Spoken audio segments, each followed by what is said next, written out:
at Elk Grove Boulevard. I gotta get an Elk Grove Honda.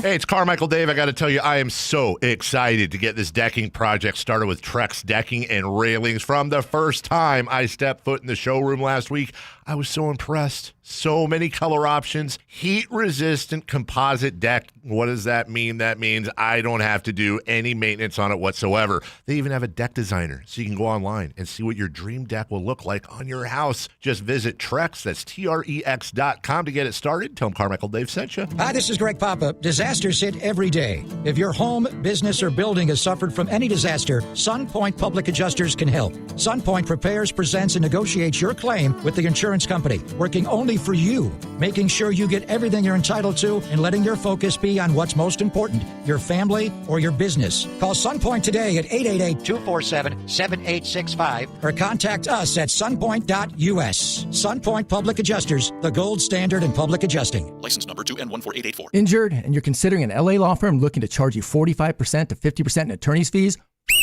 That's overcharging. Ashton & Price has been around for over 25 years, and I can tell you no matter how complicated your injury case, you should never be charged 45% or 50% in attorney's fees ever. Direct, experienced, unrelenting, and honest local representation matters. It's called Home Court Advantage for a reason. Ashton & Price serious local attorneys for serious people with serious injuries. So for the best local advice, don't think twice. Call Ashton & Price. What's up? We're talking to Chad Hoblet of Hoblet Dodge Chrysler Jeep Ram in Woodland. Chad, what's happening for Ram Truck Month? If you've been looking for the right, hard-to-find Ram heavy duty, Hoblet has it, and at the price that works for you. Right now, save up to $12,500 off MSRP on new 2026 Ram 2500s and 3500s. Plus, with over 400 new Rams available, you're going to find what you need at Hoblet. Heavy duty seemed to be a strong point for Hoblet. Absolutely. We are the only dealer in the area full of truck people. One of the many reasons we are consistently one of the top Ram truck dealers in the nation, and one of the only certified Ram truck centers in the entire country. You won't find a better combination of service and affordability in California. Search, select, and save through their whole inventory at HobletDodge.com. Unbeatable prices, unbeatable selection. Nobody beats Hoblet, period. $12,500 toll net savings on select new 2026 Ram 2500 Laramie after $3,500 factory rebates and $9,000 dealer discounts. Rebates may include $2,000 select inventory bonus cash on select inventory, $500 on the job upfit. Must show eligible upfit. 5 of the net savings. See dealer for details. Running a business takes grit, vision, and a partner who believes in your success as much as you do. At Valley Strong Credit Union, business banking is built around you. The entrepreneurs, the growers, the dreamers powering our community. Whether you need flexible checking, faster payments, or financing to take your next big step, Valley Strong brings local expertise and real relationships to every stage of your business. Because when local businesses thrive, the whole valley grows stronger. Valley Strong Credit Union. Grow your business, grow your future.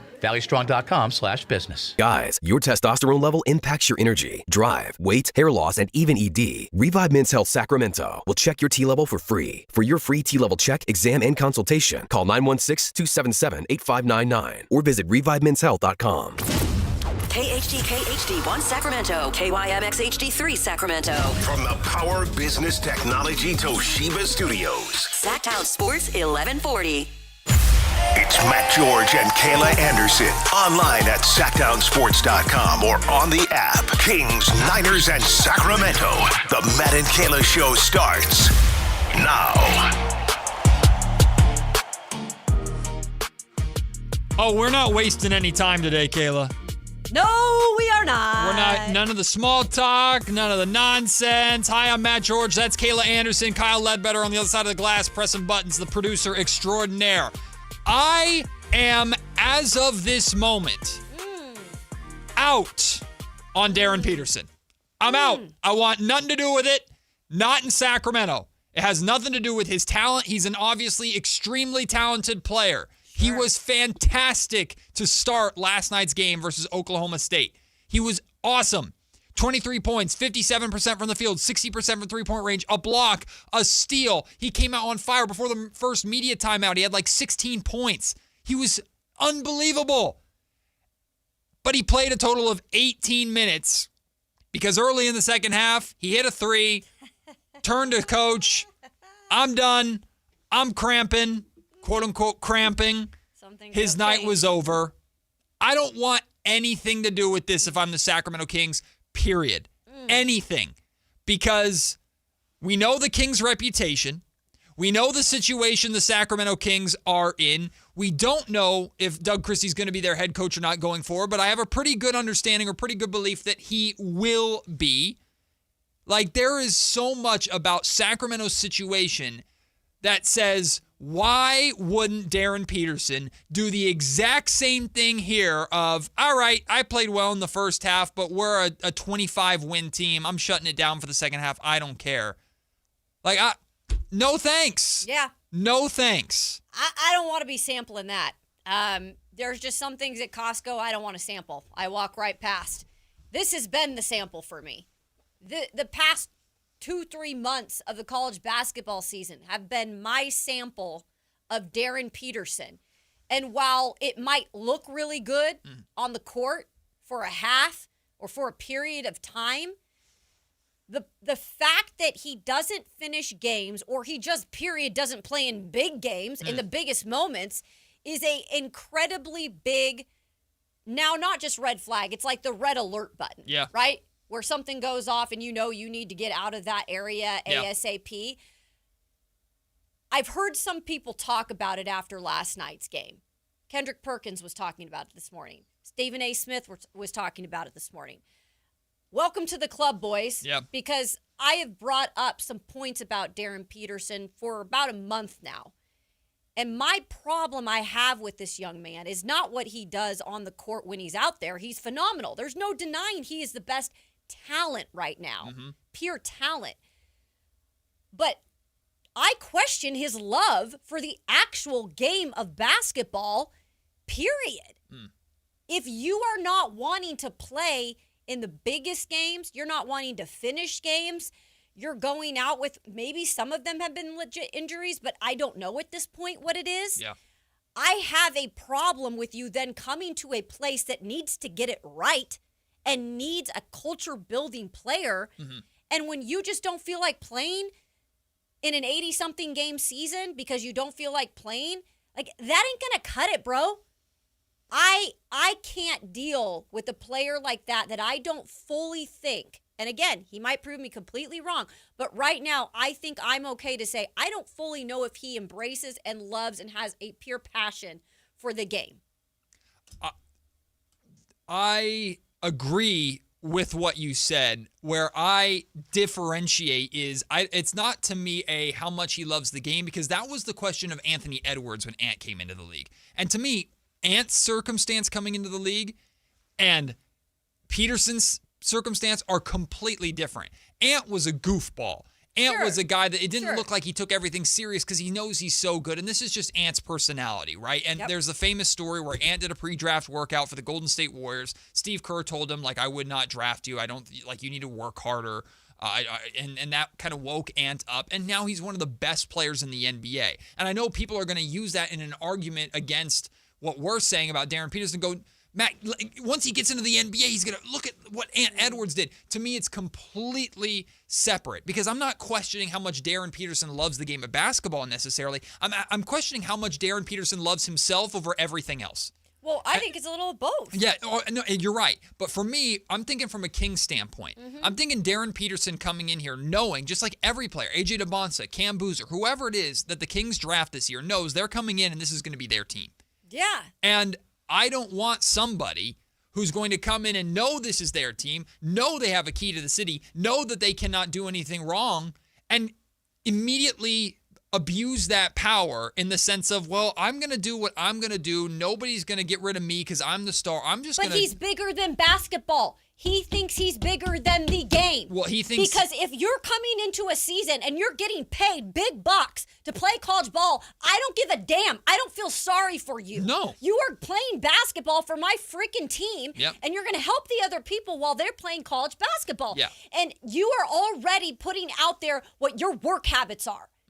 And as someone who works their butt off to get to where they are, and I know there's millions of people out there that feel the same way, that to me is something I look at, and I don't think that is a good example of then what he's going to bring here. Yeah, at the very least, he's saying he's bigger than college basketball. He's bigger than Kansas. And that's not a good look. No, he's bigger than his teammates. He's bigger than this entire process. I am destined to be not just an NBA player. I am destined to be a star, and I'm going to behave like it at a very, very early age. And you can have all the talent in the world, but what professional athletes will tell you is you have to have the work ethic in order to get you not just to the NBA, but to keep you in the NBA. And that's what was Steve Kerr's whole point to Ant. It's like you have to have the work ethic to, if you want to, you got here, congratulations, and you're getting that top pick paycheck. Good for you. But if you want to actually win a ring, you want to actually be talked about amongst the best in the game, you have to work at it. And to Ant's credit, he's never lost the personality. He's never lost the trash talk, and the pure talent has always been on display for Ant. But he's put his head down and he's worked. And I love that. And you can change. I'm not saying you can't. Sure.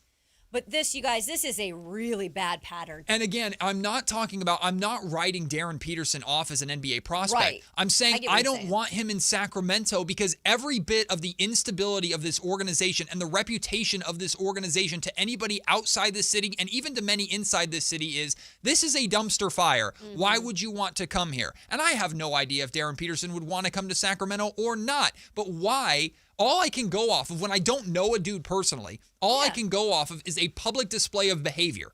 And the behavior from Darren Peterson is not in the behavior of somebody who's getting in trouble or somebody that's not the behavior we're talking about. We're talking about someone, are they team oriented? Are they focused on doing things the right way? Because Darren Peterson is not, he is spending 1 year at the University of Kansas. It's one of the best basketball college programs in the NCAA. A lot of guys to the pros. Period. He's going to be, if he plays, they're going to be in the NCAA national tournament. They're probably going to make a deep run in the national tournament. That's almost guaranteed the second you walk on campus because it's Kansas. He, in theory, in Sacramento would walk into one of the most dysfunctional franchises in all of professional sports, and he's tasked with the guy to lead them out of it alongside Scott Perry. And I don't think he's up for that. I really don't. You've not proven to me, young man, yet that you are up for that type of task. Are you up for going out and playing basketball every night? Yeah, maybe, but you haven't even really proven that either because you can't stay healthy for an entire game because your legs are cramping up. So there's not only that factor, there's the having the franchise on your shoulder factor, which I don't think he's mature enough to handle yet. And then there's the factor of just altogether, I don't think Sacramento is maybe the right place to draft him for what they need out of that kind of player. He needs to go to a place, in my opinion, that has like the Miami Heat are not going to have a high draft pick, but they have the Heat culture, and he needs to go to a place where the culture is already established and it's fit in or get out. And in Sacramento, there is no such culture there. Now they're trying to build one, but Darren Peterson comes into Sacramento. He is the culture. Yeah. He's the dude. He's the dude, man. And AJ Debonsa, whoever comes to Sacramento is coming knowing that they are the guy. And I want the guy who I know is going to put his head down and be in it for the long haul. I want the guy who's going to be in there willing to do the dirty work, shoulder to shoulder with Neek Clifford and Max and Dylan and Keegan and DeAndre and whoever's here for the long haul who's going to be in the trenches with him. I don't know what his teammates at Kansas think of him. I have no clue. I'd love to talk to him. I'm sure he has friends in or on that organization, on that team who understand who he is and what he's doing. Sure. But at the same time, as a competitor, if my teammate has the green light, just give Darren the basketball in the first half and let him do whatever he wants. Oh, he's now out. Okay, we got to win the game now because he's done his job or he's done enough. Like, as a teammate, that would frustrate the hell out of me at the college level. So what is that going to be at the professional level? What happens, Matt, next year when this team is not going to be good again? Let's just admit it. They're not going to be good again. They're going to be bad. He's going to go through a slump that they're going through right now with how many? 13? Are we at 13? 14 losses? 14 straight. Yeah, we're at 14 Tonight would be 15. Losses. Franchise record. I don't know. Like, to me, it seems like from his history, this would be a great time to say, oh, this is not feeling well. This is the problem with a guy like him is it's not, you're finishing, like, you have to play this season. You have to grow this season. Like, you're not going to go get surgery or something. Like, you get what I'm saying? Like, I feel like excuses would come into play in a difficult season for him, especially if it's his rookie year. And, like, they don't have time for that. Yes. if we're playing devil's advocate, the argument for this is, well, he's doing this to make sure he gets to the NBA, he gets to the pinnacle of professional basketball as healthy as possible and as ready to go as possible and keeps his stock as high as possible. That's the devil's advocate argument in favor for why he's doing this. And to some extent, Kayla, I understand that argument. We can't ignore it. Right. But again, now I take that a step further because when you go into the NBA, you've made it to the pinnacle of basketball. Guess what? You're playing 3 times the amount of games in a season that you played in college. And I'm not saying you as in Darren Peterson. I'm saying the college season is a third of the NBA season. And he hasn't even played a third of So that. if I am, as a person, as a player, I'm already thinking I have to load manage to keep myself in this way just to get to the pinnacle of basketball. Okay, you've made it to the pinnacle of basketball and you're going to the worst franchise in basketball in the Sacramento Kings. And I'm willing to say that. I think the Sacramento Kings, where they're at right now? Yeah. They are the worst franchise in basketball, top to bottom, and they need to build their way out of it. What about Darren Peterson and how he has carried himself as a basketball player at Kansas, outside of the raw talent, makes you think it's going to be any different here? This was what set me off last night. So we have not heard head coach Bill Self say much about Darren Peterson in terms of this situation. Right. He's protected his guy as much as he can. He's protected him. Last night, I saw something from Bill Self when he was up there and asked about Darren Peterson for the first time that made me go, oh, God, he's kind of in the point now that he's like, I can't just keep like not saying anything.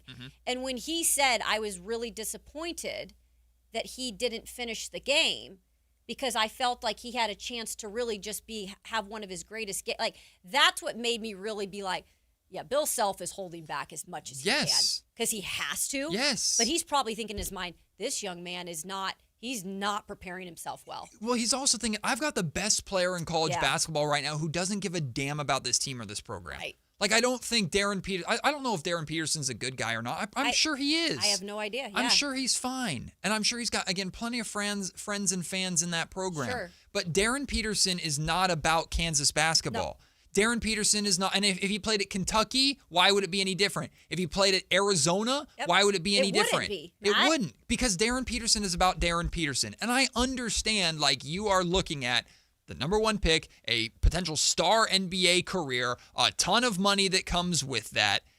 And look, at a very small scale, and I know you've experienced this too working in television, covering high school and college sports, not only do you interact with the kids, you interact with the parents and the coaches around them and the people that are trying to hitch their wagon to this talent because they know that talent could have superstar potential and the big bucks that come with it. And now your life is made because their life is made. I am sure Darren Peterson has a ton of people in his personal circle around him that are encouraging him to do this, to take care of himself for their own benefit and for Darren Peterson's own benefit. You're not wrong on that. I'm not naive to that situation. And it's more so than ever now with NIL, by the way. I'm not naive to that situation at all. I'm talking about from the Sacramento perspective, from the Kings perspective of what Sacramento is looking for and the amount of hard labor that they are going to have to go through over the next couple seasons to right this ship. Sure. That guy doesn't want to put in the work for the University of Kansas. No. For a team that's potentially a national champion. He doesn't want to put in the work for them. He has to load manage for them. So why the hell game 10 when the Kings are down 15 to the Denver Nuggets after the first half and Darren Peterson has 20 at the break? Why is he not going to sit out the final 24 minutes of that game? Because my leg hurts. We're going off of the samples that we have, and unfortunately, the samples that we have right now, and again, this is this market talking about it. I don't know what another market is talking about because their situations in their front office and their teams might be different. But in this situation, the talent, although it is undeniable and it is incredibly like fun to watch, and he's talented on all levels, it's not great enough, I feel like, for this organization and Scott Perry to be like, we don't feel like that is going to outweigh overall what we need in a player. And that is why there's other players, I feel right now, while their talent level might not reach Darren Peterson at this moment, overall, they're going to be a way better fit here and a way better guy to build around for what Sacramento needs. The pillars that Scott Perry That's part of it. speaks so much about, and I know people are going to roll their eyes at it. I know. But the pillars are just as much about off the court as on the court, and who you are in the locker room and who you are as a teammate and as a player and as a human, as much as you are a competitor and a basketball player. Which I bring that up to say, not that like these 6 pillars are the Bible of basketball that everybody has to conform to if they want to be a Sacramento King. Sure. Like, that's laughable to even say something like that. But the point is that goes to show you that a general manager is not just looking at their talent. Because again, if this was just a video game and I knew Darren Peterson was this robot that was just going to go out there and put up these stats based off of these ratings and attributes that he has, then great. I didn't have to worry about that side of the game. But we're not talking about Darren Peterson as a basketball player anymore. And the conversation about Darren Peterson hasn't been about him as a basketball player for weeks. And he can't look at anybody else but himself. His camp can't look at anybody else but themselves for why that's a situation. If you're keeping him out in the second half or keeping him out of a game that he's struggling with cramps or whatever the hell, because you don't want him to negatively impact his draft stock if he's not playing well or he's going to cool down or cool off, you are negatively impacting his draft stock more by doing that. Show that he's human. He's going to have bad games. That's fine. Nobody's expecting Darren Peterson to come into the game, come into the league, play 35 minutes a night right away, and average 40 points and shoot 60%.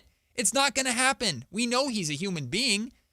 We want to see what he looks like working through the struggles, working through the frustrations, putting the team on his back when it comes to winning time consistently, not just in the first half. And that's where, again, I feel like if you're Scott Perry, you clearly have to do all the steps it takes to finding who, you feel like the right guy is going to be. And that's what Scott Perry will do. I'm confident in that. And he's going to sit down with this young man, and he's going to see what he can find out about him and maybe not expose, but bring things in that maybe we have not seen in the public watching Darren Peterson this year. That's part of his job. But right now, from what we've seen, and I'm sure Scott Perry is thinking the same thing, from what he's seen on the outside looking in, it's really hard to just say, hey, man, we're just going to take the talent. There's a lot of risk that comes with it, but, man, he's the most talented guy on the board. Let's freaking lock it in. Right. I don't think that is how that's going to go down. Right there, too, because I've seen, and I think personally it's a lazy argument. Hey, don't overthink it. Matt, don't overthink it. Take the best talent available. What the hell you mean don't overthink it? Scott Perry has to think of every possible scenario here because he has to get this right.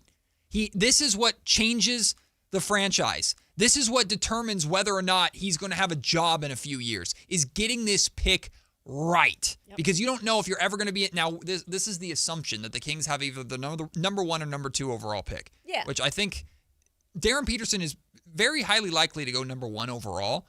But my point is not that Darren Peterson isn't a number 1 overall pick. He shouldn't be the number 1 overall pick for the Kings. I've made it clear who I want. It's A.J. Debonsa. Because I think A.J. Debonsa can do the exact same thing that Darren Peterson can do in terms of a just unbelievable scoring talent, who also fits a consistent need for this organization and has a bunch of talent on the defensive end. Let me just throw a question out there. And I know this is going to sound disrespectful to somebody, but let me just throw the question out there. Why would Darren Peterson be any different to the Sacramento Kings than what Zach LaVine is? Why?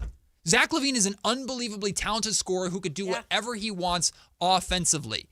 Zach LaVine and Darren Peterson, their games are very similar on the offensive side of the ball. Now, I think Darren has more potential as a young player, because we don't know as much, to be better than Zach and to be more of a winning player than Zach. So I'm not writing Darren Peterson off. But for the Sacramento Kings, why would Darren Peterson be any different than Zach LaVine? That's a really interesting thing you bring up. And I'm going to point it more because you pointed it in the fact of their games and how their games are similar. Very similar. I'm also going to point it in the fact of, look, Peterson, when he's on the court, like, he's a competitor. You can see that. But overall, I look at Peterson as kind of laissez-faire. Like, kind of like, just cool with kind of, doing my thing. Nonchalant. Nonchalant in a way. Like, and in a way, I also look at LaVine as being kind of like that type of personality where you can turn it on in moments. Sure. But overall, I don't look at you right now as a like, God dang, I'm going to play for that guy. Yep. Man, he gets this team. Like, even with Darren, he's supposed to be that guy for Kansas. Yeah. At times he is, but then at times he wants to take some time off And shy away from that. And I don't, in the most competitive games this year, let me remind you, in the most competitive games this year, he has taken time off. Mm-hmm. That's embarrassing. And if it suddenly changes in the tournament, if they it go to the tournament and he starts playing 35 minutes consistently every single game, on one hand it's like, okay, there it is, and now we can start judging it based off of that. But on the other hand, again, from a Sacramento Kings standpoint, is okay, so you're going to turn it on once you get to massive games in the playoffs. Hey, the Kings ain't going to be there anytime soon, Darren. You're going to be the one that has to get them there by playing 100% before you can flip the switch and play to 110. Like, you got to play that well just to get them there. It's going to be a minute. It's going to be a minute. It's going to be a minute. And here's the thing about Darren Peterson, too. I'm pretty confident he's not a playmaker. I think he's an unbelievable scorer. I think he can shoot and score from anywhere on the floor. But Darren Peterson averages less than 2 assists a game. Darren Peterson has 2 total assists in the last 5 games. The last 2 games, 0 assists. Maybe his job in Kansas is don't pass the ball. We give it to you. You score, pal, because that's what you do. Don't pass and don't play in the second half. And if that's what he showcases, great. Do I think Darren Peterson would average more than 2 assists a game at the NBA level? I would certainly hope so. And I believe that number will be better. But, like, the question is Darren Peterson a 2? Is he a 1? Primary ball handler, secondary ball handler? Regardless, he can handle the ball for himself.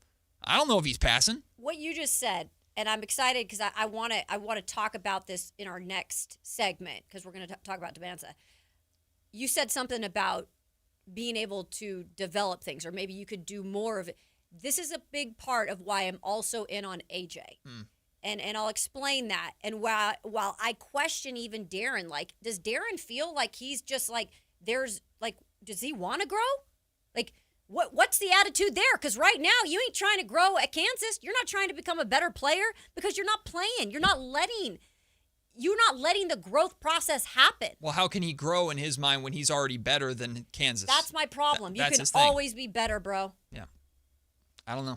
I'm just not. I am, as of now, again, things can change. There's plenty of time. I get so heated on this topic. The talent is undeniable. Like, I watch him, and I watched him in the first half of Oklahoma versus Oklahoma State. I'm like, oh my God, he can do whatever he wants. He's great to watch. Like, I get all that. And then it was captured on video when he shoots that 3 and he turns and looks to coach and does a little hand motion, and coach immediately subs him out, and that was it.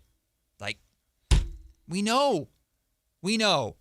But of course, no surprise, I am fully on board when it comes to AJ Debonsa. I've been on board, and I continue to be on board. I do have some criticisms of how he played a little bit last night versus Arizona, but some great stuff as well. I want to see AJ Debonsa in a Kings uniform. I don't care if he wants to go to Utah. I hope he comes to Sacramento. We'll talk about AJ Debonsa and more coming up next. It's Matt and Kayla on Sactown Sports. Power Business Technology is proud to be a 100% independent, locally owned and managed Toshiba copier dealer. Local ownership cuts out the red tape, allowing ourselves to never be too busy to personally answer the call when our clients need us. Recognized for excellence in service execution, training, and customer service, we're proud to be named a Toshiba ProMasters Elite dealer since 2021. Contact us today for all of your business printing needs at 844-POWER-BZ. That's 844-769-3729. Or visit us at powercopiers.com. Trust. It's the foundation of every business. With Better Business Bureau, you connect to a network of trusted partners who help you grow and improve your visibility. BBB accreditation signals to your customers that you value honesty and reliability. Show your commitment to integrity and excellence. Join a community that's dedicated to helping businesses thrive. Take the next step for your business. Join today. Visit bbb.org and discover how Better Business Bureau can help your business thrive. The winter service event is on at Maida Subaru. Now is the time to let Maida Subaru get your Subaru road ready for the winter weather with exceptional savings on tires, brakes, wiper blades, and more. See all the service specials at maidasubaru.com. Bring your visions to life with smart business buying tools and technology from Amazon Business. From fast, free shipping to in-depth buying insights and automated purchase approvals, we deliver everything you need to achieve your goals. Go to amazonbusiness.com for support. Power outages are happening more often and lasting longer than ever before. A backup generator is a very smart move, but gas generators, they're loud, heavy, and emit harmful exhaust. The Grid Doctor 3300 solar generator from My Patriot Supply is different. It's portable, silent, and safe to use indoors. And when you order a Grid Doctor 3300 from MyPatriotSupply.com, they'll include over $800 in preparedness supplies absolutely free. Go to MyPatriotSupply.com now and get prepared. That's MyPatriotSupply.com.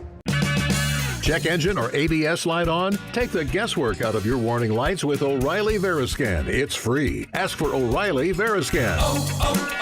O'Reilly Auto Parts. Hey, it's Carmichael Dave. I got to tell you, I am so excited to get this decking project started with Trex Decking and Railings. From the first time I stepped foot in the showroom last week, I was so impressed. So many color options, heat-resistant composite deck. What does that mean? That means I don't have to do any maintenance on it whatsoever. They even have a deck designer, so you can go online and see what your dream deck will look like on your house. Just visit Trex, that's TREX.com to get it started. Tell them Carmichael Dave sent you. Planet Fitness has everything you need anytime the motivation hits, so you can give everything you've got. With most clubs open 24 hours, you've got access to our best-in-class equipment to tackle early morning reps, late-night miles, and every workout in between. Join the club today and save $28 or more when you join for just $1 down, $15 a month. Cancel anytime. Deal ends February 27th. You ready? Planet Fitness. We're all strong on this planet. See club for details. Tune in every Thursday, Friday, and Saturday for the Toyota Tahoe Report with Johnny Mosley and me, Elena, bringing you the latest weather conditions up at Tahoe.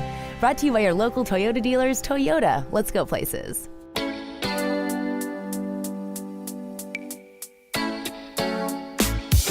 Matt and Kayla on Sactown Sports 1140. We got to be careful not to burn out all of our energy here in the first hour of the show, but we're starting strong. I don't have an Apple iWatch, but I want one or one of those Fit watches because when I'm a very passionate person, as are you. Yep. And when I get heated about something, my heart goes like da-da-da-da-da-da-da. And if you're just tuning in, the reason why we are so fired up to start this show is we're talking about Darren Peterson. Kayla's been bothered by this whole Darren Peterson saga and him sitting out of games for weeks. Mm-hmm. And I've been concerned. You've been concerned too. Watching last night's game and it happening again after he was, again, sensational in that first half. Again, I am thinking purely from the Sacramento Kings standpoint because I can't help myself. It's how I'm wired. And purely from a Sacramento Kings standpoint, I am out right now. No thanks. Do not think it would be a good idea. The talent is undeniable. The stardom is fantastic. But everything else around it screams bad for the Kings because of who the Kings are, their reputation, and Darren Peterson would be coming into that. Yeah. And what's on the line, absolutely. AJ Debonsa, on the other hand, I'm not going to pretend like AJ Debonsa doesn't have his flaws. And I saw some of them on display last night in Arizona. Look, BYU is not amongst, they're a really, really, really good team. Yeah. They're not amongst the best team. No, they're like, 23rd right now, and they just lost last night. Yeah, they lost last night to Arizona. AJ Debonsa made some mistakes in that game. When Darren Peterson and Kansas took on AJ Debonsa and BYU, Darren Peterson outplayed AJ Debonsa. I'm not naive to any of this, but I look at AJ as the prospect that he is, his two-way ability, his effortless scoring, and it just screams this is exactly what the Sacramento Kings have been looking for forever. Mm-hmm. Like, exactly. And now, and with that star potential to be 1A, the leader, the dude, in Sacramento. Last night, 35 points versus Arizona, 46% from the field, 33% from three-point range, 7 rebounds, 2 assists. Yeah. His mid-range jumper is pure. It's like he makes it look effortless. And that's where my comparisons, and I know this comparisons like this get you in trouble, and I'm not saying he's going to have the same career, but when I watch him get to his spots in the mid-range, I see Kevin Durant. I do too. Because of how long he is, you can't defend that shot. You can't block that shot. It's just nothing but net almost every single time when he gets to that mid-range. And now when we say mid-range in Sacramento, a lot of people are going, DeMar DeRozan. Why is it going to be any different? We just compared Darren Peterson to Zach LaVine. Mm-hmm. Let me compare AJ Debonsa to DeMar DeRozan really quick. One, the size is undeniable. Like, the size difference is undeniable when it comes to A.J. Debonsa. And that's really the main advantage that he has over DeMar DeRozan. The size, the length, it gives him opportunities to score around the rim where he doesn't have to just rely on the touch. He has an unbelievable ability to finish with either hand at the rim because of just simply how freaking long his arms are. His stride is ridiculous. He can go from the three-point line to the rim in 2 steps. That's why it looks like he's barely moving He's sometimes. he's a giraffe. Yeah. He's a giraffe. And it's similar to how when I watch like Giannis Antetokounmpo play. Again, I'm not saying that A.J. Debonsa is Giannis, but you see Giannis take 2 steps and he's halfway down the court because of just how big and how long he is. That's what I see with A.J. Now, I also think A.J. does not finish around the rim as strong as he should. He got rejected a couple of times at the rim last night by Arizona because he tried to finish too soft instead of going aggressive, trying to draw that contact. It does seem like at times AJ shies away from contact at the rim, at the point of attack a little bit, which is concerning. And then defensively, there needs work. Like, I think he has the potential to be an absolute two-way star in this league. He has all the things that you can't teach defensively. He has the length. He has the size. He has the athleticism. But now if Doug Christie's going to be the head coach and you were to tell me, hey, A.J. Debonsa and Doug Christie are just going to work together on the things that you can teach in terms of perimeter defensive fundamentals, that excites me. Like, the things that I see that are flaws in A.J.'s game right now, I know you can heavily work on. That's the perk of these high upside athletes. Right. The things you can't teach are already fantastic. Yeah. Now teach the other little things. There are holes in AJ's game for sure. That's why he's not looked at as the consensus number one guy compared to maybe a Darren Peterson. But I am all in on AJ Debonsa. If the Sacramento Kings end up with the first overall pick, I hope they would not hesitate and take AJ Debonsa over Darren Peterson or anybody else. Yeah, I like AJ, and I still want to watch more of him. I want to watch more of him into March Madness. But I like AJ for all the reasons you explained. Like, I was watching him last night, and by the way, Arizona was coming off a 2-game losing streak. They were at home. Yeah. Like, the McHale Center, I covered Arizona in my career. It's insane in there. Like, they were going to win this game. They weren't losing to anybody. Yeah, they were not going to lose that game. And I know they were down one of their guys, too. But I think they were playing at a different level because they knew, like, we can't lose 3 in a row, right? But AJ did, what I loved about AJ in that game, well, he played in the second half, but no, there was a point where he was rallying his team, and he knew it was kind of on him. Now, they were already down by a significant amount, but he brought him within 7, hitting a couple threes, like towards the end of the game. And I always like to see when there is pressure, like, you don't give up, like you still want to play. And I felt like AJ was still like, we're still playing this game. Like, let's still, and so the will to want to win, even though it didn't go their way and it looked like it was out of their hands, they did bring it close. And it was AJ who was really the one that put the team on his back, excuse me. But all those things you said about AJ, the things he needs to work on, which he does. He's not a perfect player by any means. What I was saying in the last segment, why I love a guy like him compared to a Darren Peterson, at least from what I've seen at the college level, is I think I think AJ is more than willing to say, what do you want me to do, coach? How do you want me to be better? How do you want me to get better on the defensive end? I think he just kind of gives that vibe of like, I'm going to be that team guy for you. And I'm going to work on these things I need to work on. And guess what? The first year, you can do that, young fella. Like, we can build around you and you can become better. And he's going to be willing to do that, even when the times are not freaking going right here. I'm going to grow as the franchise grows, and I have to be the tip of that spear. I have to be that leader by example. He's not going to shy away from that. I'm not saying AJ or Darren or anybody has to come in and be the captain and the leader and the voice in the locker room day one. If DeMar's still here, DeMar's going to have a large portion of that. If Russ is still here, we know Russ is going to. Every rookie needs their vet, right? And who knows who Darren Peterson or AJ Debonsa's vet would be. But with AJ specifically, you can see a path of personal growth that runs parallel with the growth of the organization to where when, hopefully 3-4 years from now, we are coming out of this rebuild. And what I mean by that is we're talking a team that is now firmly, okay, we know this is a playoff team. Now that they're here, let's see how far away they are from an actual Larry O'Brien trophy. Like, that's when I say, when we're coming out of a rebuild, that's what I'm talking about. Yeah. And the parallel developmental path of AJ as an individual player, along with the growth of the Sacramento Kings organization, and just the versatility of him as a player and that position in general. The size, there are so many players that can fit around what AJ Debonsa does if he does what he's doing at BYU at the NBA level. For sure. And there's no reason to believe why he won't, because of just these intangibles that you can't teach. I mean, I love it. I really like. I know that there's things he's got to work. I get it, you guys. Like, watching him might be a little different from Darren Peterson. Yes, they're two different players. They're completely different players. But you've covered athletes your whole career. I've covered athletes your whole career. There is something to say about taking away just some players exude different energy. They exude a different mindset. Yeah. AJ just, to me, is different from Darren in that way. And it's a better fit for what Sacramento needs now. And the first question that Scott Perry should ask in every interview with every prospect, whether he's talking to potential second-round picks who are hoping to be the next Maxime Reynaud, or undrafted free agents who are hoping to be the next Dylan Cardwell or Keon Ellis, or the top picks in the draft, the first question should be the same. How committed are you to what we're doing here? Because it's going to be ugly, it's going to suck, and it's going to require we over me. That's what it's going to require to do this successfully in Sacramento. And you know the reputation. Hi, I'm Scott Perry. I had very little to do with this reputation, but I'm here now, and it's my job to change that reputation. And the way we're going to change that reputation is through you. Yep. But you have to be willing to take on that reputation and change it yourself.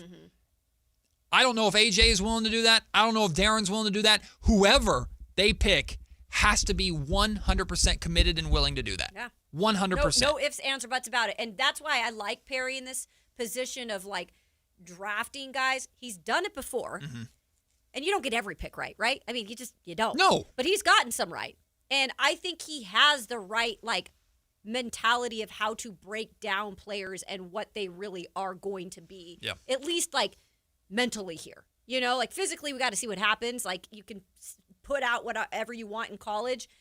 Like, you got to stay healthy in the NBA. You got to play 80-something games, you know. But I feel like right now he's looking for the next level on top of that. He's got to find a guy who is going to fit the hard-nosed mentality of what this team has got to end up being.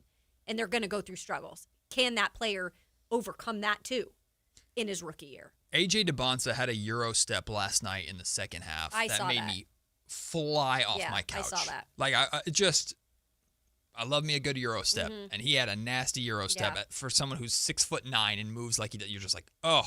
It's like, I danced my whole life. It's sometimes when he's out there, he looks like he's doing, like, ballet, like, slow motion in some of the moves. Like, he's like kind of so just long. like long and like in some ways it looks in slow motion sometimes. Like, I don't know how to explain it. If you've watched him, you SGA is the understand same what I'm way. saying. SGA can be slow-mo, and you're just like, why did that work? Exactly. It's like the music's kind of going with as they're, you know, I could put this to music, these highlights. Everybody listening, I want you to brace yourself and think about, I'm giving you a homework assignment, because at 11:28, so in about a little less than an hour, I'm going to ask a question that I really, really want to know how people feel about it, because it could be a huge gamble, but potentially franchise-altering for the Sacramento Kings.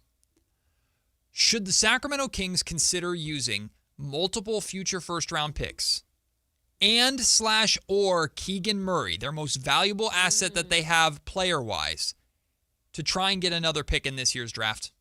Because this draft class, this freshman class, is loaded. Loaded.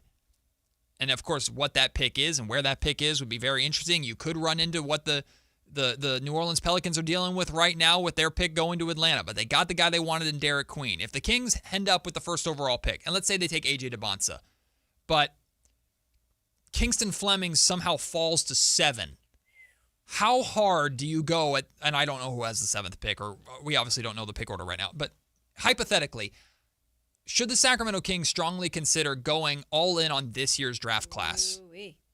I think it's an interesting question. It's an interesting question. It's going to be a fun conversation that we will have coming up around 11:30. So be ready for that conversation. But coming up next, I'm really excited to have this conversation about new San Francisco Giants manager Tony Vitello. I think he has the potential to change baseball for the better if this works. And it's got me very curious, to say the least, about Giants baseball this year. Of course, you're very familiar, Kayla, with Tony. We'll talk about him more coming up next after the break. This is the story of the one. As a safety manager at a manufacturing plant, he does everything he can to keep his coworkers safe. From finding ways to reduce risks to keeping safety supplies in stock. And for that, he relies on Grainger. Grainger offers a broad range of quality products and next-day delivery, so he can always play it safe. Call 1-800-GRAINGER, click Grainger.com, or just stop by. Grainger, for the ones who get it done. It's Carmichael Dave wanting you to join Capital Casino every Wednesday for their midweek madness drawing, giving away $2,000 in total cash starting at 6 p.m. in a safe, friendly environment. Plenty of well-lit parking available, conveniently located in downtown Sacramento. And remember, Capital Casino has the best food, the best service, and the best action. 411 North 16th Street in downtown Sacramento. For more information, log on to capital-casino.com and please gamble responsibly. 1-800-GAMBLER. Right now at Elk Grove Honda, you can lease a 2025 Accord Hybrid Sports Sedan for only $39.99 down, including first payment due at lease inception, excluding tax and license. 35 monthly payments of $299 plus tax, license, and zero security deposit on approved credit. Mileage in excess of $10,000 per year at 20 cents per mile. It really is the least you can do. We're Elk Grove Honda in the Elk Grove Auto Mall, Highway 99 and Elk Grove Boulevard, or on the web at elkgrovehonda.com. I gotta get an Elk Grove Honda. Jane Dawson did something smart. She saved hundreds on auto insurance switching to Progressive. With the money she saved, she got herself a pricey bird feeder with an ultra-high-def camera. Should Jane have just bought a regular bird feeder? Yes. Is it hard for her to admire nature when the camera doubles as the bird's potty? Also, yes. But it's Jane's savings, and if she wants to spend her time watching the digestive habits of the white-breasted nuthatch, we say you go, girl. Switch and see if you could save with Progressive and treat yourself. Progressive Casualty Insurance Company and Affiliates. With the new IHOP value menu, $6 is all it takes to go to your happy plates, where stacks of pancakes with bacon and eggs are just $6 every day. French toast, sausage, and eggs are, you guessed it, $6. And fluffy omelets come with a side of pancakes and only cost $6. Go to your happy plates every day at IHOP. $7 in some locations. Available every day for a limited time at participating restaurants in the U.S. Hours may vary. No substitutions. Not valid with other discounts or promotions. Prices may vary. Guys, did you know your testosterone affects everything in your system, including how you feel and perform every day? Right now, Revive Men's Health Sacramento will check your testosterone for free. Knowing your T levels is the first step in understanding if you have low T. Your testosterone level impacts your energy, libido, sleep, weight, hair loss, mood, and even ED. Maintaining an appropriate T level can change your whole life. Most men start to see changes in their hormone levels in their 30s. Experience and results matter. So what are you waiting for? Get your T levels checked today by local, experienced, and trusted men's health experts. They've helped thousands of men since 2011. They're so confident they can help you, they even guarantee it. Call Revive today and schedule your free testosterone test, free exam, and free consultation. Call Revive Men's Health at 916-277-8599. That's 916-277-8599. Or visit ReviveMen'sHealth.com. Progressive Insurance knows pets, and one of the biggest differences between people and pets is that we don't eat things off the floor. But dogs definitely will, and it makes them so happy, no matter what it looks like, smells like, or what state of decomposition it's in. We all want to go through life that carefree, and that's also why you should get Progressive Pet Insurance, because they eat things off the floor. So protect your pet from all the questionable life decisions they make. You know where they drink from when you're gone, right? Progressive Casualty Insurance Company and Affiliates. Covered subject to policy terms and conditions. With the new IHOP value menu, $6 is all it takes to go to your happy plates, where stacks of pancakes with bacon and eggs are just $6 every day. French toast, sausage, and eggs are, you guessed it, $6. And fluffy omelets come with a side of pancakes and only cost $6. Go to your happy plates every day at IHOP. $7 in some locations. Available every day for a limited time at participating restaurants in the U.S. Hours may vary. No substitutions. Not valid with other discounts or promotions.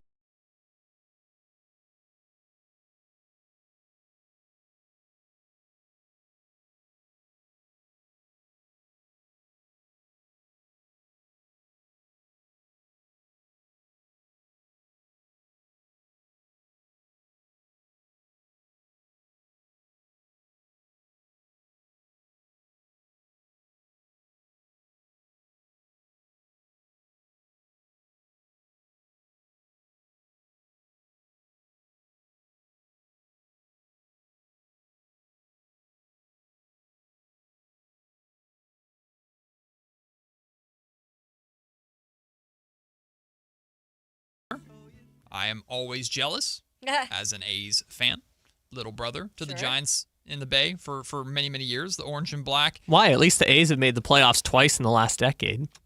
I mean, Giants had rings when I was alive. That's true, too. A's had a lot of them, and A's have more of them, but not when I was around. But I love me the A's, and I'm always very, very intrigued about what the San Francisco Giants are doing.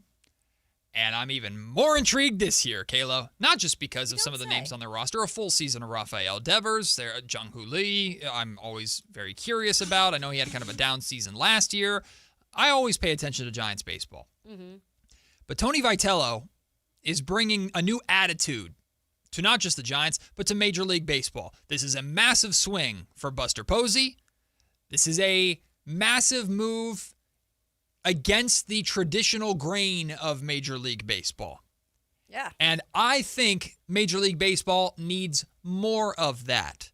So in that sense, I am very much rooting for the success of Tony Vitello because I think if he brings this FU attitude, us against the world attitude, bad boys of baseball or whatever you want to call it attitude to San Francisco, one, it's compelling. Two, it's going to get you hated by people outside of San Francisco, but inside San Francisco, it's going to be very easy to rally around and get behind. For sure. And I think it's going to be nothing but add some more compelling storylines and star power, granted in the dugout, to Major League Baseball.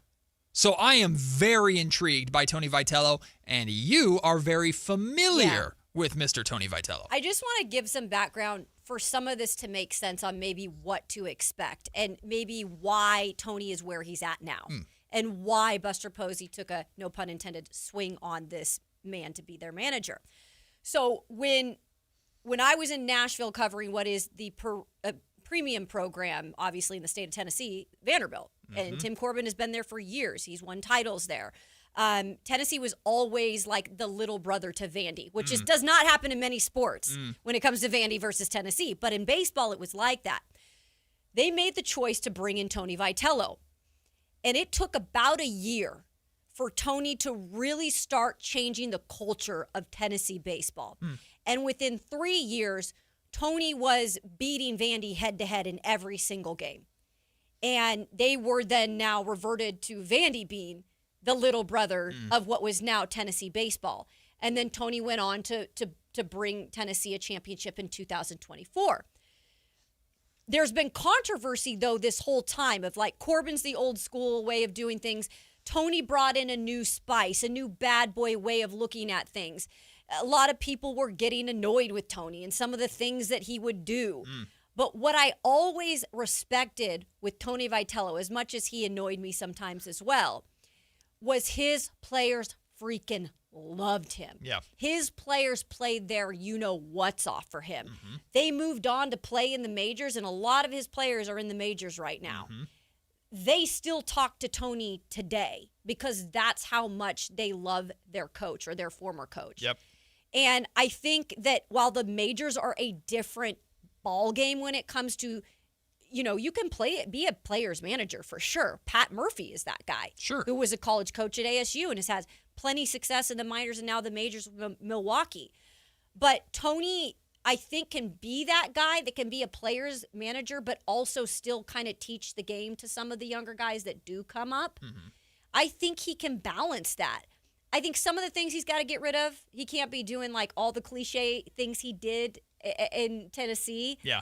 But I do believe, like you said, he could change the game a little if it does work with this, like it's us against the world. Because let me tell you something, that was their mentality at Tennessee. And it did work. And again, the college game is different. But he's a smart man. He brings a lot of knowledge. He grew up in the game with his dad. He did not play the game at the major league level. But I think that if you give him a chance, he could get really this entire organization turned back around to what it's known to be. And listen, the Giants play in the NL West. Mm-hmm. The Giants play in the LA Dodgers division. Tony Vitello and everybody else with a brain is watching and going, it's not impossible that the Giants could win the division via baseball standards and just have one. They did it a handful of years ago where they had a random miracle season. They won over 100 games and they won the division, and then still had to play the Dodgers in the first round and lost to them. Wah. That was just stupid. Regardless, like, with how much money the Dodgers are playing and how their roster is damn near an all-star team, beating them baseball to baseball on the field the right way, and I use air quotes for that, is going to be incredibly difficult to do. Mm-hmm. So how can you get any sort of edge over the LA Dodgers? Mental. And it might look like little wiener dog that is barking up at the German Shepherd. Little, Chihuahua. A Chihuahua or a Yeah. Yorkie. It might look like little brother trying to pick a fight. But if it works, if it throws them off, and I'm not just talking to the dog, I'm talking to everybody. You could even the Padres to some extent. Kyle's team, the Padres to some extent, I think are ahead of the San Francisco Giants in terms of star power, and we saw how fun the Padres and the Dodgers series was. I think that people are looking at the NL West and going, if anybody is a threat to the Dodgers, it's San Diego, and rightfully so. But the Giants are the Giants. They should always be in the mix. And everybody looks at that team and goes, they are the definition of mid. They are 81-81. They are 500 baseball. And that might be the case. But Tony Vitello is, in theory, bringing this element of, hey, Matt George, you said something bad about my team on your show. F you. Watch this. Yeah. And I won't shake your hand afterwards. Right. And as much as I don't want to see Vitello berating a media member or a radio host like we saw UCLA's coach, and I'm not saying he'd do that, but that energy can be compelling and positive and good for the right team in baseball. I'm curious how certain players in San Francisco are going to handle that. The first name that comes to mind is Jung-Hoo Lee, who's one of the nicest, smiliest, brightest personalities there. He's a competitor, of course. So how does I don't know if Tony gets through to him, but Rafael Devers, you could easily convince me that Rafael Devers could have an F everybody attitude easily that Tony Vitello likes to adopt. Not everybody on a roster is going to be the same. Sure. And pitchers are unique. Like, right? If we follow the game of baseball, you've covered it, I've covered it. Like, they're in their own world sometimes. Not every pitcher is intense. Some are a little bit more mental, laid back in terms of what they think and how they approach it. And Tony had plenty of those players on his rosters at Tennessee that maybe aren't going to be like doing everything every single time like that. But what I love about Tony is there is no denying what were we talking about earlier? Passion, true passion for the game. Yep. And how it really does pay off. Just like I'm passionate about what I do. You're passionate about what you do. I believe it's taken me to where I am today. He loves the game so damn much. And I think it's undeniable for his players, whether you're a grown man or you're a young man just entering the college level. It's undeniable to see how much Tony loves the game of baseball and how much he wants to win. And so I think even those guys that aren't naturally like, yeah, fist pump, frat guy, whatever, they're still going to be like, this guy wants to win. I do too. I just might do a little bit more quiet. As long as it's up here, as long as you can be a beast inside in the brain and be angry in the brain, you don't have to necessarily let it out. Exactly. We all do it different. People are wired different ways. Also, really quick A's note because I love this. Oh yeah. Bob Melvin, former Yep. A's manager in Oakland for a long time. I love Bo Mel. And he's like from the He's literally from the Bay He from is start the to Bay. finish. He was former catcher for the San Francisco Giants. Of course, he was the manager in San Francisco before Tony Vitello got the job. Bob Melvin has returned to the A's as a special assistant to baseball operations. Basically, he's an advisor in a way with that front office. I love Bo Mel. Bo Mel is an incredible human being. I would love to have him on the show one day. Very excited to see Bob Melvin back in the green and gold in some capacity. We'll take the break. Starting the second hour, back with Kings Talk. I believe the remainder of this season is the most important for Doug Christie and his coaching career, period. And I'll explain why coming up next. Matt and Kayla just getting started here on Sactown Sports. When a person is seriously injured, there's no substitute for the personal legal relationship offered by the local NorCal firm of Ashton & Price. From the first attorney meeting, every important decision is made with a direct consultation with, and I can't believe I have to say this, a real, live, experienced, flesh and blood local attorney. It's called Home Court Advantage for a reason. Ashton & Price, serious local attorneys for serious people with serious injuries with no fee until we win. For the best local advice, don't think twice. Call Ashton & Price. If you're serious about your golf game, then you need to know about Total Game Fitting at the Hagen Oaks Golf Super Shop. Whether it's the TrackMan-powered player performance studio for your best fit clubs, or the cutting-edge technology putter fitting studio, or the free Ballnamic ball fitter and 3D foot scanner, the Hagen Oaks Golf Super Shop offers you total game fitting from head to toe with equipment and apparel. Find your advantage at the Hagen Oaks Golf Super Shop with the latest offering of new golf products in Northern California. Fulton Avenue at the Cap City Freeway. Hurry in and save big during Honda's President's Day sales event at Folsom Lake Honda, your one-stop Honda shop. Hurry in and save on our best selection of new Hondas. Each is priced to sell now. Folsom Lake Honda is your one-stop Honda shop for great pricing on a giant selection of new CRVs, HRVs, Civics, and Accords with low finance and lease options. Plus, get an instant cash offer for your trade. Get to Folsom Lake Honda or go to FolsomLakeHonda.com. Folsom Lake Honda. Hey there, Mark and Tom, the travel and entertainment guys, brought to you by Sports Leisure Vacations. Time for our weekly travel tip. And with it, here's Mark Hoffman. With word that Amtrak will have new, modern equipment on its Cascades trains up north, I have a solid travel tip for you. Consider taking the train on your next adventure. You won't pay hundreds of dollars for extra legroom, and you will be able to see the sights. From Sacramento, the Coast Starlight will take you north or south. The California Zephyr can take you to Chicago and all points east. Tired of fighting the traffic to San Francisco or San Jose? The Capital Corridor trains will get you there without traffic or parking fees. This tour operator is already working on a trip that flies to Eugene and then takes the new Cascades train to Seattle and perhaps on to Vancouver. If you're okay with slowing down your travels, perhaps Amtrak is the answer. More tips to make you a smarter traveler, Saturdays at 11 a.m. right here on Sacktown Sports 1140. KHD1 Sacramento, KYMX HD3 Sacramento. From the Power Business Technology Toshiba Studios. This is Sacktown Sports 1140.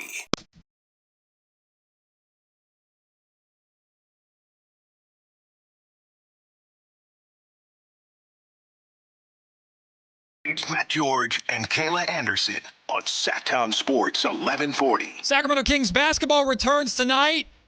And you're all dressed up for it? 'Cause Yay. I heard Deuce gave you a hard time. Deuce and Mo getting on me because that was the thing. Like working in TV, you always had to dress in dress shirts. You don't have to tell me, bro. I got sick of it. I mean, I had it easy mode. The ladies, you had. I hated it at some point in my career. I was like, I'm done. Yeah, so I had taken full advantage for a while of not having to wear dress shirts. But then going to Kings games and then Deuce is just mean. And then Mo starts making comments, and Mo's a sweetheart, but if she's making comments, I'm like, okay, now I got to start listening. And then they started making comments in front of Dylan Carwell, and Dylan was like, I kind of agree, and I was like, well, damn. Okay. Now I got it, like, damn. Yeah, when a player actually calls you out, then it's like, okay, well, I guess I got to listen. Dylan. So do you have a second outfit with you right now that you're going to put on? I'm wearing a dress He's shirt. gonna wear that. Yeah, I'm wearing a dress shirt right now. Okay, so you're just going to take off the jacket. I will. Yes, I'll take the jacket off when I get in. Which I don't know how you guys do, because when I watch the pre and post game, Mo is in there, and Mo's like me probably. I'm always cold. Because she's mentioned before how breezy it is, at least where they're set. Yes, because they're right by the freaking doors. And I'm like, I feel sorry for you, girl, because I am always cold. Yeah. No, it can get chilly in the Golden One Center. How much do you think it would cost to just get her like a little heater that she can put behind her on the desk? She probably has like a blanket. I have a little heater at my house in my office. You should just bring it for her. My little tiny little heater. I was at like NBC Sports California. We got a budget. We can get a little heater and just put it under the desk so it keeps Morgan's feet warm.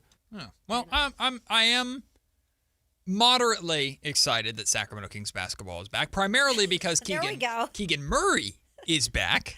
So, and we'll talk about Keegan Murray later on in the show. Also, Brendan Nunez, our own reporter for Sacktown Sports, he will join us at 1 o'clock in studio to talk about the resumption of the season. I'm sure he has thoughts. I think he's a big fan of Darren Peterson, so I'm sure he'll have thoughts on our conversation in regards to Darren Peterson, and I'd love to run this conversation by him.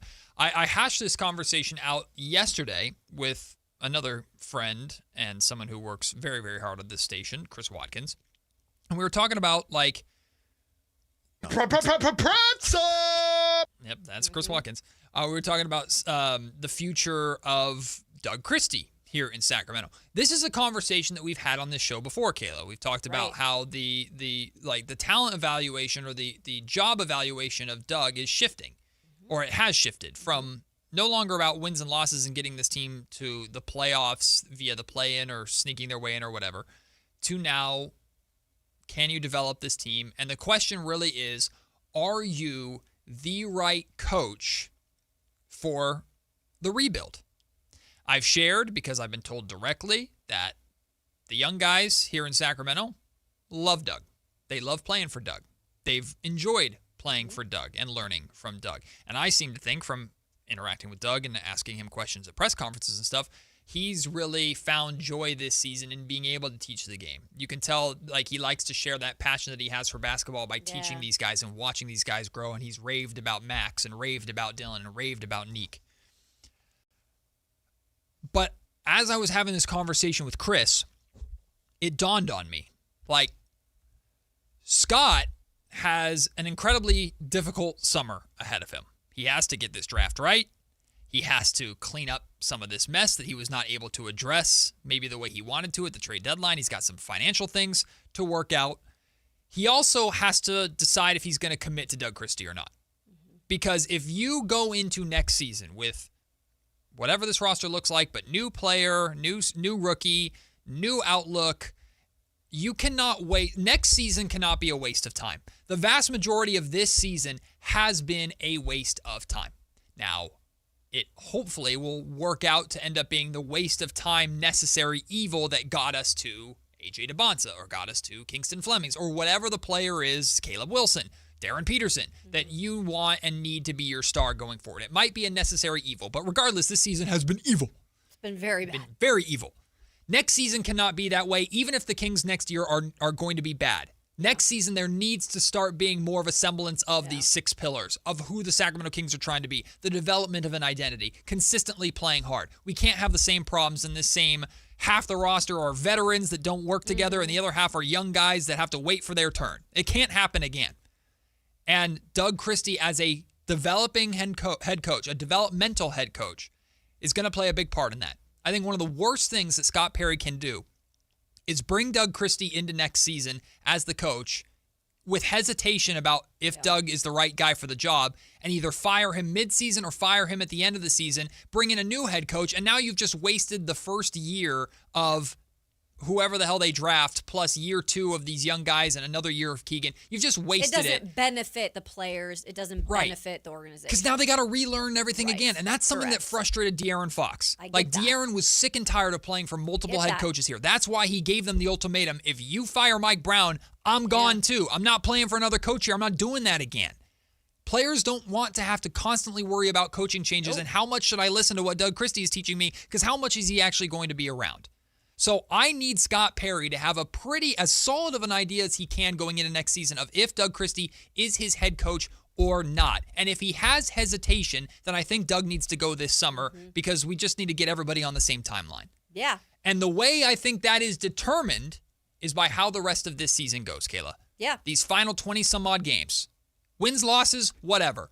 Are the players playing together? Are they better by game 82 than they are right now? If Doug has this team playing consistently like they played in the last homestand against Cleveland, against the Clippers, for the majority of the remainder of this season, I think you can feel pretty good about Doug having the job going into next year. Yeah, I don't think it's a coincidence that there are 2 starters on this team that are not going to be playing the rest of the season. And I'm not saying intentionally anything, but I think if you really wanted to give Doug the proper runway to really work with and not be kind of in a bad situation where you got to pick some veterans over younger players and you got to satisfy veterans with minutes. Like at the start of the season, he had to do a lot of that. Yeah. And not only because of the logjam, but just in general because there's so many veterans on this team. Right. And so now I think Perry, in a way, too, and I'm not saying he's this is just my thought and my opinion, he's kind of cleared the runway even more. Like Schroeder's gone. You don't have any more questions about, Keon as much as you might have wanted him here. Now you've got your 2 other highest paid players that if they were healthy, they would see playing time. they're not in the picture anymore. It is giving a wide open runway to let's see what you can do, Doug, with what you probably will have on the team next year with some additions, including our first round pick. And so I think it's almost like hey, we're setting it up. You got to do something with it. And I'm not talking about winning games. Right. I'm talking about being competitive. I'm talking about seeing growth in some of these younger players even more so. I'm talking about the Keegan Murray, DeAndre Hunter, project duo, what we can see out of them. Those now are up to Doug, in my eyes, to look at least competitive in these games moving forward. Yeah, that Cleveland Cavaliers game is the snapshot. That Cleveland Cavaliers game is the snapshot of the way they played, how hard they played, how difficult they made it for Cleveland, not because Cleveland was half-assing it. No, Cleveland was playing hard, and we saw what it took for them to win that game. Donovan Mitchell and James Harden going, all right, enough of this. We know the capability of this team. And Doug, one of my favorite lines that Doug has said this season, he said a lot of things this season that you're just like, okay, Doug. But one of the things he said this year that made me smile when he said it, and it makes me smile every time I think about it, is he told the players, it's like, you done messed up now because you showed me you could do it. Right? When you show me you can do it, that means I know you can do it, so I'm going to keep pushing for that. Yeah. So to that tone, they've shown us they can do it. And that wasn't just once. That was like a couple games, at least here in that home. 3 straight games. They lost to the Grizzlies, and that game was like, okay, whatever. But it was close. It was competitive, and whatever. Bummer. They lost to the Clippers. Kawhi Leonard played the vast majority of that fourth quarter to close that game out. And the Kings still, even after Kawhi exited the game, they still had to deal with John Collins, Brook Lopez, and the top guys on that Clippers roster at the end of that game because it was close. It was competitive all the way through. It was close to a 48-minute effort. Yeah. That Cleveland Cavaliers game was the epitome of this is what Kings fans have been asking for. A young group that plays hard, gets after it. This city will rally behind that. And if you were to tell this franchise right now, insert any of these rookies of this top 5 out of the top 5 of this class and put them on a team that more often than not next season is going to look like that, even if they're losing the vast majority of the time, I think you'd have more than enough season ticket holders on board. I think almost everybody would go, yes, sign me up. I'm good with that. I can handle a year of that as long as there's progression towards where I need the Kings to go and where I believe the Kings are trying to go. So shrink that down now to a 24-game season. I think there's 24 games left. About that, yeah. You have 20-some-odd games remaining this season. This 24-game or this group of games is now its own separate season where show us gives 26. Thank you. Not 24, 20. God, 26. Jesus. 20, I mean, can we just skip those last two games? Skip a couple. Yeah. There's a couple against the Golden State Warriors there at the end back-to-back. Just give those out. Just get rid of them. Can we just say, Kings Trailblazers, last game of the season? I mean, is that really even a game? But regardless, these final 26 games, that it's now its own season. Mm-hmm.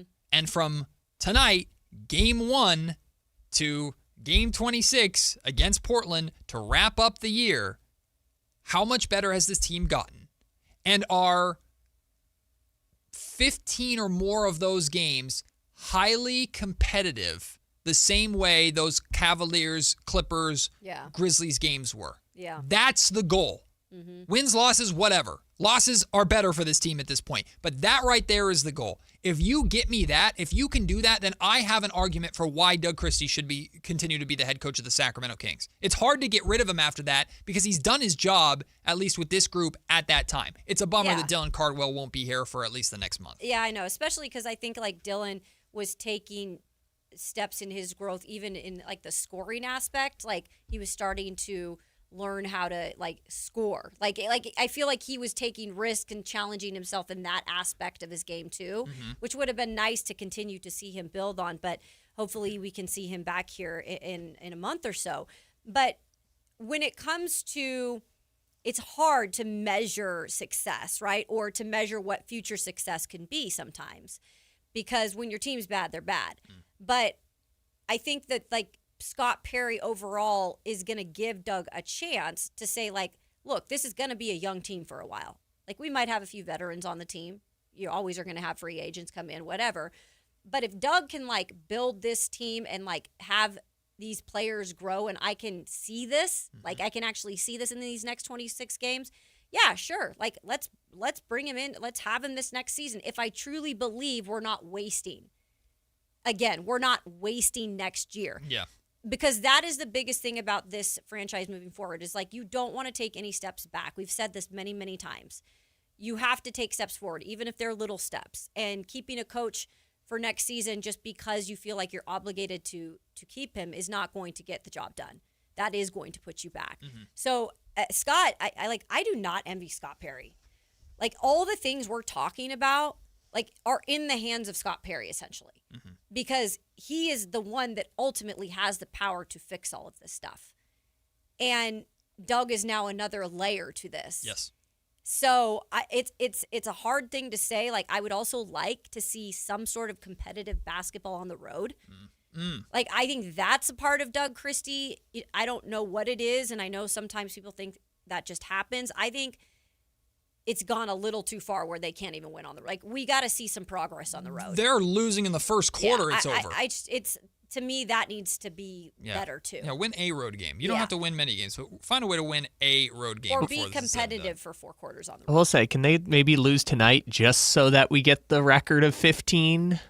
After that, then you can start trying again. I don't care about records. I don't care about lose to increase draft lottery odds, but lose competitively. That's the ask. Yeah. Lose competitively every single just day. For all our suffering, can we just get the banner that says longest losing streak in Sacramento Kings history so we can, like, brand this as the worst year ever? See, I think I very much, if there's any extra motivation for this team to play hard tonight, it's that. I don't think Doug Christie wants that on his resume. I don't think any of these players want that on their resume, whether they can claim it's just Sacramento or not. I think Scott wants that on his resume. Well, Scott might want it because he's looking at draft picks. I don't know. Scott's like, it ain't my mess. I'm just trying to clean it up. I didn't make it. The other part that I like about this that you're talking about is, like, if you don't treat these 26 or 24 or whatever we want to call it games as your testing ground for Doug Christie, then next year becomes that, and you're already pushing back the timeline. How long is that? Like 6 months? But that's the point. Don't waste the time. Yeah. It's a waste. And I saw him do it in Tennessee year after year where they just kept either the GM or the coach, and they let the coach carry out, and then the coach got fired in the middle of the season, and it's a mess. Yeah. And it does put franchises back. Yeah. Fans are not obligated to watch these final 26 games, but the Kings have to play them regardless. Yeah. They have to play them. So you might as well make them mean something. Mm-hmm. Might as well make them constructive in some kind of way. And for Doug, I think it's not just constructive. It is, this will decide if I'm going to keep my job going forward. Because I firmly believe this, whether I like Doug Christie or not. And, of course, I very much like Doug Christie. If there is hesitation from Scott Perry that Doug is the right guy for the job, the right guy for this rebuild, Doug needs to go this summer. Like, that's it. But let me ask you one thing, Matt. Is there pressure? Again, when we talk about ownership, and we talk about the past. Yep. Is there pressure to, you got to keep him here. We got to play it out. He's Doug, it's part of Sacramento Kings history. Let's put it this way. I'm bringing up something that I know people are going to think about. No, absolutely. It's fair to question. It's fair to think about. Let me put it this way. If Scott Perry can't go to Vivek and say, look at this freaking season. Mm-hmm. We did it your way. Mm-hmm. This is trash. This is trash that it's now on me. It's my reputation is on the line to clean this up. I'm tied to this team now. This is garbage. So if Scott couldn't go to Vivek now and say, this is quite literally the worst team in the history of your franchise, or almost there, and I can't have full control to make the changes that I want to make at the head coach position or otherwise, then we're all screwed. Nothing's ever going to change. And maybe fans feel that way. And yes, there might be. We talked about an admission of guilt with the trading of Dennis Schroeder. Yeah. There was an admission of guilt there with Scott Perry of, maybe I shouldn't have made this move. Sure. There will be an element of firing Doug Christie after 1 year that Scott Perry would have to wear. 100%. Because whether or not we speculate whose hire it was, Scott attached himself to that pick very vocally and very aggressively. Mm-hmm. He did. He made it very clear. And all we can do is take him for his face value. Now, I don't expect Scott Perry to take the podium and go, it was forced upon me. Right. He's not going to do that. He knows the game. But regardless, Doug is now Scott's responsibility. So if Scott were to fire Doug, Scott has to wear an element of that. And that would, spark a reaction, kick a hornet's nest, fans going, see, he never wanted Doug to begin with, nothing's changed, blah, blah, blah. That outrage, whatever, it's going to exist no matter what until you actually change things for the better. But that's my point. If that is how you change things for the better and you have to wear that short-term loss, then wear that short-term loss, just like you had to do with the Dennis Schroeder deal. Yeah. Now, I'm not rooting for Doug Christie to be fired. No. I am the opposite. I want these final 26 games to be entertaining and competitive, and I want to know that's the right guy for the rebuild. We'll talk about whether or not he can win you a title in a few years. I don't want to, sorry. That's the right guy for the rebuild. I don't want to see it for Sacramento Kings' sake, because I think that going backwards and firing a coach at any point when you're trying to just move forward is a disservice to the organization. Yes. Like, it's going to put you back. I don't know Doug personally. He's still learning on the job, I think, in terms of being a coach. Do I think he could still prove he could be a head coach here? Absolutely. I do. I really firmly would not say that and believe that unless, I felt like he could do it. But unfortunately, time is not on his side. But there is opportunity on his side for the games moving forward for this year. He can buy the time with these 26 games, though. That's a good point. Yeah. That's it. If Nick Clifford looks a lot better, if we see, wow, Keegan, DeAndre, there's something there. Doug's figuring something out. He doesn't have to have all the answers. He might not have one. But boy, there was more progress in these 26 games than the first 50 some odd whatever.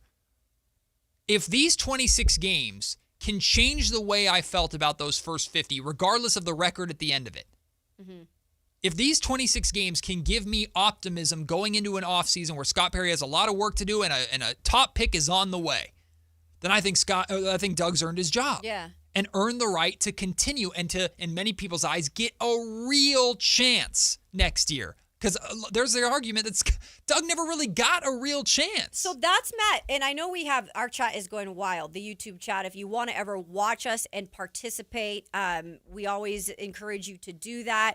So our chat is going wild, and there's been some questions about Doug and some statements about Doug, and some people just flat out saying Doug is not a good coach. Yes. Look, what I would like to know from people like that, and you can call in, and you can Please. explain. 916-339-1140. I want to know, if I don't know yet that Doug is a good coach, how do you know he isn't a good coach? That's all I'm asking.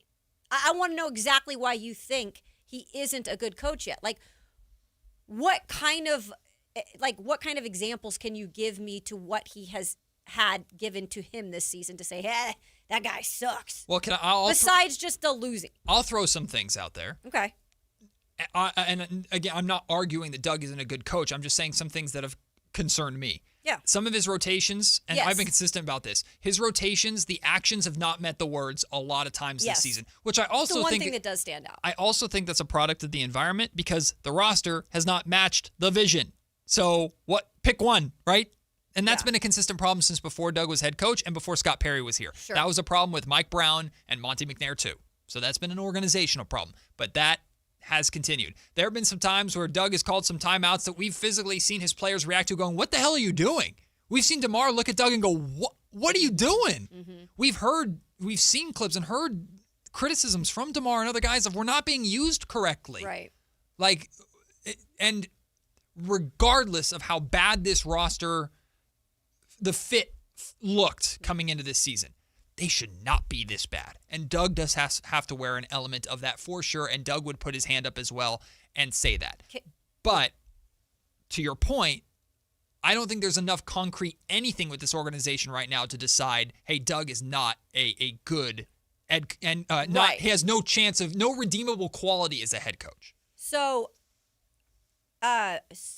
Secure and DeCarter, sorry if I pronounce that right. I'm looking at all this stuff and it's jumbled. But he had said that Doug runs no type of offense. The defense is one of the worst in the league. So I know the offense is obviously a concern for people too because Doug preaches so much about defense that it's almost sometimes well, You need offense in the league. You need to have a strength. Right. Yeah. And the defense right now is, you don't have the parts necessarily, but the defense isn't even close to being what you envision it to be. So the fourth quarter offense to me has always been a big concern too. Oh yeah. And how is this team so clunky and terrible and ISO sticky in the fourth quarter that just results in just terrible basketball? They've just had some bad quarters in general, mostly either the third or the fourth. Yeah. Yeah. So there's definitely some things that Doug has to wear as a coach, and certainly like Scott has made it very clear too. Scott Perry said in his press conference after the trade deadline, Doug Christie is developing just as much as a head coach as this roster and this team and organization is developing towards the future. But that's my point. Like, how much can your coach be developing at the same time that your coach is responsible for developing your next star? That's the question that Scott has to have an answer to, a confident answer to, going into next season. And again, if there is hesitation that Doug is the right guy, then don't waste time. Don't waste it. Just make the move and bite the bullet. Sometimes you got to be the bad guy. And just bite the bullet. Also, it would align the timeline because this is going to be a 3 to 5 year process. So you should get a coach, a young coach probably, I assume, who will get the chance to grow with the young players. Or just the guy that you have confidence can develop this team the right way. How much is that part of it, though? And again, I'm asking you these questions because you guys have been here covering this organization longer than I have. How much is that a part of when you are looking, like you're always looking, right? You're always preparing for if something doesn't go right. If you aren't, you're not a good general manager.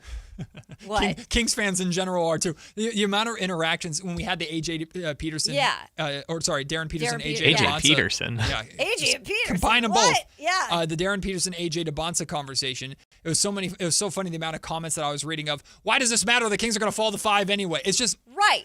Always expect the worst in Sacramento. Always expect the worst. So my question, though, seriously, is when it comes to hiring the right head coach, because here's the other part that we can say all we want. Well, if Doug doesn't develop, these guys enough, and Perry is going to bring in a new guy, and Perry should always be looking for if something happens, like you have people on your radar, or you have things that could happen that you have to be prepared for. Yeah.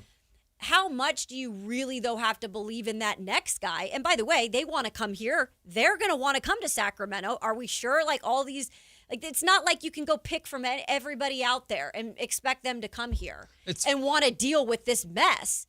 And so that's a part of it too. When you look at like, even if Doug doesn't work out, you don't have the pick of the litter. It's funny. I think there could be a compelling case for coaches out there, depending upon how the remainder of this season goes, a la the Las Vegas Raiders. Hey, Cliff Kingsbury, you have the number 1 pick. And football's different. He knows he has the pick. Not Cliff Kingsbury. It's Clint Kubiak. Clint Kubiak. Oh, my God. Dear I hope you guys Lord. didn't get Cliff Kingsbury. You've done this a couple times. I've just kind of let it go, but it's the double Ks. It's the alliteration. I'm so alliteration. sorry. Clint Kubiak. Sorry, not Cliff Kingsbury. I was like, dang, you guys are in big trouble now. Yeah, well, it's the Well, Ravens. hey, he's going to be the quarterback's coach of the Rams, I guess. Anyway. Oof. There's the appeal of you're going to have a top pick. You have young players here that are, I think, somewhat enticing. You have a Keegan Murray. You have this Max and Neek. Like, I don't think the job, if the Kings are pivoting in the right way and trying to sell this job to a young coach or any coach who's supposed to come in and develop, it's very clear to everybody. The path is clear. Plus, I have a top 5 pick in this very, very talented draft class as well. Yeah. I think that is appealing. That would be appealing to attract someone to want to take this project on that Scott goes out and finds. But it comes with baggage. Of course. I will say in the NBA though, there's so many retread coaches and like JJ Redick's or Doug Christie's that get head coaching jobs that I think one of these lead assistants would leave. You also got to make sure like then you're not just bringing him in for a year and he disappoints and then you're back on the coach. Like it's hard. And I know like you're not always going to hit. But it's just hard to know if these coaches are going to be the guy. Yeah. Sam, I saw you on hold. I'm sorry I didn't get you. Give us a call back. We can get you in the next segment. We can start lunch break early if you want to call in and be a part of this conversation. 916-339-1140, 800-920-1140. And I think a lot of people are going to weigh in on this question. Should the Sacramento Kings consider using multiple first-round picks or maybe even Keegan Murray to pick up another first-rounder in this year's draft with how talented this draft class is. Kayla and I will explore that possibility. Coming up next, you're listening to Matt and Kayla on Sactown Sports. Sacramento weather is brought to you by Elk Grove Honda. I'm Tamara Berg in the KCRA 3 Weather Center for your Thursday. Rain for the morning. It's going to be a wet commute and a little bit breezy at times. It's going to be cool as well. We'll see those rain bands extend into some scattered showers for the afternoon, still staying cool with highs today in the 40s. Get the latest forecast on the KCRA 3 News and the KCRA 3 app. At Elk Grove Honda, you can drive a 2025 Accord Hybrid Sport and enjoy a tradition begun with the first Accord in 1976. Ask about the least you can do. We're Elk Grove Honda in the Elk Grove Auto Mall, Highway 99 at Elk Grove Boulevard. I gotta get an Elk Grove Honda. Have you tried my Colombian tamales? Yes, but the Mexican tamales I brought are way better. Colombian tamales wrapped in plantain leaves are unmatched, you know. But the Mexican tamales wrapped in corn husks are the authentic ones. At least we can agree that they taste better with Pepsi. Without a doubt, tamales deserve Pepsi. No matter what tamales you love, enter for a chance to win a year's worth of groceries. Powered by Pepsi. No purchase necessary. U.S. residents 18 or over. Ends April 5th, 2026. Rules at pepsipromo.com/free groceries. Pepsi is a registered trademark of Pepsi Going. Hey, this is Greg Papa. Are you working through a major insurance claim? Sunpoint Public Adjusters can help. Sunpoint prepares, presents, and negotiates your claim with the insurance company, working only for you, making sure you get everything you're entitled to, not what just some adjuster working for an insurance company thinks you should get. Call Sunpoint today at 888-247-7865 or contact us at sunpoint.us. Sunpoint Public Adjusters, the gold standard in public adjusting. License number 2N14884. If you're serious about your golf game, then you need to know about Total Game Fitting at the Hagen Oaks Golf Super Shop. Whether it's the TrackMan-powered player performance studio for your best fit clubs, or the cutting-edge technology putter fitting studio, or the free Ballnamic ball fitter and 3D foot scanner, the Hagen Oaks Golf Super Shop offers you total game fitting from head to toe with equipment and apparel. Find your advantage at the Hagen Oaks Golf Super Shop with the latest offering of new golf products in Northern California. Fulton Avenue at the Cap City Freeway. You remember me from a show called And Joe? I'm back on the radio, Sacramento. It's Joe Mommy, and when you need your new country fix, join me weekdays from 6 to 10 for the Pat and Cody with Joe show on New Country 105.1 KNCI or on the free KNCI app. What's up? We're talking to Chad Hoblet of Hoblet Dodge, Chrysler, Jeep Ram in Woodland. Chad, what's happening for Chrysler's President's Day sales event? It's already starting to warm up, and that means we're going to go outside and enjoy all California has to offer. And there's no better way to do that than a new 2026 Jeep Wrangler Rubicon. Right now, you can lease one for $399 a month for 39 months, which includes a $6,000 Hoblet discount. Oh man, those Jeeps look so good, and they're so much fun. It's true. There's nothing like a new Jeep Wrangler. But whatever you're looking for, you can find it at the Hoblet Certified Pre-Owned Supercenter. With over 200 vehicles available and almost 70 under $20,000. Search, select, and save through their whole inventory at HobletDodge.com. Nobody beats Hoblet, period. $6,000 total net savings on select new 2026 Jeep Wrangler Rubicon after $6,000 Hoblet discount. $399 special lease with $39.95 due at signing plus tax, license fees, and dealer accessories. 7,500 miles per year, 30 cents per mile over for well-qualified buyers with 720 plus FICO. Must finance through Stellantis. 3 is net savings. Sample VIN 205-698. See dealer for details. Guys, your testosterone level impacts your energy, drive, weight, hair loss, and even ED. Revive Men's Health Sacramento will check your T level for free. For your free T level check, exam, and consultation, call 916-277-8599 or visit revivemenshealth.com.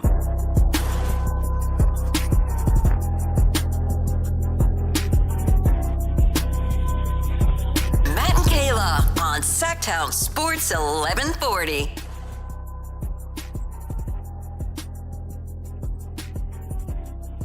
If you missed the start of the show, there are some fireworks as Kayla and I are very much out on Darren Peterson right now as a prospect. I remember I shared with you, I was like, I think Brendan Nunez is actually a big fan of Darren Peterson. Yeah. Well, Brendan put this out about 36 minutes ago. He said, I get why the Darren Peterson minute situation is scaring people, but I feel like there's not enough conversation about how ridiculously amazing he's played when out there. To me, he's clearly the best talent in this loaded draft, got star written all over him. Brendan Nunez will join us at 1 o'clock here in studio, and I have a feeling that's going to be a little bit of a debate because I agree with Brendan in the sense of the talent is undeniable, but talent only gets you so far. If you're not gonna, how talented are you gonna be when you're refusing to play the second half, especially in a place like Sacramento that doesn't have the greatest of reputations around the NBA? Yeah, no, I'm actually interested to hear him talk a little bit more about that, because he's right, and we've all said that the talent's undeniable, and I think even when you put Peterson out there and put AJ out there, it's a little bit more entertaining to watch a Darren Peterson type, but I think our conversation here in Sacramento should be different and kind of has to involve the other side of it, because there's just so much more that is riding on this organization. Right. It's not just the candidate, it's the job. Yeah. The candidate has to be right for the job, not just the best candidate, period. Mm-hmm. Right? And Sacramento, it's going to be a job. You are expected to be the face that changes things here. You are expected to be the face that changes the reputation in Sacramento, changes the low-hanging fruit into top of the tree, right? You're also expected to be the guy when you maybe aren't good again next year, or you're going to go through rough times and rough patches, playing a lot more games. Yeah. You're expected to not, go sit on the bench and pout and say you have cramps. Yes. You're expected to get out there and keep playing your you-know-what off every night. Well, listen, this draft class is stacked.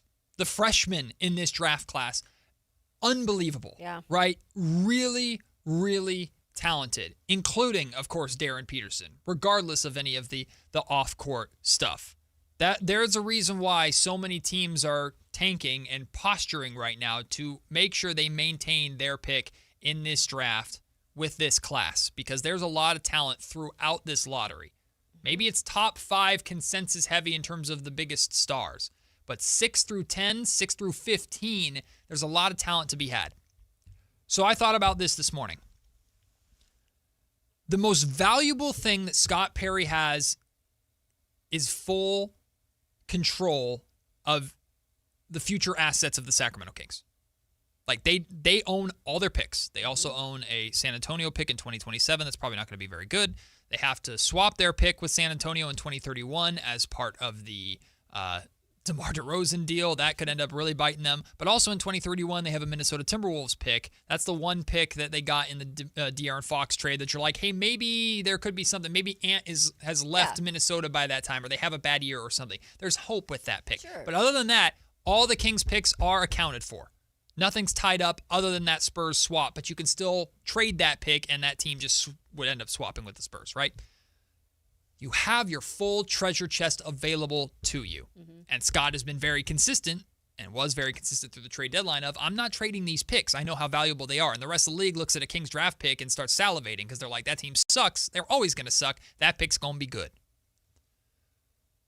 A lot of conversation about timelines. A lot of conversation about starting over. Conversations about rebuild. Blah, blah, blah, blah, blah, blah, blah, blah, blah.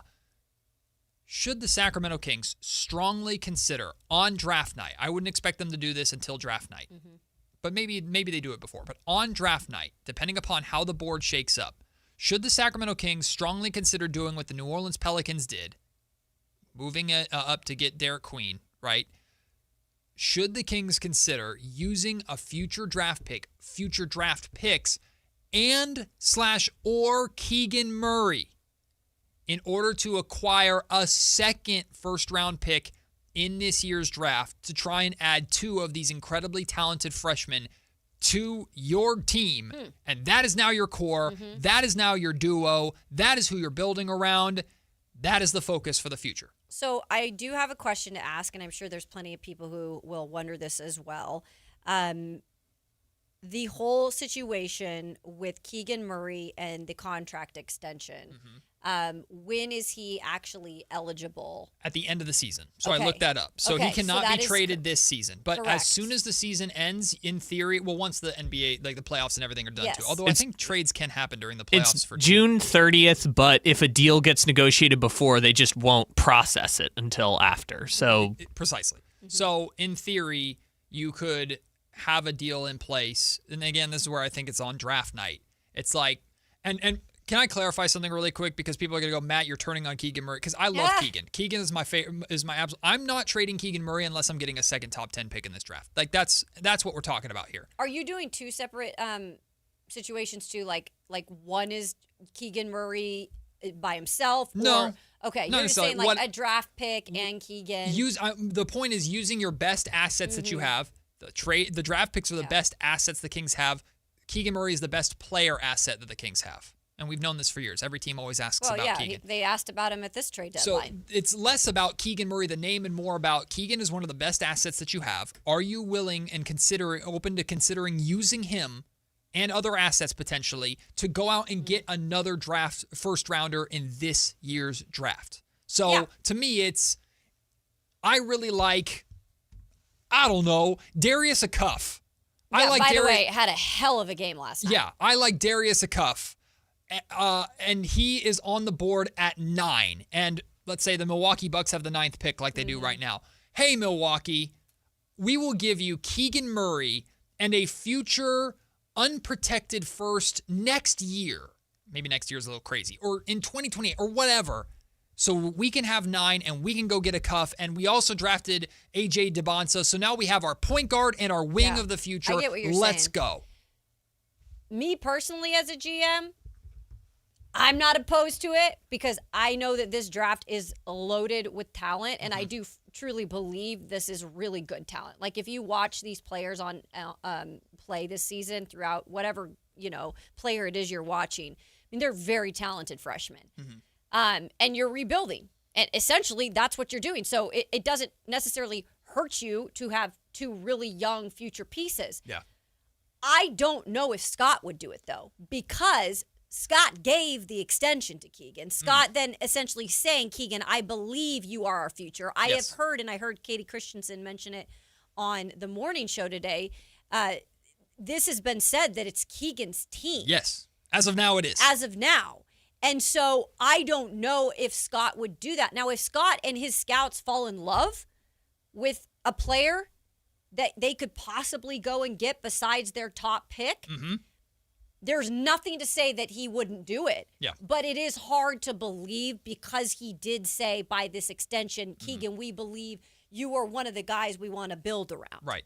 And again, I'm the biggest fan of Keegan Murray on the planet, but let me be clear. It's Keegan's team right now for the final 26 games of the season because he has the green light. It's not going to be Keegan's team the second that rookie walks in the door.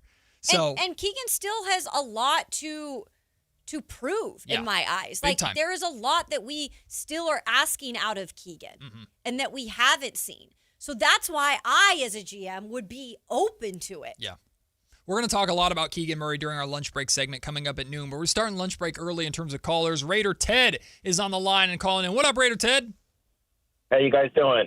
Good. Hey, so I'm feeling optimistic today just about, both of these teams for me, the Kings and the Raiders. Yeah, I love that. It's the year, it's the Lunar New Year and year of the fire horse, which apparently only comes around. I don't know any of this stuff, so I may be wrong. But I guess it's like every 60 or 100 years or something like that. So it means that we're going to have luck in the draft for both of these teams. Love it. And hopefully, and what I wanted to say to a lot of people that used to give Scott Perry, and it's not, he inherited this problem. He was GM of the Knicks, and the owner of the Knicks is not well liked, and has not been well liked. He kicked Charles Oakley, a legend, out of Madison Square Garden. I remember that. A lot of bad stuff, and he helped turn that team around and make it competitive. Not just Brunson, but some of the other moves. So let's give this guy a chance. I mean, he's dealing in a market that's been scoffed at by the NBA, in my opinion, for 40 years, much like the Raiders have since, the Immaculate Reception by the NFL. So I'll get off my conspiracy horse, but I'm feeling really good. What I'm concerned about the most is the desire of the player that we draft by the Kings to be a team player and not be a diva and be a hard worker and be super talented on top of all of that. Raider Ted, I appreciate the call, appreciate the optimism, and those concerns are going to be echoed Very to valid. that organization, and that's the concern that I have about Darren Peterson. It's the biggest concern I've had, and now it's kind of playing itself out even more as the season goes on. And look, again, he could show up in March Madness, play all these games, but then you're also left with the question of, does he only want to do it in big moments? Like, there's just, he has not helped himself, or maybe the people around him have not helped him make right decisions. And it's just something they have to take into account here in Sacramento when you're looking at a guy like this. Pool Guy Mark and Concepcion, I see you guys on hold. Please stay there through the next segment because we have lunch break coming up at noon. We will take your calls right away there. So if you don't mind hanging out or call back at noon, we would love to have you guys on the show to join in on this conversation because we're going to take a little bit of break. Coming up next, it's Pick a Side. Lots of topics to debate and talk about here. It's Matt and Kayla on Sactown Sports. Listen to the #1 sports lineup in Sacramento. The Carmichael Dave Show with Jason Ross, Matt George, and Kayla Anderson. The Drive Guys with Kevin Gleason and Alan Stiles. Every weekday live and local 6 a.m. to 6 p.m. Online at SactownSports.com or download the app right on your phone. Your #1 source for all your Northern California sports. Sacktown Sports 1140. This is the story of the one. As a safety manager at a manufacturing plant, he does everything he can to keep his coworkers safe. From finding ways to reduce risks to keeping safety supplies in stock. And for that, he relies on Grainger. Grainger offers a broad range of quality products and next-day delivery, so he can always play it safe. Call 1-800-GRAINGER, click Grainger.com, or just stop by. Grainger, for the ones who get it done. This is a special alert to all Americans who own a vehicle with less than 200,000 miles with an auto warranty about to expire or with no warranty coverage at all. Due to a decline in the economy, CarShield is announcing a low-cost month-to-month vehicle protection plan that is now available to the public to save any driver out-of-pocket expenses on future auto repairs. Call now to find out how you can pay almost nothing for covered auto repairs. Yes, you heard that correctly. Pay almost nothing for covered auto repairs. An open phone line has been established for all drivers to call for a free quick quote. Call 800-292-4541 now. Drivers who are covered will not have to pay for covered repairs again. This protection plan is at an all-time low. Additionally, drivers who activate this vehicle protection today will also receive free roadside assistance, free towing, and car rental options at no additional cost. Call us for your free quick quote today. 800-292-4541. That's 800-292-4541. What do you have to lose? Call 800-292-4541. Again, 800-292-4541. At Stockton Honda, we know how to honor a great deal. Like right now during our President's Day sales event. Whether you're shopping new or pre-owned, you can find star-spangled savings on some of our best models. Why not stop in today and see for yourself? Come celebrate at Stockton Honda and get huge savings on our giant selection. Plus top dollar for your trade. Anytime, anywhere, it's all here. StocktonHonda.com. Country in the Park is back. May 8th and 9th at Cal Expo. Miranda Lambert. John Party. Chris Young. Turnpike Troubadours. Dylan Scott and more. Line dancing, mechanical bulls, and food trucks. Make it a lucky night out of live country music and dancing for your crew. Tickets start at only $68. Country in the Park May 8th and 9th at Cal Expo with Bar None Auction, Sky River Casino, and Trex Decking and Railing. More info at CITPFest.com. Pick a side, any side. It's time for Pick a Side on Matt and Kayla. I knew it. I knew they were going to be mad at me about bringing up trading Keegan Murray. I love the dude, too. I love the dude, too. I want Keegan Murray to be a Sacramento King forever. I love Keegan Murray so much. People, right? But you know we got a job. This team sucks. You got to look at every single possibility to improve, including looking at our favorites like Keegan Murray. No, hold on, Matt. Let's not go too far. What? I mean, Keegan Murray, we can't possibly ever part with him. I'm still learning. I'm still not 100% sold on Keegan. There's no reason to be 100% sold on Keegan Murray, but I love Keegan Murray. I love Keegan as a player. By the way, I thought it was interesting real quick. Katie Christensen on the morning show was asked by Jason Ross about the vocal leadership of Keegan moving forward and if he could achieve that. She said, that's a good question. It's something that I'm going to watch because it's not a natural thing for Keegan. Going back to training camp, I can't remember who said it. It might have been Zach LaVine who said that, like, they made a joke of it. They're like, even Keegan's talking. Keegan's talking more than he ever has. Sure. You don't have to be a loudmouth to be a leader. You don't. We know this. You don't.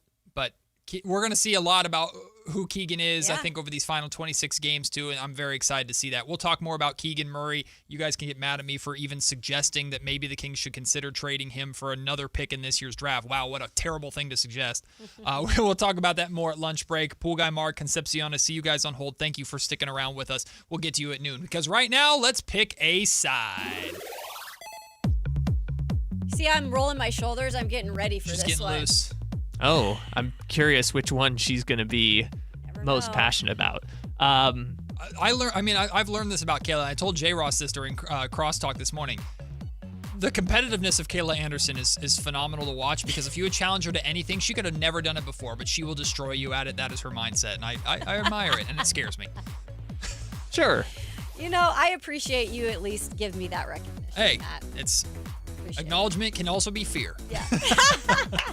Well, speaking of destroying things, Bryce Harper, he's good at destroying baseballs. Perfect hair.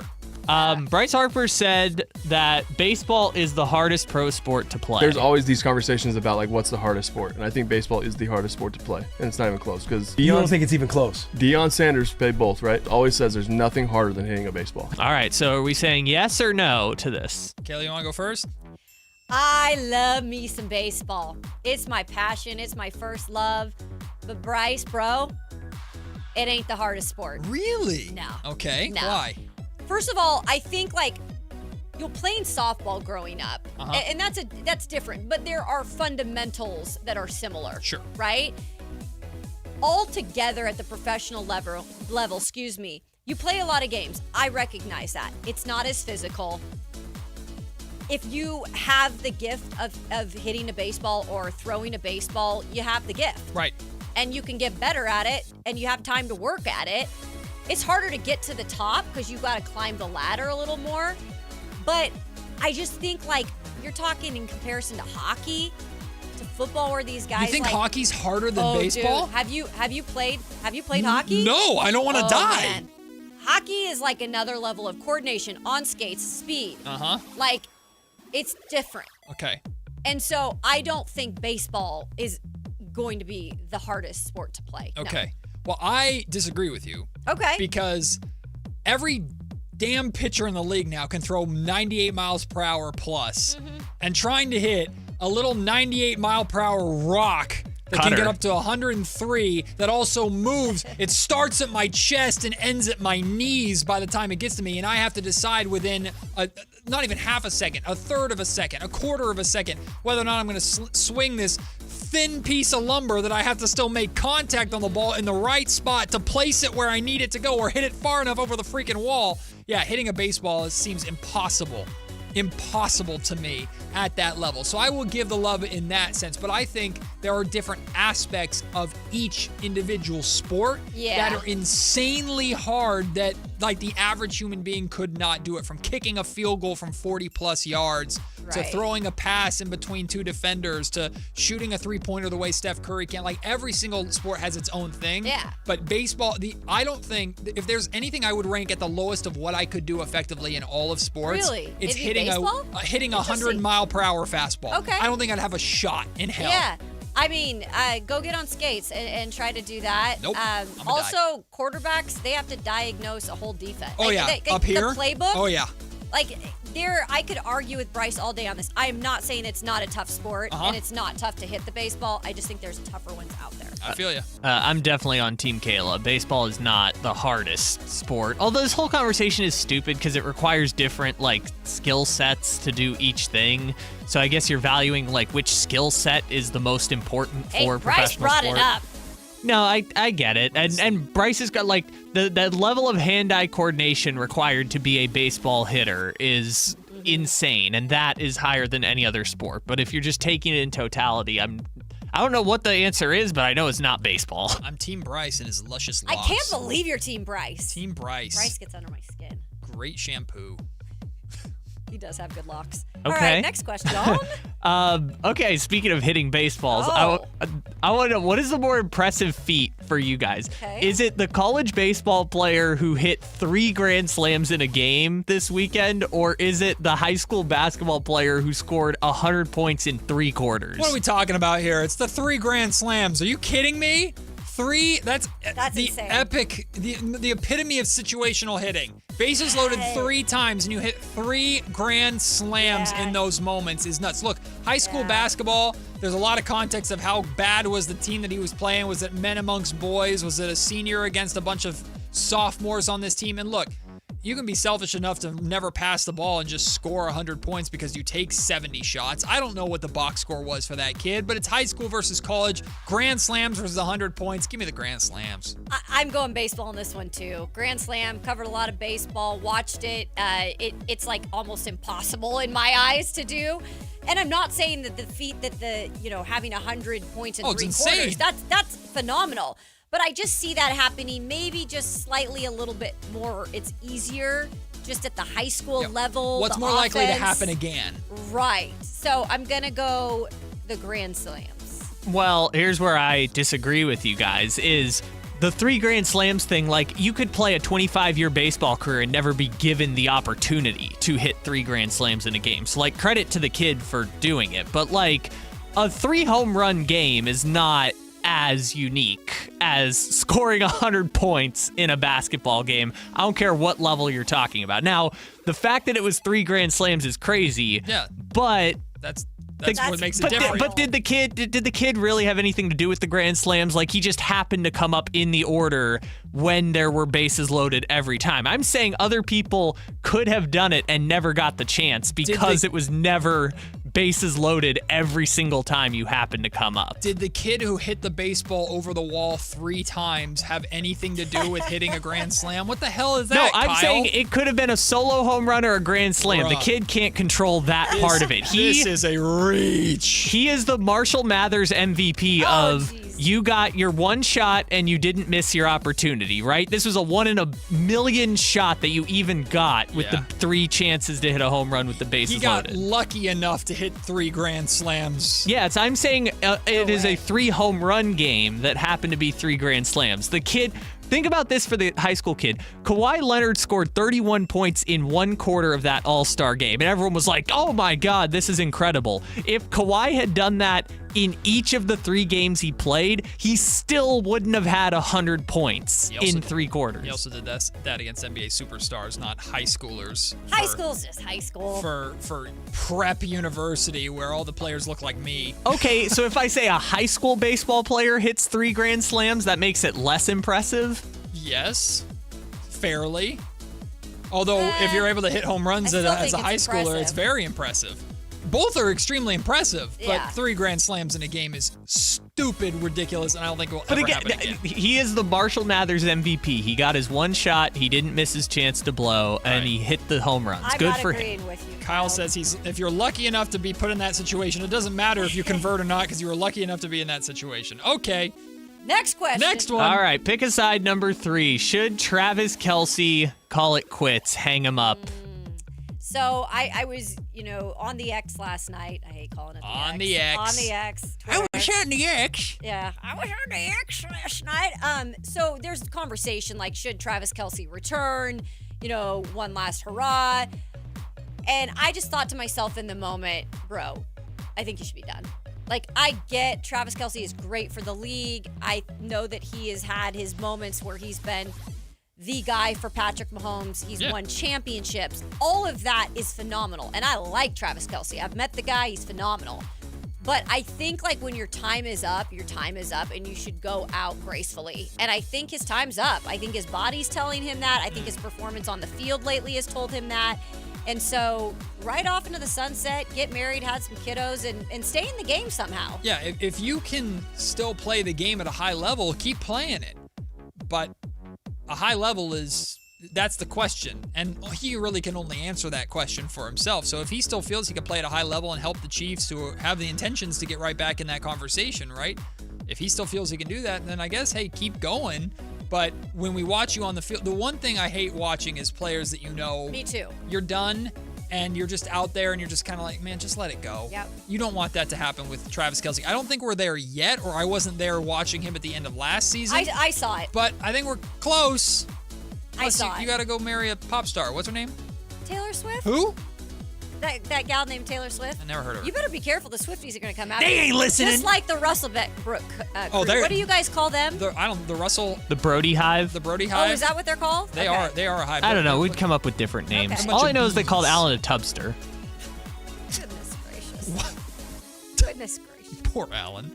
Anyways, Kelce, we're good here. Not that I don't love him or think that he can't put up 1,000 yards, but I'm just like, for your sake, we're good here, my guy. That's Thank you. actually interesting to hear from you, Kyle. Yeah, no, I'm like, you're a Chiefs fan. we did the retirement tour with the third string quarterback. I can't remember his name last year. It's like, yeah, Travis, for your sake, we're good. We will take the break. When we come back, it's time for lunch break. We'll start with pool guy Mark in Concepcion. Wants to jump in on the Sacramento Kings conversation. Again, I asked the question, should the Kings consider using multiple first-round picks or even Keegan Murray to acquire another first-rounder in this year's stacked draft class? And we'll talk a lot about Keegan Murray. He returns tonight. He has the green light, but what does that mean? What does that look like for the remainder of this season? It's all coming up next on Lunch Break, Sactown Sports. If your business depends on reliable vehicles, it's time to upgrade your fleet at myelkgrovechevrolet.com. We specialize in fleet pricing, bulk discounts, and fast approvals, so your team stays on the road and on the job. From work trucks and vans to fuel-efficient sedans and SUVs, we have the inventory, service, and financing to keep your business moving. Call or visit myelkgrovechevrolet.com today and ask about exclusive fleet savings. myelkgrovechevrolet.com. Driving business forward.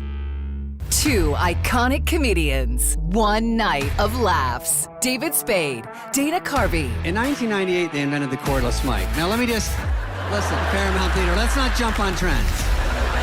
Even in the best marriage, at one point, you look over and go, not my best choice. Friday, February 27th, the venue at Thunder Valley. Tickets on sale now at visitthundervalleyresort.com. David Spade and Dana Carvey, together.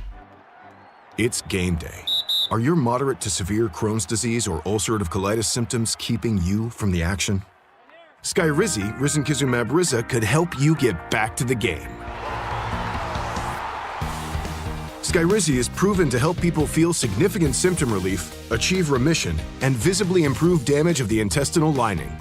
Skyrizi is a prescription injection medicine for adults. Don't use if allergic to Skyrizi. Serious allergic reactions, increased infections, or lower ability to fight them may occur. Before treatment, get checked for infections and tuberculosis. Tell your doctor about any flu-like symptoms or vaccines. Liver problems leading to hospitalization may occur when treated for Crohn's or ulcerative colitis. Control is everything to me. Ask your doctor about Skyrizi, the #1 prescribed biologic in Crohn's and ulcerative colitis combined. Learn more at skyrizi.com or 1-866-SKYRIZI. All Americans should do what they can to prepare for the future. Donald Trump Jr. here with an important message. More and more Americans are looking for ways to diversify their hard-earned money, and gold is the perfect solution. For example, a gold IRA from my trusted friends at the Birch Gold Group lets you diversify your IRA or 401k into physical gold with zero taxes and zero penalties. You stay in control with a tangible asset that's held value for thousands of years. And right now, Birch Gold is offering a free info kit to help you understand how it works. Just text the word SECURE, SECURE, to 989898. There's no pressure, no obligation, just the facts.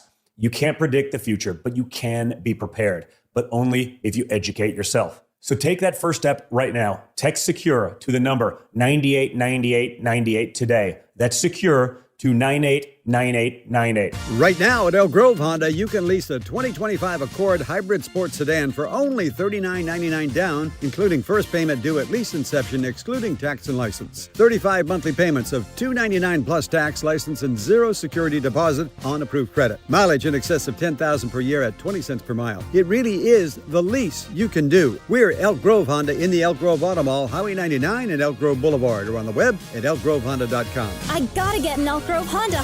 Guys, did you know your testosterone affects everything in your system, including how you feel and perform every day?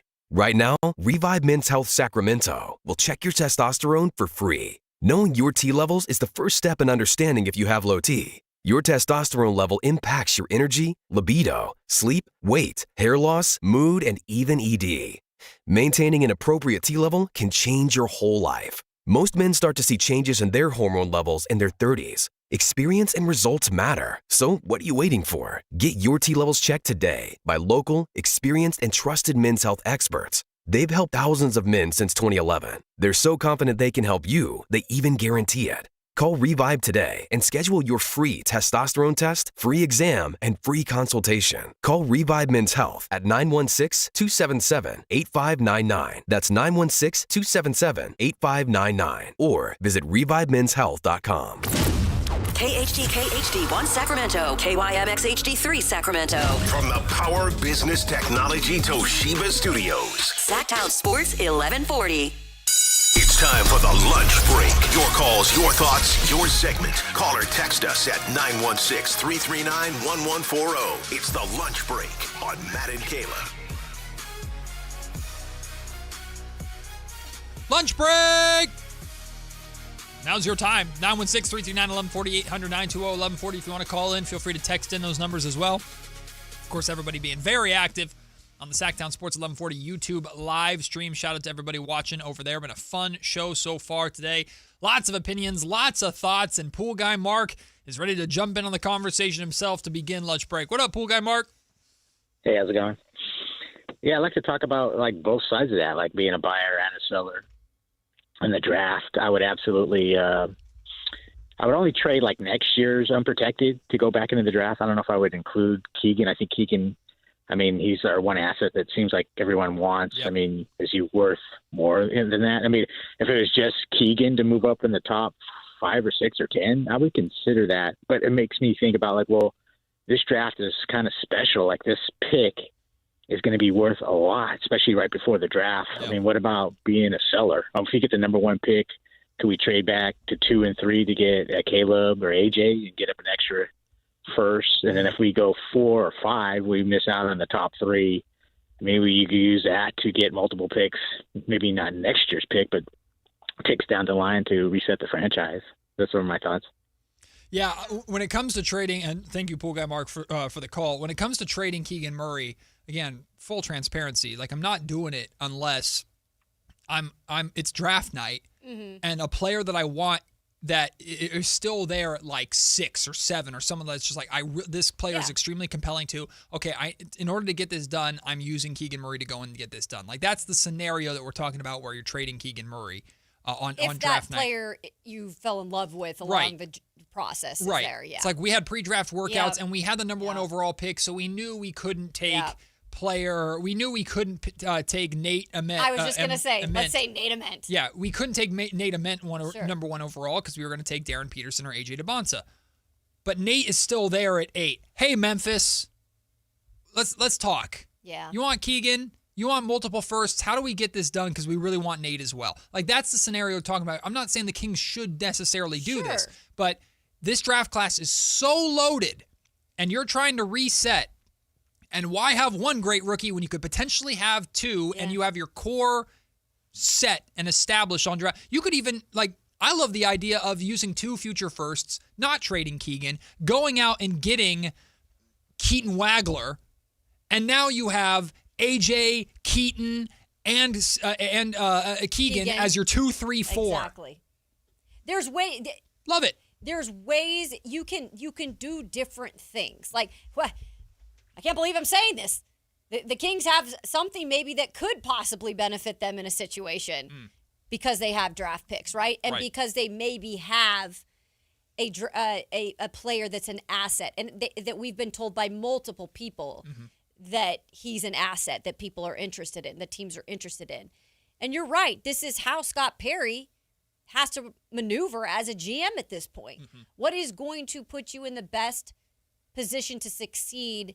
And again, it's going to be a long road regardless, but you always want to do it, the best way. And if he believes that that's the best way to give away a couple, first round picks to go get a guy like Nate Ament or one of these guys that are down there, then I'm all in for it if he thinks that's the way to go.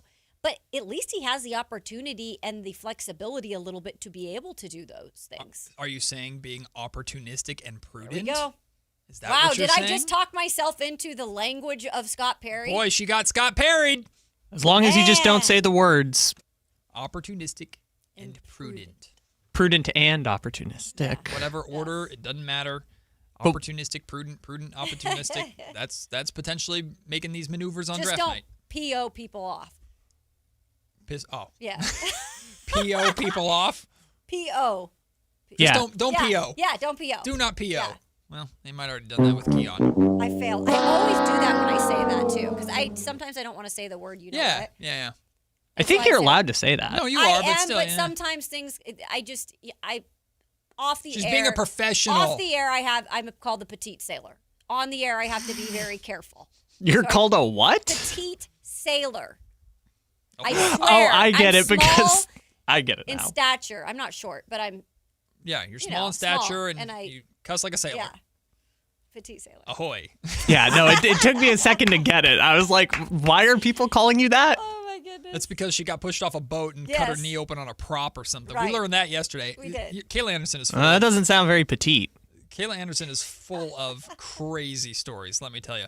Concepcion, you want to get involved in the conversation. I think I'm pronouncing the name right? Concepcion? Hello? Yes. Hello? Hello? Hello? Hello? Hello? Hello? Hello, how are you? Fine, thank you. I want to have a comment there. I think that the Scott Perry need to realize that to rebuild and develop a team is required to create, direct, and execute a development plan by team of experts. That in this case, we had an expert coach along with some veterans players that can provide the knowledge and expertise to develop the young team. We have problems with the Kings pretending to do at the same time, develop a coach and develop a young players team. That is impossible. You know, at the end, the team that we are going to have is a frustrated and undevelopment young players that cannot have access to the expert coach and a frustrated undevelopment coach.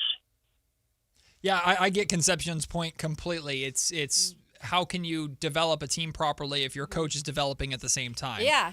Like it's a good point. This is a very, very actually I don't like that analogy, so I won't even say it what came to my brain. But essentially, it is a situation where you can't focus on both of those things at the same time. Now, maybe they can work in harmony in a perfect scenario. Mm-hmm. But what about the Sacramento Kings makes you think that the perfect scenario is going to happen? Tends to not here. So I understand that concern from Concepcion. Doug is going to have to develop as can he be a winning head coach in the NBA. That development is okay. Mm-hmm. But Doug, in order to keep his job, has to be a player development coach now. And I do believe that is a strength of Doug. Is it a strength to the level that the Kings need?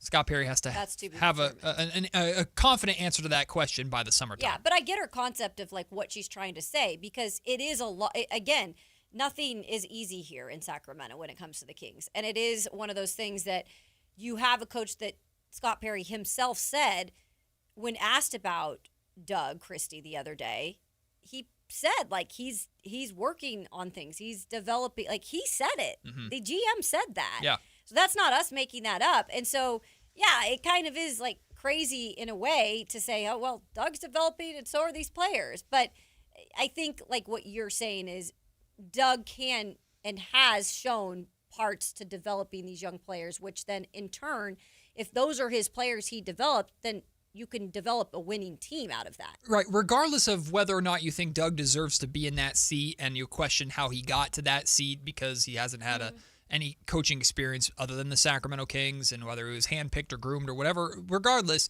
you don't get into that seat, you don't get into that consideration without bringing something to the table. Yeah. And Doug already very much brings something to the table. It's not like, if we're using video game terminology, he's not starting there at level 1 where he has to develop all aspects. He understands the game. He played the game. He has an unbelievable personality and reputation around the league of being like likable. And usually it's like, if you don't like Doug Christie, something's wrong with you. That's kind of like the reputation around Doug. Sure. But he understands the game at such a deep, intimate level that you have to have in order to play it effectively. But how many times have we seen former players become head coaches and it not work out? Because in addition to understanding the game, you also have to understand how to share that understanding. Word salad there. But the point is, like, you have to have a gift of being able to pull Dylan Cardwell aside, pull Max Reynaud aside, Neat Clifford, and go, look, I understood this fundamentally as a player. How do I get you there? And Doug will talk about how much he said he learned how to play the game in Sacramento. Not like he always knew how to play basketball, but he learned how to really play basketball in Sacramento like the right way. Yeah. That's what he talks about and wanting to teach that. So he has a fundamental understanding of that. He brings that to the table already. That could be the primary strength of Doug Christie. If it is at an NBA level, then I can argue he's absolutely the right guy to take on this developmental era of Sacramento Kings basketball, to start this rebuild. Then we can get to in a few years whether or not he is the right coach to win playoff series with. And if you have to go the Mark Jackson route and get rid of Doug in order to bring in your Steve Kerr, then you get there. But we ain't there yet. We just need the right coach to start this rebuild and develop these players the right way. Do you look, and this is a good point in the YouTube chat, do you look at all in his interim basis last year when he was able to go on some win streaks? Like, do you look at all at what he did coaching with that? Yes, you can't disregard it. Okay. I won't say he righted the ship, but they were in a tailspin, and he at least pulled up. They won like 7 games right away as soon as he got hired. Well, they lost in L.A. the game that, like, the game right after Mike was fired. They lost that game in L.A., and then they shot off on a random win streak. The reality is, though, how did it end? You made the play-in, which was your goal, and you got embarrassed on your home floor. Also, that win streak was before this roster. It was pre-Zach LaVine trade. Correct. Yeah. It was correct. But De'Aaron was in and out of that lineup at that time with his injury, and we knew De'Aaron was pretty much checked out at that point. It was a bunch of different circumstances. Doug was handed a grenade, and he managed to get rid of it before it blew up in his face last year. This year, a different grenade is blown up in his face. But I do give him credit for that. I do. You can't not. That would be disrespectful to diminish that. And in many ways, he won the job because of how that went. But that matters less now than the fact that he currently owns one of the longest losing streaks in franchise history. Could be the longest losing streak in franchise history, period, if the Kings lose tonight. Yep. So everything carries different weight to different people. But to answer your question in the comment section's question, yes, that absolutely plays a factor. It would be disrespectful or unfair to not include it. Yeah. So here is Doug Christie at practice yesterday talking about Keegan Murray. He's got the green light. Do we have that ready? Do we have that queued up? I'm so sorry. I did not plan or prepare Kyle at all for that, by the way. I just expected him to just be in my brain. It was like, sorry. silence. Usually there's a little bit of a build up or like eye contact where I know you're ready, and that was just like you're just supposed to be on the same wavelength as me. This is like a marriage. You're supposed to know everything that I'm thinking of, and if you don't, you're the problem. In fairness, I should have been ready to go within 2 seconds of it happening. It just caught me by surprise so much. It's great when you get a deer in a headlights look. It's like, Yeah. what? Wait, is that say me? what? Is that me? All right, let's try this again. Now that I've actually done my correct job as a host. Here is at practice yesterday, Doug Christie. Keegan's a little bit different than Neek because he's not as much ball handling, but for the ability to be able to run stuff through Keegan, and that doesn't mean that he will always score, but he has the very big green light to be aggressive in transition, to pull up, to draw fouls, get to the free throw line, drawing up ATOs and different things for him.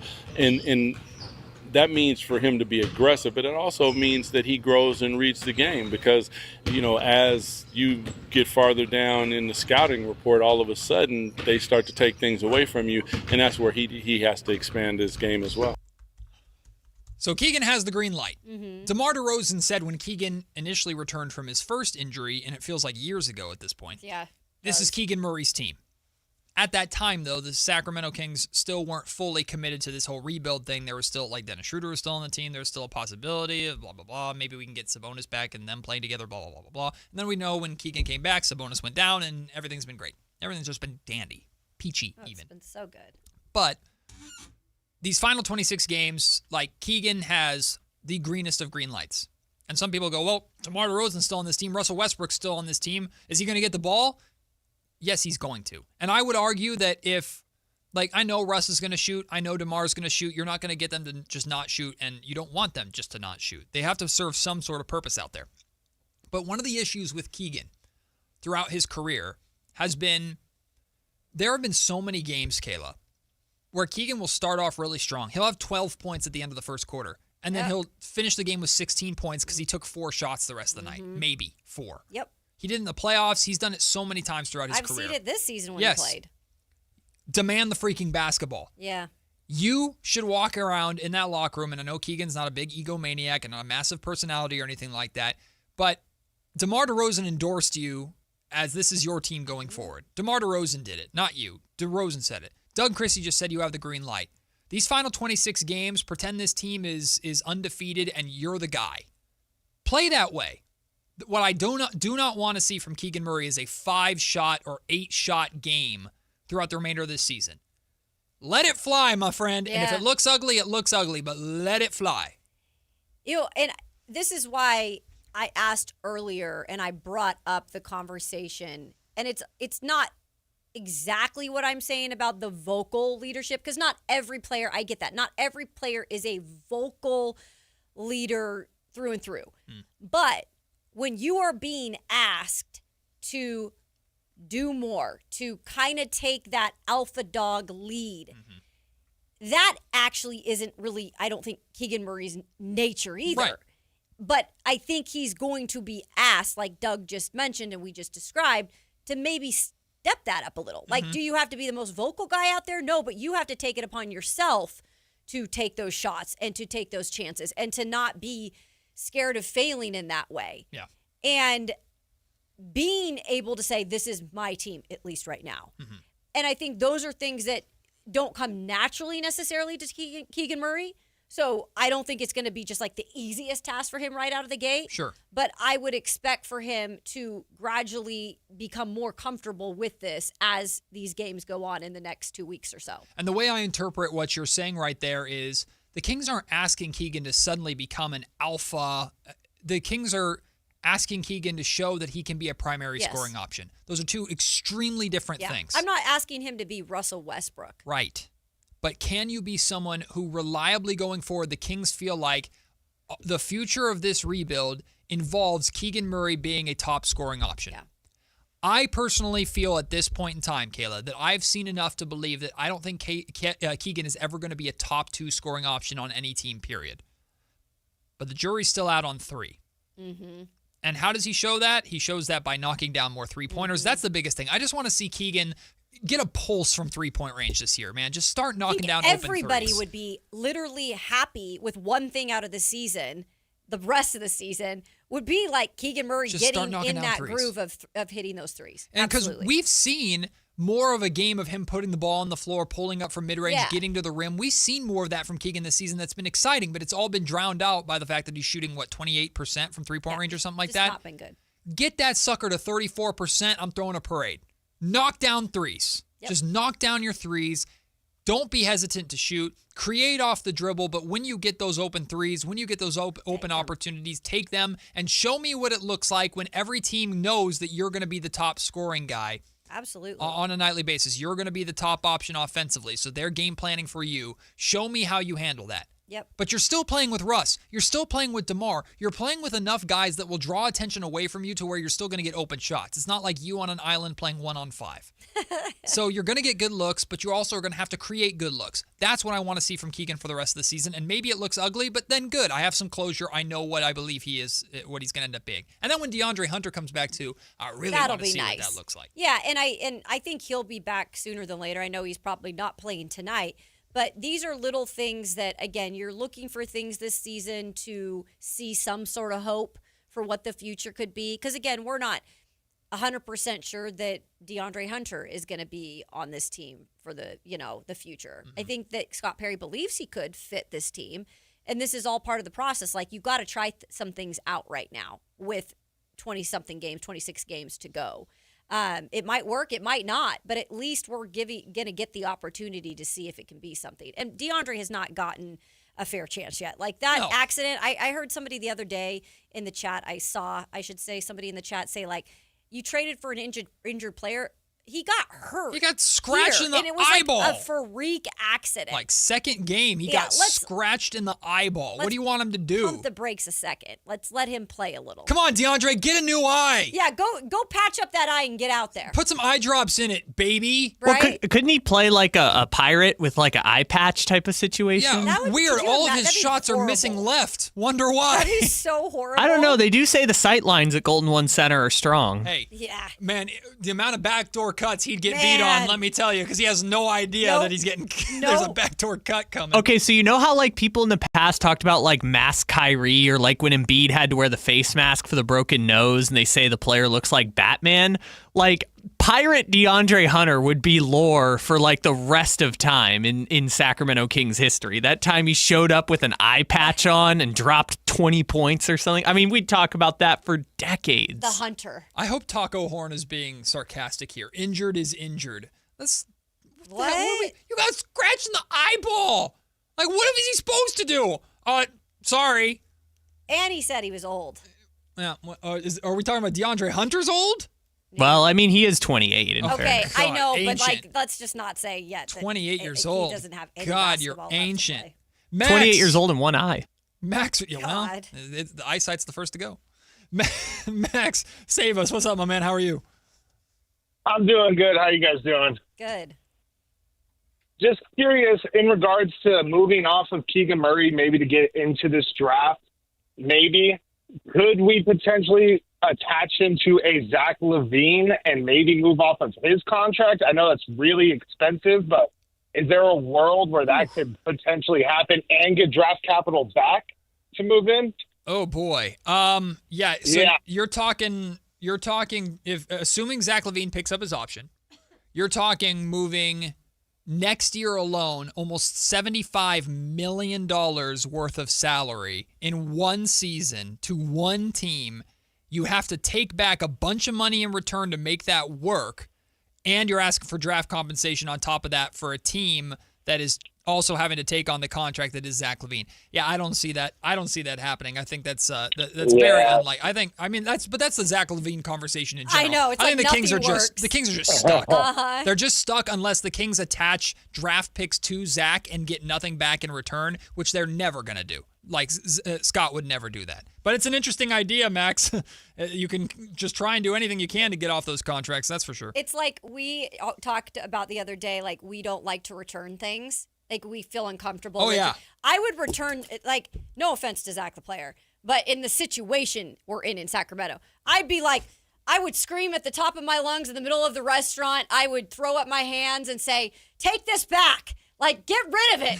I'd be like, I'd embarrass myself. There's a hair. Yeah, exactly. Ma'am, that's your hair. I don't care. I don't care. It's in it. It's in my Take food. it back. Are you... Sir, you ordered the hair. Yeah, exactly. Sir, in the case of Zach LaVine.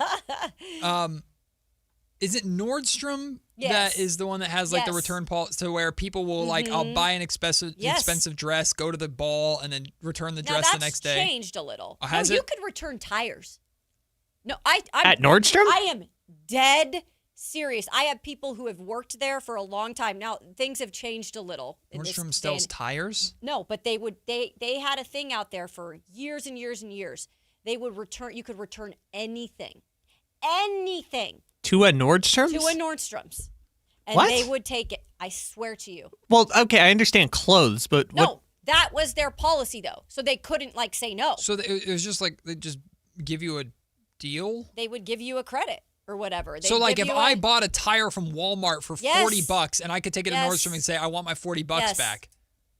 Yes. Gee, I wonder why they changed that model. Well, this just sounds like a thrift store. It does. Hey, man. Good for you, Nordstrom, Crazy, I guess. huh? But Can I return a dining room table to Nordstrom? I would, at the time, yeah. This can't be real. I've had people that have worked there. Will Nordstrom accept Zach LaVine's contract? They don't anymore. I'm sorry. Can we return Zach LaVine's contract? We're crap out of luck, guys, because back in the day, maybe like whenever this was still going, I think it was even like as soon as 10 years ago, yeah, we could have. We could have. Nordstrom's would have helped us out. Damn. Missed that Just window. put them in the shoe section. Missed that window.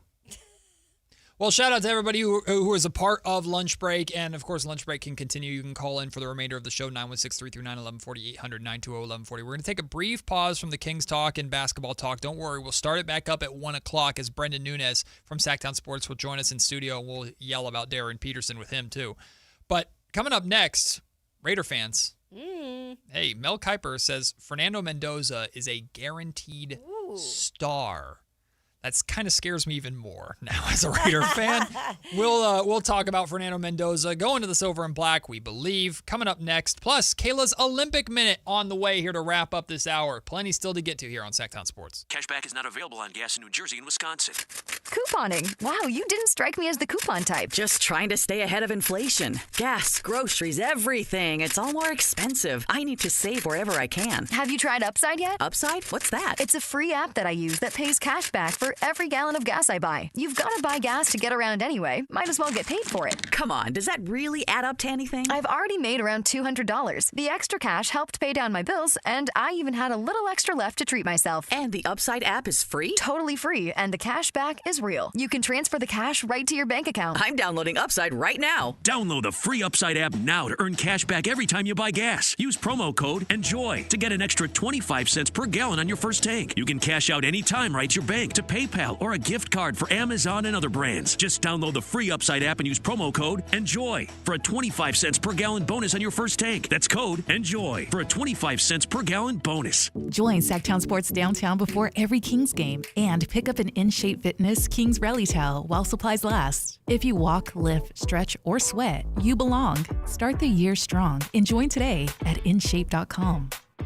Hagen Oaks knows you can buy a driver off the shelf anywhere, but Hagen Oaks is the only place where you'll find total game fitting. The Hagen Oaks TrackMan-powered player performance studio fits clubs to your swing. Ping's Ballnamic Ball Fitter finds your optimum golf ball. The putter fitting studio makes you a better putter, and FootJoy's 3D foot scanner finds your correct fit. In fact, Hagen Oaks will fit you from head to toe with equipment and apparel to make you the player you want to be. It's total game fitting, and it's only at the Hagen Oaks Golf Super Shop, Fulton Avenue at the Cap City Freeway. When life calls for a little extra, a kitchen upgrade, paying off debt, or that dream vacation, Valley Strong Credit Union is here to help. With a Valley Strong home equity loan, you can tap into your home's value with competitive rates, flexible terms, and local guidance you can trust. Get approved in as little as 5 minutes, with funding in as few as 5 days. Your goals are within reach. Visit valleystrong.com to get your offer today. Valley Strong Credit Union. Grow your possibilities. Equal housing lender, NMLS number 456506. Hagen Oaks knows you can buy a driver off the shelf anywhere, but Hagen Oaks is the only place where you'll find total game fitting. The Hagen Oaks TrackMan-powered player performance studio fits clubs to your swing. Ping's Ballnamic Ball Fitter finds your optimum golf ball. The putter fitting studio makes you a better putter, and FootJoy's 3D foot scanner finds your correct fit. In fact, Hagen Oaks will fit you from head to toe with equipment and apparel to make you the player you want to be. It's total game fitting, and it's only at the Hagen Oaks Golf Super Shop, Fulton Avenue at the Cap City Freeway.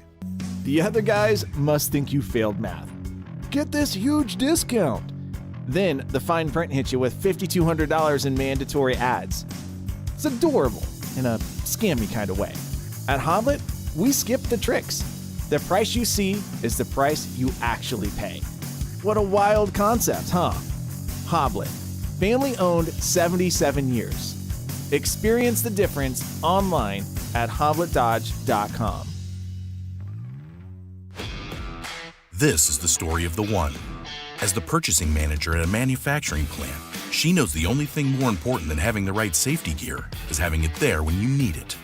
That's why she partners with Grainger for auto reordering, so her team members can count on her to have cut-resistant gloves on hand, and each shift can run safely and efficiently. Call 1-800-GRAINGER, click Grainger.com, or just stop by. Grainger, for the ones who get it done. You're still grooving, still connecting, still loving, still turning up, still thriving. You still got it, but your immune system, it weakens as you age. That's where vaccines come in. They help train and strengthen your immune response to fight off respiratory illnesses like flu, pneumococcal pneumonia, RSV, or COVID-19. Ask your doctor or pharmacist which vaccines you need. Book in minutes at vaxassist.com. Sponsored by Pfizer.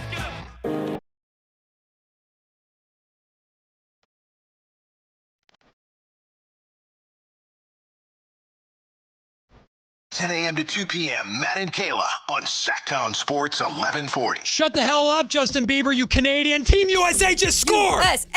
USA. Let's go. Sorry. That is right. It's the gold medal game in women's hockey between USA and Canada. We were down to 2 minutes remaining, 1-0 Canada, empty net for USA, and they just scored to tie it up. Hillary Knight with the deflection. And it looks like this game's going to go into overtime. What a push. There's still 9 seconds, Maddie. You never know. You never know. You don't. Now we're going to stop.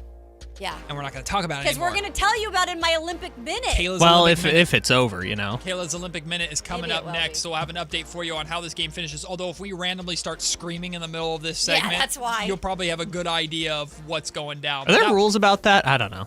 It's our show. I meant like disseminating the Olympics rules. I don't know. I don't think anymore in terms of talking about it because it's on everywhere, right? It's like on our TV. they used to be able to kind of monitor that because it wasn't on, and so you couldn't put certain things out.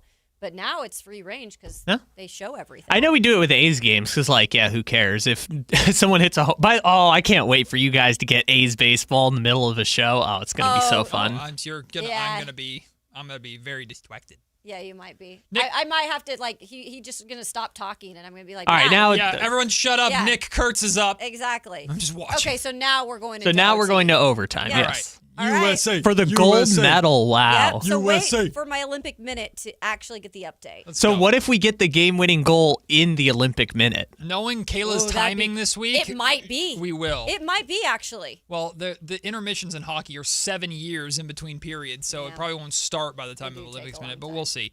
But, stay tuned for Kayla's Olympic Minute for the latest updates on Team USA and beyond from our own Kayla Anderson. That's coming up in the next segment. Right now, though, talking a little Las Vegas Raider football. They got the number 1 overall pick.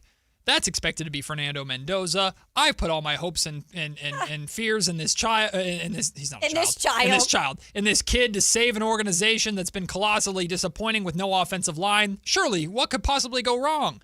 Well, Mel Kiper says he believes Fernando Mendoza is a guaranteed star. And the Raiders get lucky, fortunate to have that first pick and have a quarterback that's worthy of being that high a pick and being a franchise quarterback like we're expecting Fernando Mendoza to be. He cut down on his sacks dramatically from Cal to this year at Indiana. He got the ball to all those receivers accurately, clutch situations. The way the decision-making, Rich, late in the play that he made on a consistent basis was remarkable. And not turning it over, being able to beat a defense with his legs, as he did in the championship game. When he did a run, he could. The great leadership. He was going to go to Yale. He's incredibly intelligent, so passionate, so energetic. For the Raiders, Raider Nation, be happy. In the AFC, particularly in that division, Rich, with Patrick Mahomes, and you think about Justin Herbert and Bo Nix, to get a guy like this for Clint Kubiak, you struck gold here. This kid is an outstanding prospect. Yeah. So why am I scared? You guys have the right to be scared, Raider Nation. I Jamarcus get Russell. That's rude. Let me just put this out. Cross the line. You asked why. Those two. No, it's not that. It's the offensive line is wet paper. But anyway, Kayla, as you were saying. You have a right to be scared. Absolutely. Because you now have the number 1 overall pick pretty much gifted to you, and your first reaction as Raiders fans currently, it's like, what is going to go wrong? Excuse us, we earned it. Yeah. You earned it. We sucked bad enough for so long. That bad. We earned it. You were willing to throw away your relationship with Max Crosby we for took it? our franchise star and said, sit down and leave so we could have Fernando Mendoza. Thought about the bigger picture. Yep. You know? We told Brock Bowers to get hurt 19 times. We refused to give the football to Ashton Genty. We deserve it. We hired Pete Carroll for a year, damn it. That's right. I mean, you guys thought that was going to be awesome. I did. I also thought Geno Smith was going to be great too. I'm they sure beat the people Patriots thought week that 1. too. I was like, yes. We got a quarterback. And then it just went. And then he like played, down a ski slope in the Olympics. Well, it turned out, we didn't know it at the time, but apparently Pete Carroll was holding back the Seahawks. And we didn't know it at the time, but now it's pretty clear. Sometimes people got to move on. Or maybe Pete Carroll was a sham the whole time. I don't think that's the case, Kyle. So what I will say about Fernando Mendoza and what Mel Kiper just said, let me make this clear. I am not actually the biggest fan of Mel Kiper. I have seen a lot of draft analysts. I've talked to a lot of draft analysts. I seem to disagree with Mel a lot. I don't disagree with Mel at all. When he even said his breakdown, I was like, you could probably hear me. I was like saying, yeah, oh yeah, uh-huh. He hit it right on. And it's the way that Mendoza, not only throughout the season, has showed us those moments. Mendoza has shown us those moments in the biggest games this past season. And in the biggest game where it counted the most, Mendoza put the team on his back, and he was gritty, and he was physical. And on top of it, it's nice to know that the man is brilliant. Like, the man's smart, and that is part of playing the quarterback position. And I know one of the guys, and I'm going to reach out to him. I don't know if I can promise you to get him on the show, but Daniel Jeremiah of the NFL Network, who breaks down players incredibly when it comes to the draft. He had recently said on his scouting report of Fernando Mendoza, he gave him a great grade, and he gave him a similar grade to Cam Ward this last year. His best attribute by far is how tough he is. And that is a great attribute to have joining the Raiders, because guess what? He gonna get beat up a little. Yeah. So let me ask you this from Wounded Raider fan. Hi. Wounded Raider fan. I thought that was someone on the chat. No, that's me. Raider Fans Anonymous. I'm Wounded Raider fan. That's what it reminded me of. From classic Eeyore Raider fan over here, where it's just the sky is always falling, doom and gloom. It's never going to be bright and sunny. Everything sucks. Go Raiders. Well, your entire life it has been. Yes. Yes. Literally my entire life. Yes. What you just said about Fernando making those big plays, undeniable, right? He was phenomenal through this entire national championship run. Unbelievable. Why/how will that translate to turning the Las Vegas Raiders franchise around? Obviously, the quarterback position, the most important position, not just in football, the most important position in sports. You got to freaking start there, right? And I do like some of the targets that he's throwing. I love Brock Bowers. I love Ashton Genty. There's a lot about this team and the pieces that excite me. Yeah. But with where the Raiders have perpetually been, if I am Wounded Raider fan 101, asking Kayla Anderson, football analyst, why Fernando would be different, what's your answer to that question? Yeah, Fernando, and I'll say this to you firsthand. I saw it with what Cam Ward had to go through, and there's similarities with the journeys of the two. They didn't just go to the top level and have success right away. Now, each of their paths were different, but they had paths to get to where they went to. And it along the lines had some adversity. There were different coaches, different coordinators they had to work with. But they were able to reach a pinnacle. Like, I know Cam Ward did not win the championship at Miami, but he found a lot of success in every place that he went, and he elevated his teams. Absolutely. Fernando Mendoza, leaving Cal, going to Indiana, where Indiana was not even a football, like anything. And to be able to elevate to what you did and then bring home the first ever championship, like, that wasn't all of him, but there was a big part of him that had to do with that. And being able to have that experience in losing culture sometimes and then find ways to win and get out of it, he has that. That can't be taught. And when you go to a losing place like Tennessee was, where Cam Ward was, and they lost last year, but guess what? They got better towards the end. He got better towards the end. Right.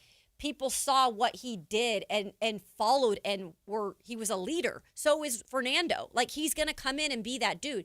He might have some faults early on, but he's going to get there because he just has the pedigree.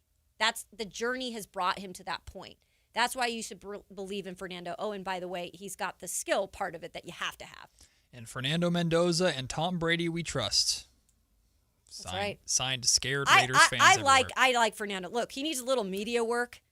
He doesn't have to look directly in the TV to just address everyone. But I love the guy. I think he got what it takes. We cannot wait to see him in action for the Silver and Black. The NFL draft getting closer and closer, and we'll have plenty of NFL draft coverage for you, not just for the Raiders. We have a pretty good idea of what they're going to do. We have no clue what the Niners are going to do, but we know they need to do a lot. That's why it'll be interesting. So I'm very interested in the Niners draft, and they have a lot of draft picks too. But coming up next, it's time for Kayla's Olympic Minute. Where is USA in the medal count? Have they caught Norway? I hope so. I don't know. We'll see. Maybe. They've at least passed Italy by now, right? Come on, give us some good news, Kayla, after the break. It's Carmichael Dave wanting you to join Capital Casino every Wednesday for their midweek madness drawing, giving away $2,000 in total cash starting at 6 p.m. in a safe, friendly environment. Plenty of well-lit parking available, conveniently located in downtown Sacramento. And remember, Capital Casino has the best food, the best service, and the best action. 411 North 16th Street in downtown Sacramento. For more information, log on to capital-casino.com and please gamble responsibly. 1-800-GAMBLER. Hurry in and save big during Honda's President's Day sales event at Folsom Lake Honda, your one-stop Honda shop. Hurry in and save on our best selection of new Hondas. Each is priced to sell now. Folsom Lake Honda is your one-stop Honda shop for great pricing on a giant selection of new CRVs, HRVs, Civics, and Accords with low finance and lease options. Plus, get an instant cash offer for your trade. Get to Folsom Lake Honda or go to FolsomLakeHonda.com. Folsom Lake Honda, yeah, your one-stop Honda shop. You remember me from a show called And Joe? I'm back on the radio, Sacramento. It's Joe Mommy, and when you need your new country fix, join me weekdays from 6A to 10 for the Pat and Cody with Joe show on New Country 105.1 KNCI or on the free KNCI app. Want the best movie experience in town? Join Sactown Sports IMAX Pass by visiting SactownSports.com. Sign up today. You can win tickets to see this week's films at the Esquire IMAX Theater. It's President's Day sale time at Big O Tires. Now through February 22nd, buy 3 tires, get 1 free on 4 select in-stock Big O brand tires with installation purchase. Plus, you'll get our industry-leading ProTech Plus warranty for free. Disposal fees extra that go with other offers. See Big O dealer for pricing. Guys, your testosterone level impacts your energy, drive, weight, hair loss, and even ED. Revive Men's Health Sacramento will check your T level for free. For your free T level check, exam, and consultation, call 916-277-8599 or visit ReviveMen'sHealth.com. Wesley is a truck driver. I drive a truck and I love what I do. A truck driver with IRS troubles. They told me I owed them $43,000. It got really bad. Quite a few letters in the mail. They were talking about wage garnishment, coming after my house, my car. Yeah, they don't play around. I seriously thought that I was going to lose everything. One sleepless night, Wesley finally made a call to Optima Tax Relief at 2 a.m. Kind of figured I'd get a machine, but I didn't. I actually got to talk to an actual person in the middle of the night. He found just what he was looking for. Oh, they were great people. You need a team of people that know what they're doing. Optima Tax, they know what they're doing. Optima Tax Relief came through with flying colors. I saved an incredible amount of money. Happy don't even come close. I was absolutely overjoyed. Take Wesley's advice. If you're in any kind of trouble with the IRS, call Optima Tax Relief. Don't trust anybody else. Call Optima for a free consultation. Call 800-343-6460. 800-343-6460. 800-343-6460. Optima Tax Relief. Some restrictions apply. For complete details, please visit OptimaTaxRelief.com.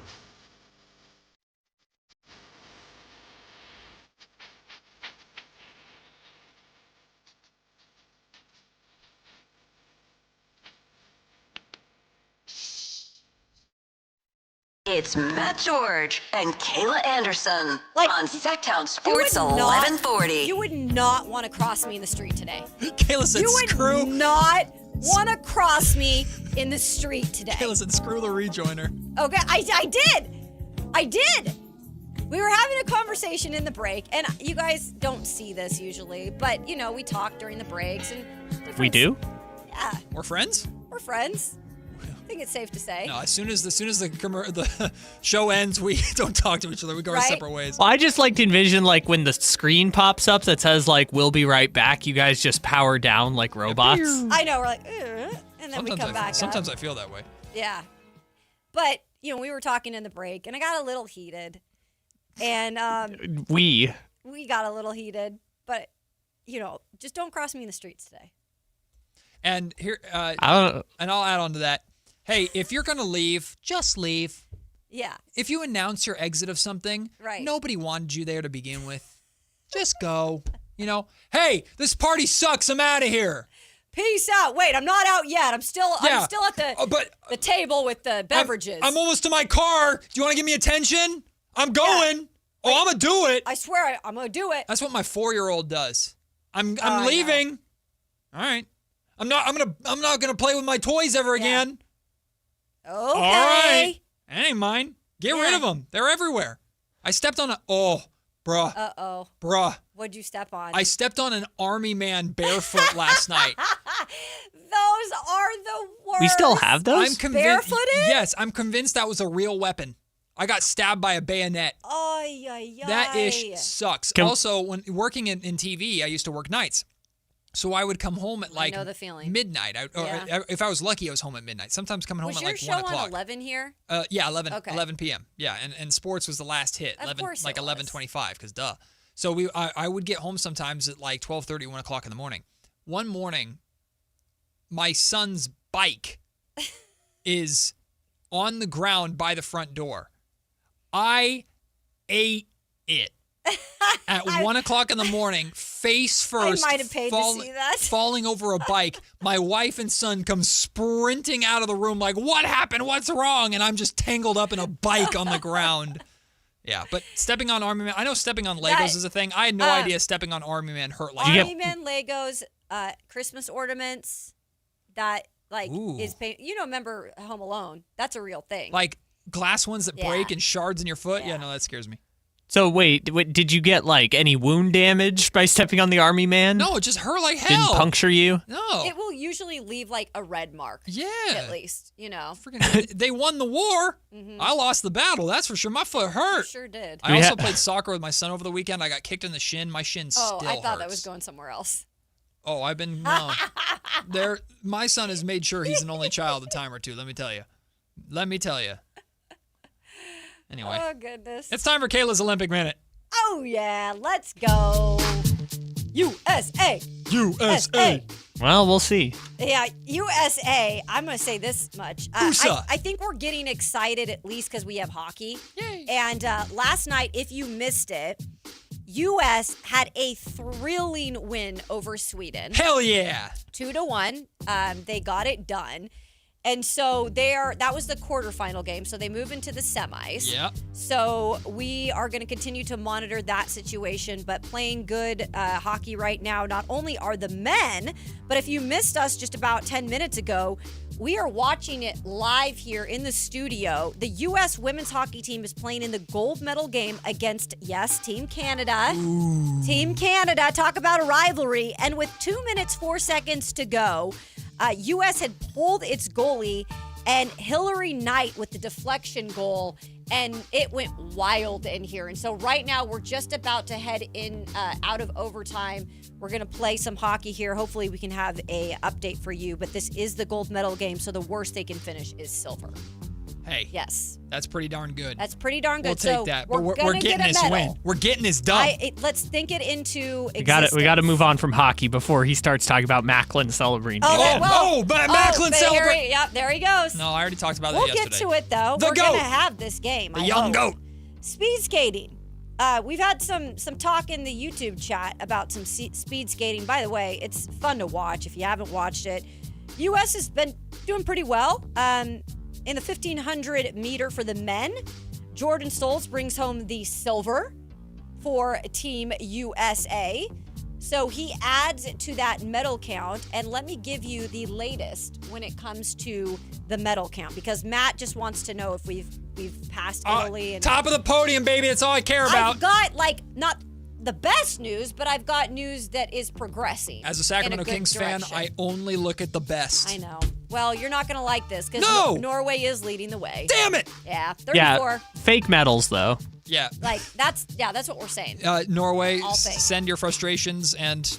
It's just all these 10 biathlon events. It's like they're winning the relays, the 2x50s, the 20s, the 30s. There's just so many biathlon events. There's some weird events for sure. Get mad at Kyle, that Norway. Go after Kyle. We didn't do that. The Norway Swifties and Westbrook. The Brody Hive. The Westbrook. I can never say his name right. Okay. The Brody Hive. Italy in second place right now, the host country with 26. They're still in second. They're in second, but here's the positive news, guys, and it could change with this medal game that's going on right now. Actually, it will. We'll be tied. They're going to get a medal. United States, one back of Italy with 25. Oh. So we're going to be at least tied for the moment after this game. Now, is there a tiebreaker that goes to golds? Because Italy has more golds, right? Italy does. Italy has 9 golds, so we would be one behind them with 8 if they can get the gold here. But if they get the gold here. If they get the gold here. We're coming for you, Italy. We are. The home country might be coming down soon. So. All right. Positive news. I know it's not as much as I had the previous days, but, again, it's a marathon. It's not a sprint. Well, overtime has just begun, by the way, between USA and Canada. Yes, it has. And it's, I believe it's just the game so whoever golden goal scores host. I think golden first. Yes, it's golden goal. Yeah. Well, don't ask Kyle Shanahan about the rules. He won't know it. Oh, that's true. Still too soon. While we're just waiting to see if this goal is going to get scored, did you see the cute video of the dog running across the ice? I did. At the Olympics. Yeah. Matt, do you know about this? Yes. Was that a husky? Yeah. Well, let me tell you why I know about this. But yes, I did see this. So, yes, the dog running across the finish line, adorable, because dogs. Who doesn't love dogs? Sure. Did you see the name of the dog? No. Oh, someone said it earlier. No. What was it? The dog's name is Nazgul. Do you know what Nazgul is? Oh, yeah, you were talking about this earlier. Nazgul is a creature from the Lord of the Rings. No, it isn't. Hell yeah, You're it kidding is. me. We love ourselves Nazgul. I know you like Harry Potter. Nazgul is, I actually have one on my You're right kidding there. That's me. a Nazgul right there. One of the Nazgul. So wait, whose Nazgul dog was it? I don't know, but whoever it was, they did a really good job naming their pet.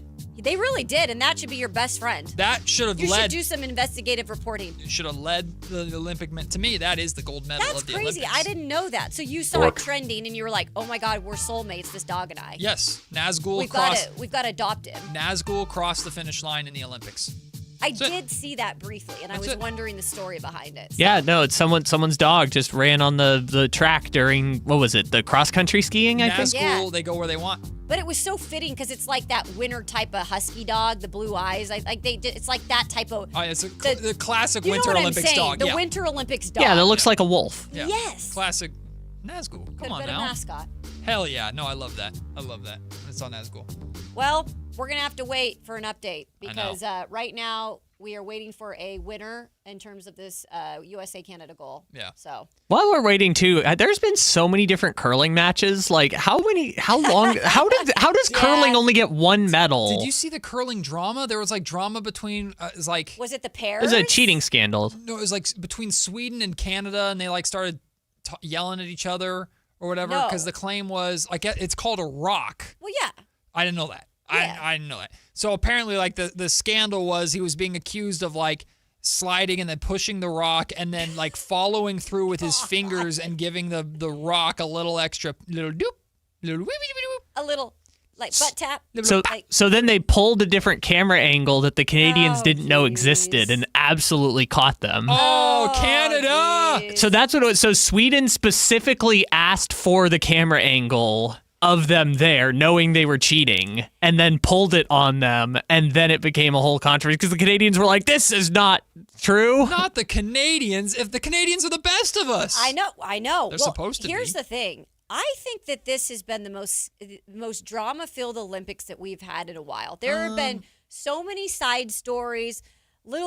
Again, did we forget about all the stuff we talked about last week? Yeah, what was the Summer Olympics, though, about the USA swimmer that made stuff up? I'm forgetting his name, but he Oh, Lochte. He pretended to get jumped or something, or mugged or Yeah, robbed but or something. that we found out afterward, I think, didn't we? No, it was Or did in the we find it moment in the he moment? was Okay. jumped, and then after the Olympics ended, I think it was before the Olympics ended. It was no, here's the surveillance video of him just drunkenly running around Brazil. But we've had so much of it at this Italy Olympics. The most recent Summer Olympics too, weren't the complaints that the player or the athletes were sleeping on styrofoam and cardboard in the Olympic? That was the Tokyo one. That was Tokyo Olympics. Because of COVID, they did that so that they couldn't I say Netflix gets in on an all-in documentary of the Olympics, goes behind the scenes, finds out all the drama. I'd watch it. I think there's a lot of stuff we wouldn't want to know, though, because it might ruin the Olympics. It's like the same thing with the World Cup. Like, I love the World Cup tournament, but there's so much gross around the World Cup every year in every country that it's like,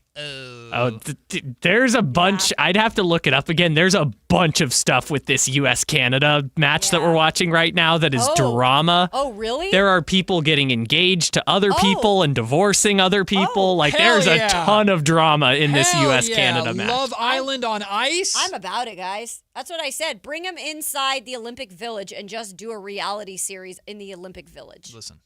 That's what I'm all about. I ain't say no. Put it on Peacock. Yep. Oh, this is NBC. Put it on Peacock. Peacock kills it with the reality shows. Let me tell you. I'm still watching the Love Traitors. Island, baby. Still watching the Traitors. Not a Love Island fan. I watched, I think, a couple episodes and was very uncomfortable. Because I refuse to watch it with my wife, and watching it alone as someone married is even worse. Oh, I'm glad she watches it? No. Oh, okay. No. You watched it with her. I know what you're saying. No. I refuse to watch it with her. I watched like 2 episodes by myself, and I was Oh, like, they just scored! Oh, US won! Oh! I knew we waited long enough on here. Team USA wins the gold in overtime. USA! 2-1 over Canada. Team USA taking the gold in women's hockey, baby. USA! Let's freaking go! They were dead to rights with 2 minutes remaining. They score the game-tying goal to go to overtime. Win it in overtime. Take that, Canada! Take that! All right. We're in second place, tied with Italy with 26 medals. With another gold, and now the look out for the men. They're coming. That's right. The men are going to come. The men are going to win their hockey game. To the break. Well, let's go to break. That's getting cut. No, let's go to break. When we come back, Brendan Nunez will save the show. This is the story of the one. As a safety manager at a manufacturing plant, he does everything he can to keep his coworkers safe. From finding ways to reduce risks to keeping safety supplies in stock. And for that, he relies on Grainger. Grainger offers a broad range of quality products and next-day delivery, so he can always play it safe. Call 1-800-GRAINGER, click Grainger.com, or just stop by. Grainger, for the ones who get it done. All right, fellas, 2 words for you. Prostate exam. Did your butt just clench up? Are you imagining the finger right now? Well, you can relax. Prostate cancer screening starts with a simple, finger-free blood test. Around 1 in 8 men in the United States will be diagnosed with prostate cancer in their lifetime. But that's no reason to reclench. When caught early, at localized or even regional stage, prostate cancer can have over a 99% 5-year relative survival rate. Did your tight end just relax? Good.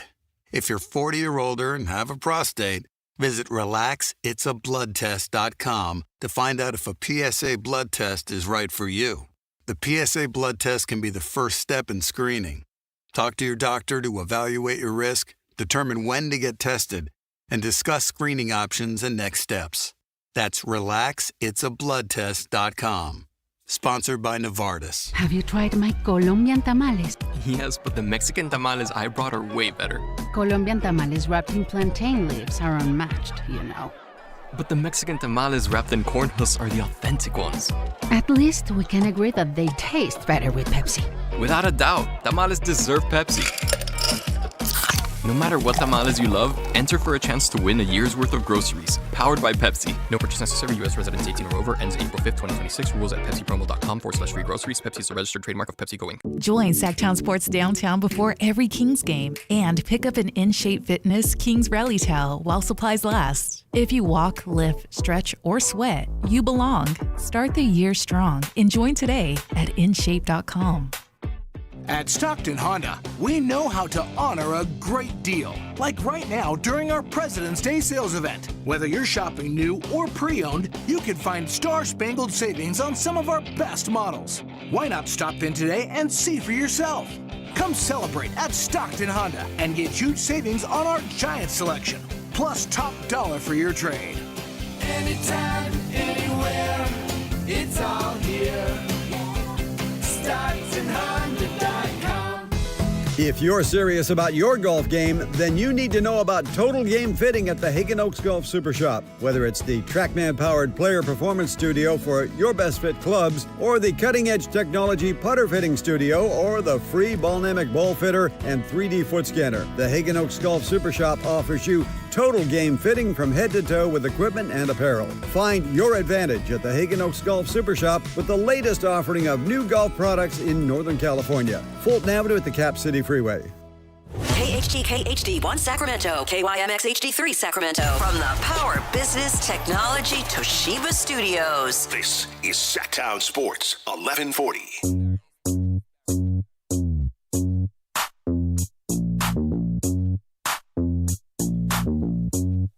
10 a.m. to 2 p.m. Matt and Kayla on Sactown Sports 1140. Well, my career isn't over. We're going to keep on trucking along. Well, I had to use all the paper towels next to me to wipe my tears from my Team face. USA men's hockey team is going to compete and do a great job in order to win. You don't a have to do medal. all this, Matt. It's fine. That's what they're going to do. Very nicely put. Brendan Nunez joining us in studio, of course, from Sactown Sports, one of our many phenomenal contributors to SactownSports.com. He just came from Kings practice, right? Okay. All right. Yep. Brendan I'm here. Is here. He was at practice yesterday when the medical update from hell dropped of just like, oh, Keegan's back and everything else sucks. No Dylan Cardwell, of course. The loss of Domantas Sabonis to surgery. He had already had it. We learned that Zach LaVine was like actively in surgery from Shams, which was really interesting. But I can't say it was surprising. In fact, Kayla predicted it literally like 2 minutes on the air before it happened. But I guess a necessary evil, right? We saw this coming. We know that what the remainder of this season is about. And if nothing else, it at least frees up Doug Christie to do what he has to do when it comes to playing the young guys a lot of minutes. Yeah, obviously Dylan being the big blow there as one of the rookies that had shined a lot throughout the course of the season. Clearly Doug absolutely loves him. I mean, he's glowing anytime he talks about Dylan Cardwell, and you can see that on his face. You have Scott Perry comparing him to Ben Wallace. Not really comparing him to Ben Wallace, being clear to be like, he's not actually. Right. But undrafted, defensive big man. Point being, those guys very much can become something, and I think we've seen that growth with Dylan Cardwell. I was excited for him to get his first 20-point performance of his career. And, I wonder if we're going to, when that next chance is going to be. But it'll be a lot of opportunity for Drew Eubanks. I meant Maxime Reynaud. That's crazy. But Drew Eubanks will be playing as well, I'd imagine. At some point, you got to just take the shot. At some point, you have to. And my 8th year in the league, at some point, you got to just take the shot. At some point.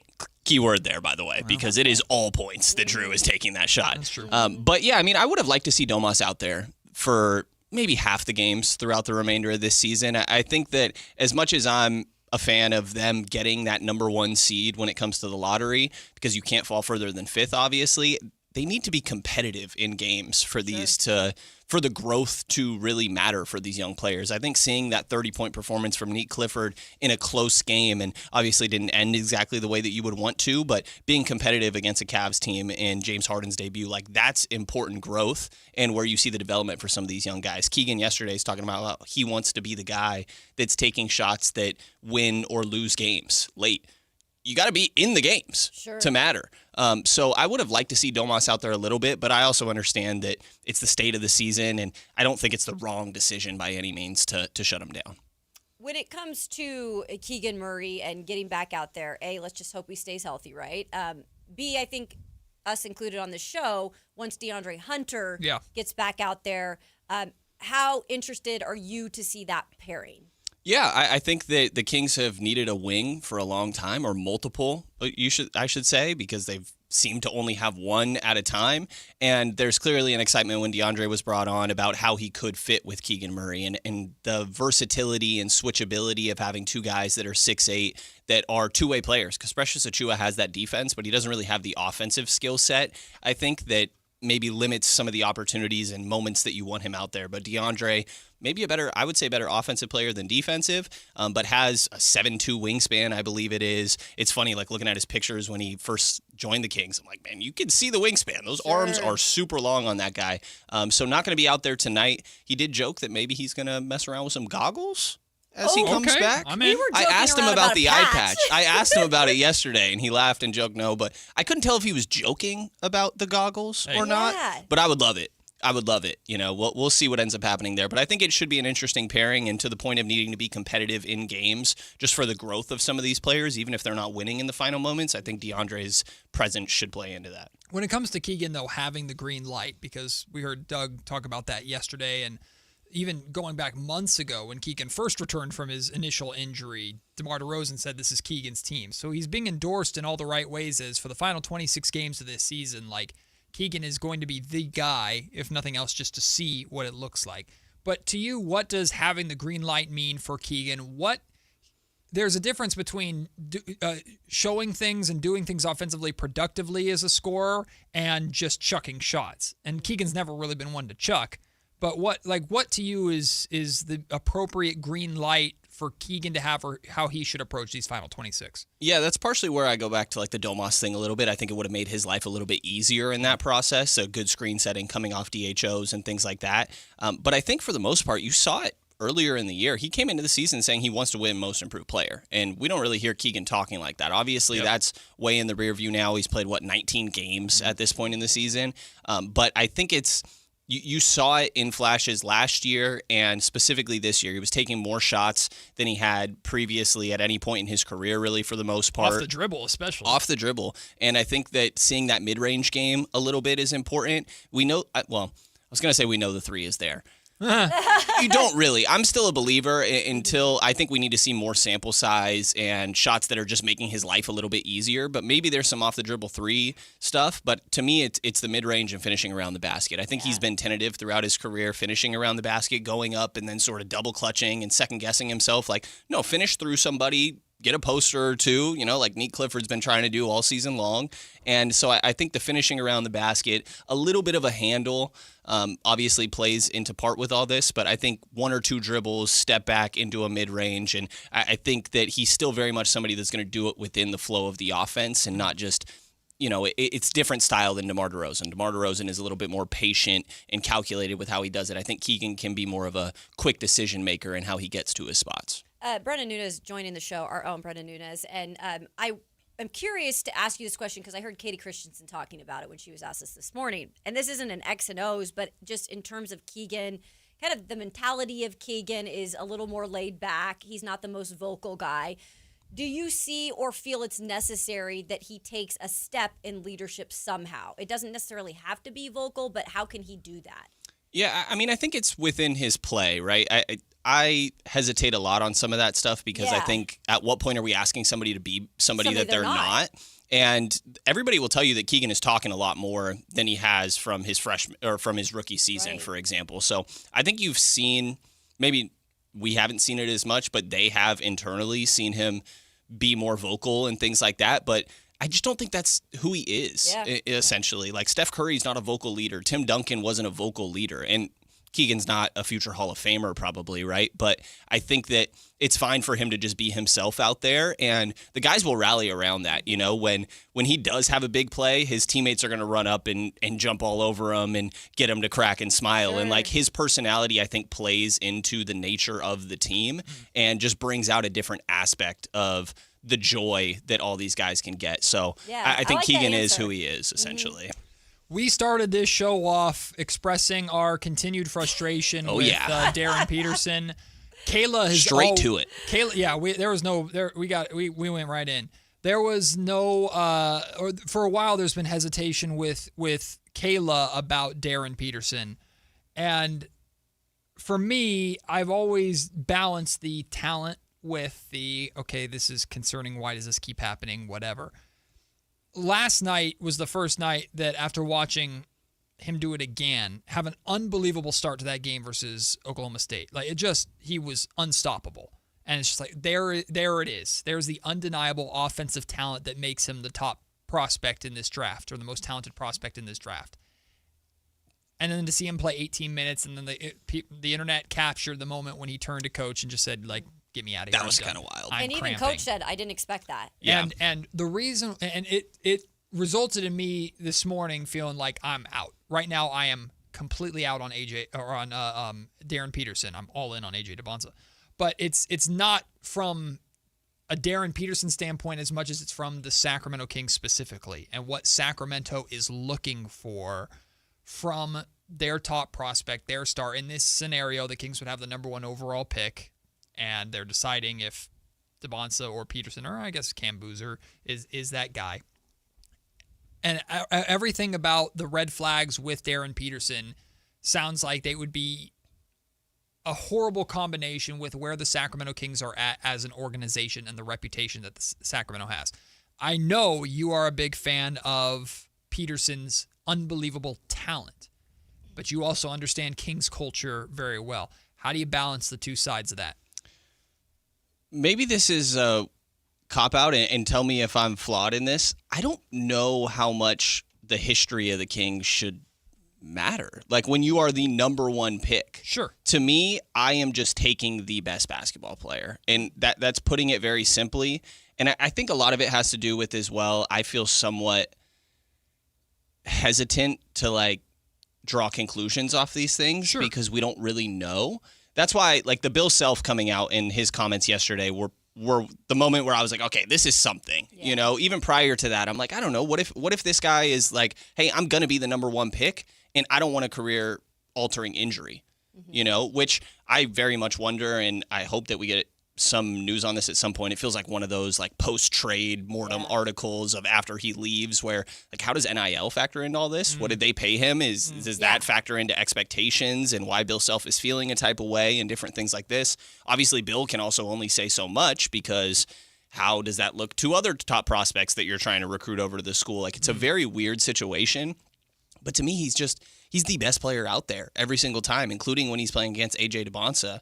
And so, I mean, I think what the Kings need more than anything isn't necessarily like a leader, a vocal leader. Going back to the Keegan conversation, the Steph Curry, Tim Duncan, right? Like, Draymond is the vocal leader of that team. I'm not saying they need Draymond necessarily, obviously. But I think they need just talent. Yeah. They need top-end talent. And so, essentially, it's a great question. I guess I'm saying I don't really know how to answer it, and that I don't know if it should be factored in very much. Do you feel like, and I respect your answer on that too, and I have made it clear when I've talked about Peterson that he has the most talent out of any of the players. Like, undeniably, when you watch him, he is the one that captures your attention right away. It's just like when you're a GM in Scott Perry's position, and he knows what's on his shoulders as an organization and trying to do things, I guess, as cleanly, and it's never going to be perfect, but as cleanly as you can so you're not putting yourself backwards. Do you feel like Scott is going to take this into account, though? For sure. I think that where I'm saying, like, there's no way for us to know. There's a way for Scott to know, of course. Right? Like, this is going to be all that is talked about in his pre-draft process, right? Like, Jalen Johnson shutting down in the middle of the year for Duke. I'm sure he got asked about that nonstop in the draft process, right? Kyrie Irving played how many games for Duke? And I think he had an injury, a little bit of an outlier. Like, I think you could point to LaMelo Ball had a horrible interview allegedly with the Warriors. They should have picked him over James Wiseman, you know, in hindsight. So to me, I think it's one of those things that I trust Scott to do the work, essentially, that he's extremely well connected. That's something that he's going to flex nonstop. And I think it's reasonable. He's been in the league for as long as I've been alive, essentially. Shout out Kyle. But I think that is something that they will get to do their research on. And I think we'll get more insight into that after the draft process, obviously, and after he leaves Kansas. I'm sure, again, things will come out in hindsight. But, yeah, very much so. I'd expect that that's something that he will be able to get good information on, not only from Darren and his people himself, but other people that were around him in Kansas, whatever that may be. So, yeah, I mean, if they end up deciding, yeah, it was pretty concerning, you know, and end up going with AJ, I don't think I'm going to I might hesitate a little bit. I do love Darren Peterson. But I would get it. You know, there are other top-end talents there, and they will have more opportunity to get background than a lot of us will, obviously. But you pose the questions like, why, or it's like, how much will this matter? And it's a fair conversation. Like, how much does him having cramps and sitting out the second half of games, how much does it matter? And my answer is, again, purely from the Sacramento perspective, is this is the only on-court context that we're going to get. Right. Like, Scott Perry will get the off-court context. Scott Perry's probably already had conversations with people around Kansas, around Peterson, everything in between. So, and Scott will have to know with 100% certainty from the interviews and everything before he makes the selection just how committed Darren Peterson is. So, to some aspect, if the Kings got number 1 overall and they selected Darren Peterson on draft night, there has to be a level of belief or hope or trust in Scott that he had those conversations and he felt good about the outcome or felt good enough to make the decision.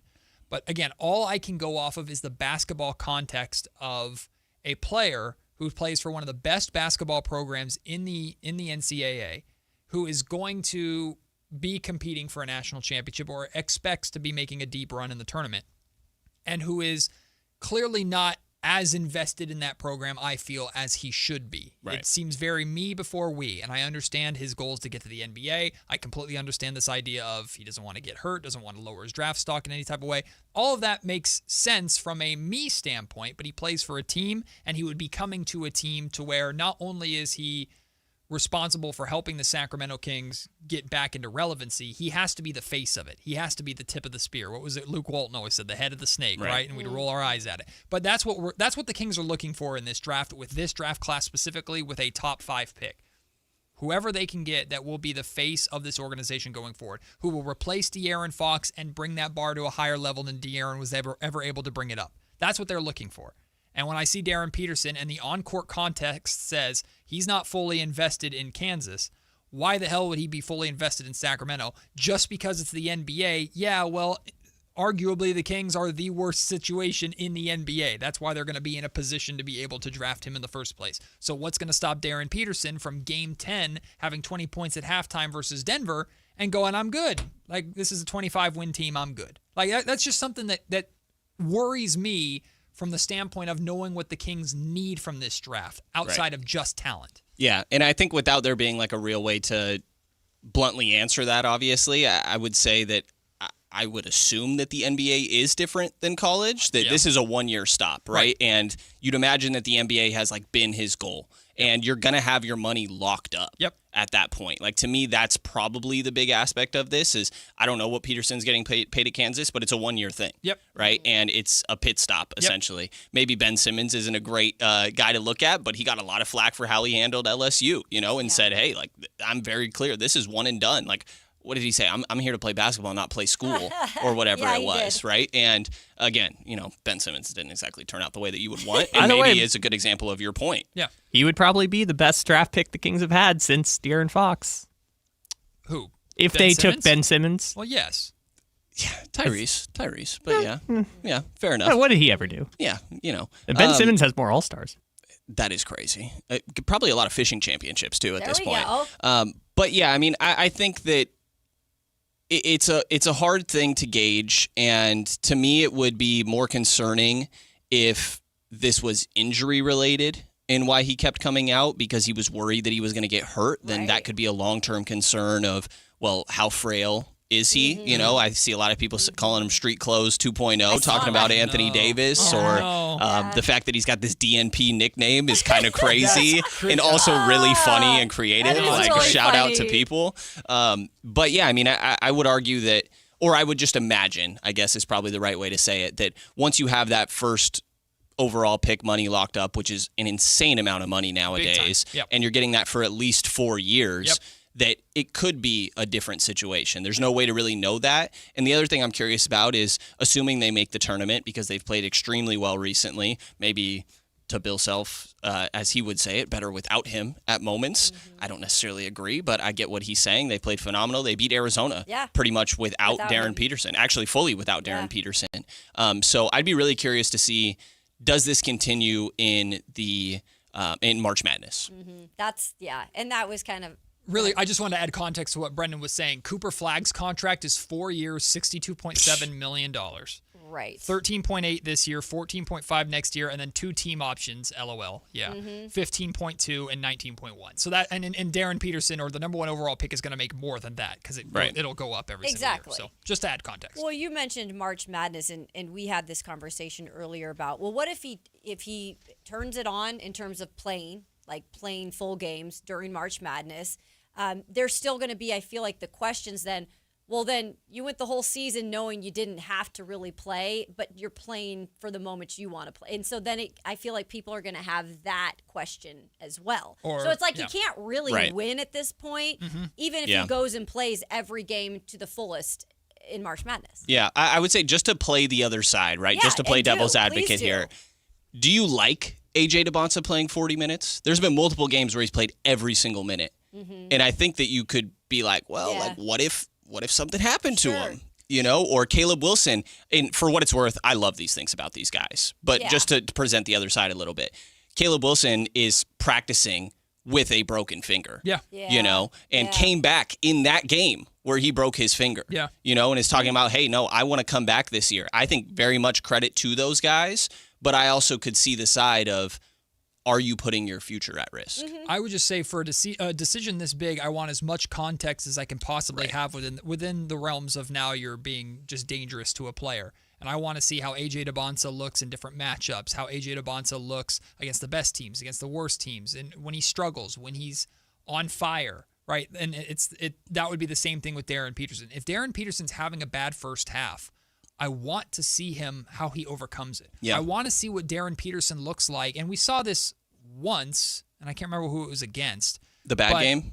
No, it was he won the game for him in the fourth or in the second Texas half. Tech. Texas Tech. Tech. It's like, okay, now Right. we just saw him close a close game. Awesome. But is one time enough to get that full context? We know he's capable of doing it. I know he's capable of putting 20 points up in 5 minutes if he wants to in the first half of a game, but what does he look like as a closer, or what does he look like facing a double team, or what does he look like when he's struggling? If it wasn't a blowout win, does he play that game, the second half of that game? Maybe. This context says probably not. Yeah. But maybe. Maybe. I think it also makes it more of a microscope on him in his defense, too, right now, because every other freshman that is going to enter the draft is playing. Yeah. And is making they're playing, played through a broken finger for the rest. You know what I'm saying? So it's like we're looking at all these other guys too and being like, oh yeah, man, he's the only one that's not doing it. Yeah.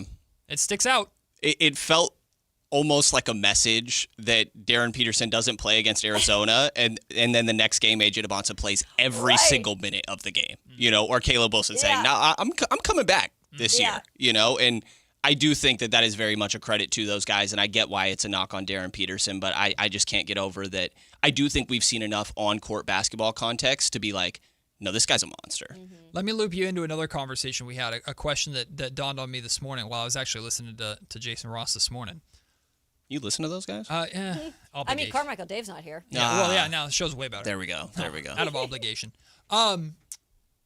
There's no question, Darren Peterson included, this draft class is crazy. The freshmen in this draft class and it's not just the top 5. I mean, it's top 10. The lottery is littered with talent. You are the Arkansas guy that had 50 yesterday? You're going to have... He went off. You're going to have playoff teams or borderline playoff teams getting a very, very solid immediate contributor, rotational player that will probably be a starter in a few years. That's what we're going to see from this draft class. The Kings are resetting. We know they're on a timeline. The most valuable thing that the Kings have managed to maintain is their full control of their draft picks. Plus, they signed Keegan Murray to a new deal. Time will tell whether or not the new deal is an overpay or not, but Keegan is their best player asset. They still got him under control. They have all their draft picks under control. With how talented this draft is and knowing where the Sacramento Kings are trying to go and the reset that's about to happen, would you consider, or how strongly would you consider, this is probably a draft night conversation, using those future assets or maybe even Keegan Murray to try and get yourself back into the first round in addition to whatever pick you have? You're probably not getting 2 top 5 picks or anything like that. But let's say you get number 1. Let's say you take Darren Peterson, and now in the 8-9 range, there's a wing or whoever, a point guard that you're like, I want that guy too.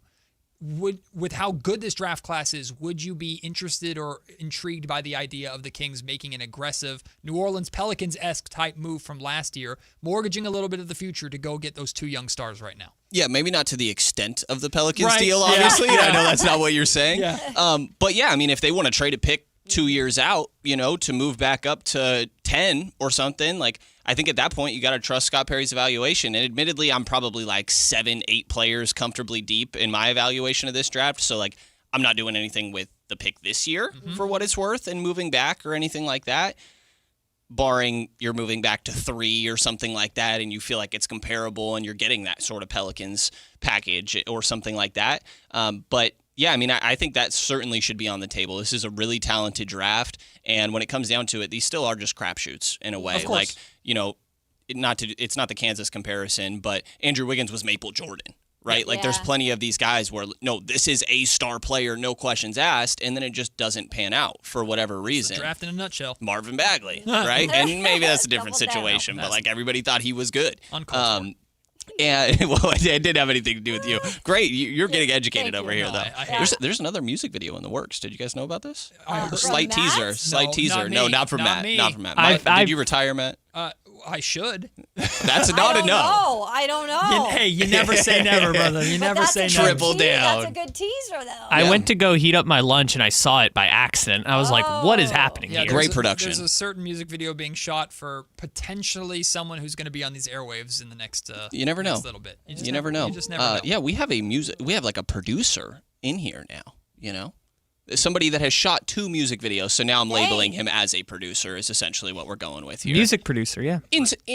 Within our walls already, That for what or it's he just worth. doesn't know how to say no when he should. Could be a little bit of both, but I told him we could throw it on the resume now that there's more than one. There you go. But yeah, I mean, what were we talking about? I don't know.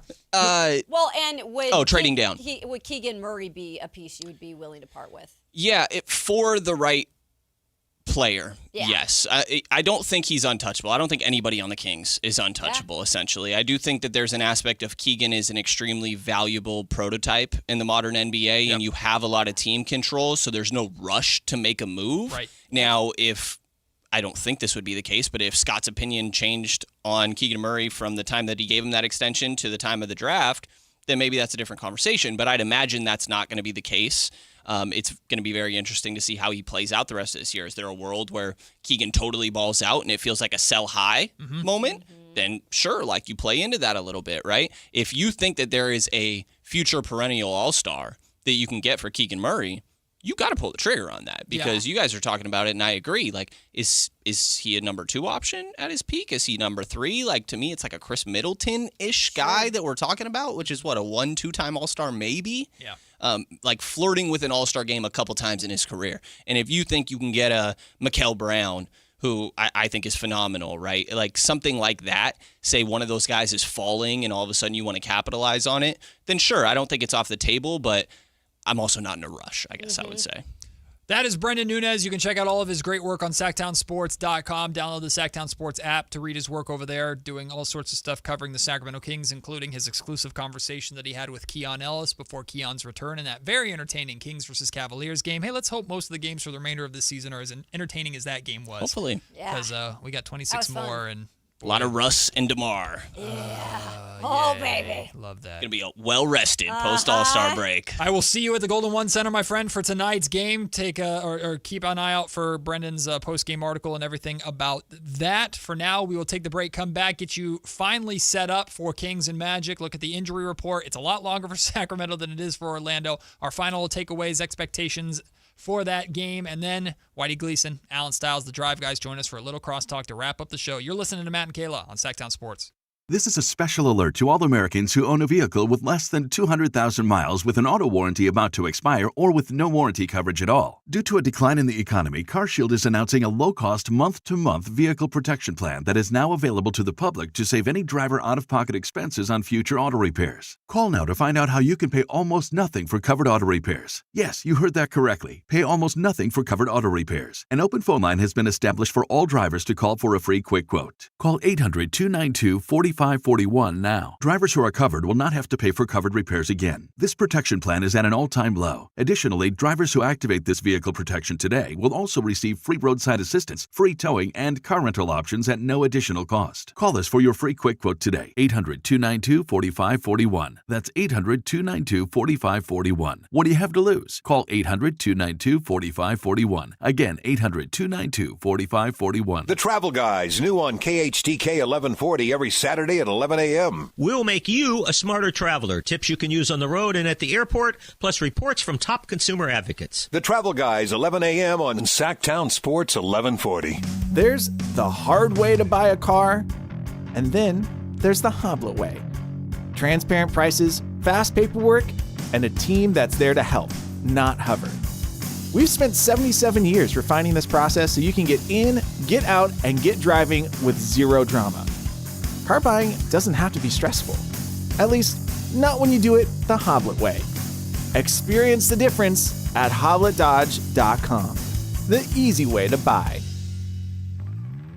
Wesley Financial Group is not a law firm. Ask yourself this question. Is it really worth holding on to that timeshare that you know you need to get rid of? Here's the truth. The average maintenance fee just went up over 17%. That could have been 117%, and there's nothing you can do about it. When you buy a timeshare, you give them a blank check for annual maintenance and assessment fees. I'm Chuck McDowell, founder of Wesley Financial Group. For 15 years, I've helped over 50,000 families cancel their timeshare. Not sell it, not transfer it, cancel it. Did you buy a timeshare because they told you it was a great investment and your maintenance fees would never go up? That's a lie. Are you ready to get rid of your timeshare once and for all? Simply call us and I'll send you our timeshare exit kit that explains all your options for cancellation. Call Wesley now for your timeshare exit kit. 800-718-4040. That's 800-718-4040. 800-718-4040. Trust. It's the foundation of every business. With Better Business Bureau,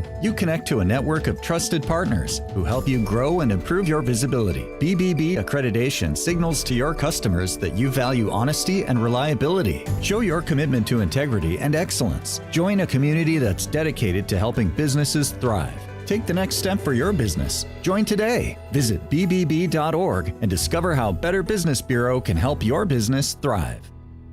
Want the best movie experience in town? Join Sactown Sports IMAX Pass by visiting SactownSports.com. Sign up today. You can win tickets to see this week's films at the Esquire.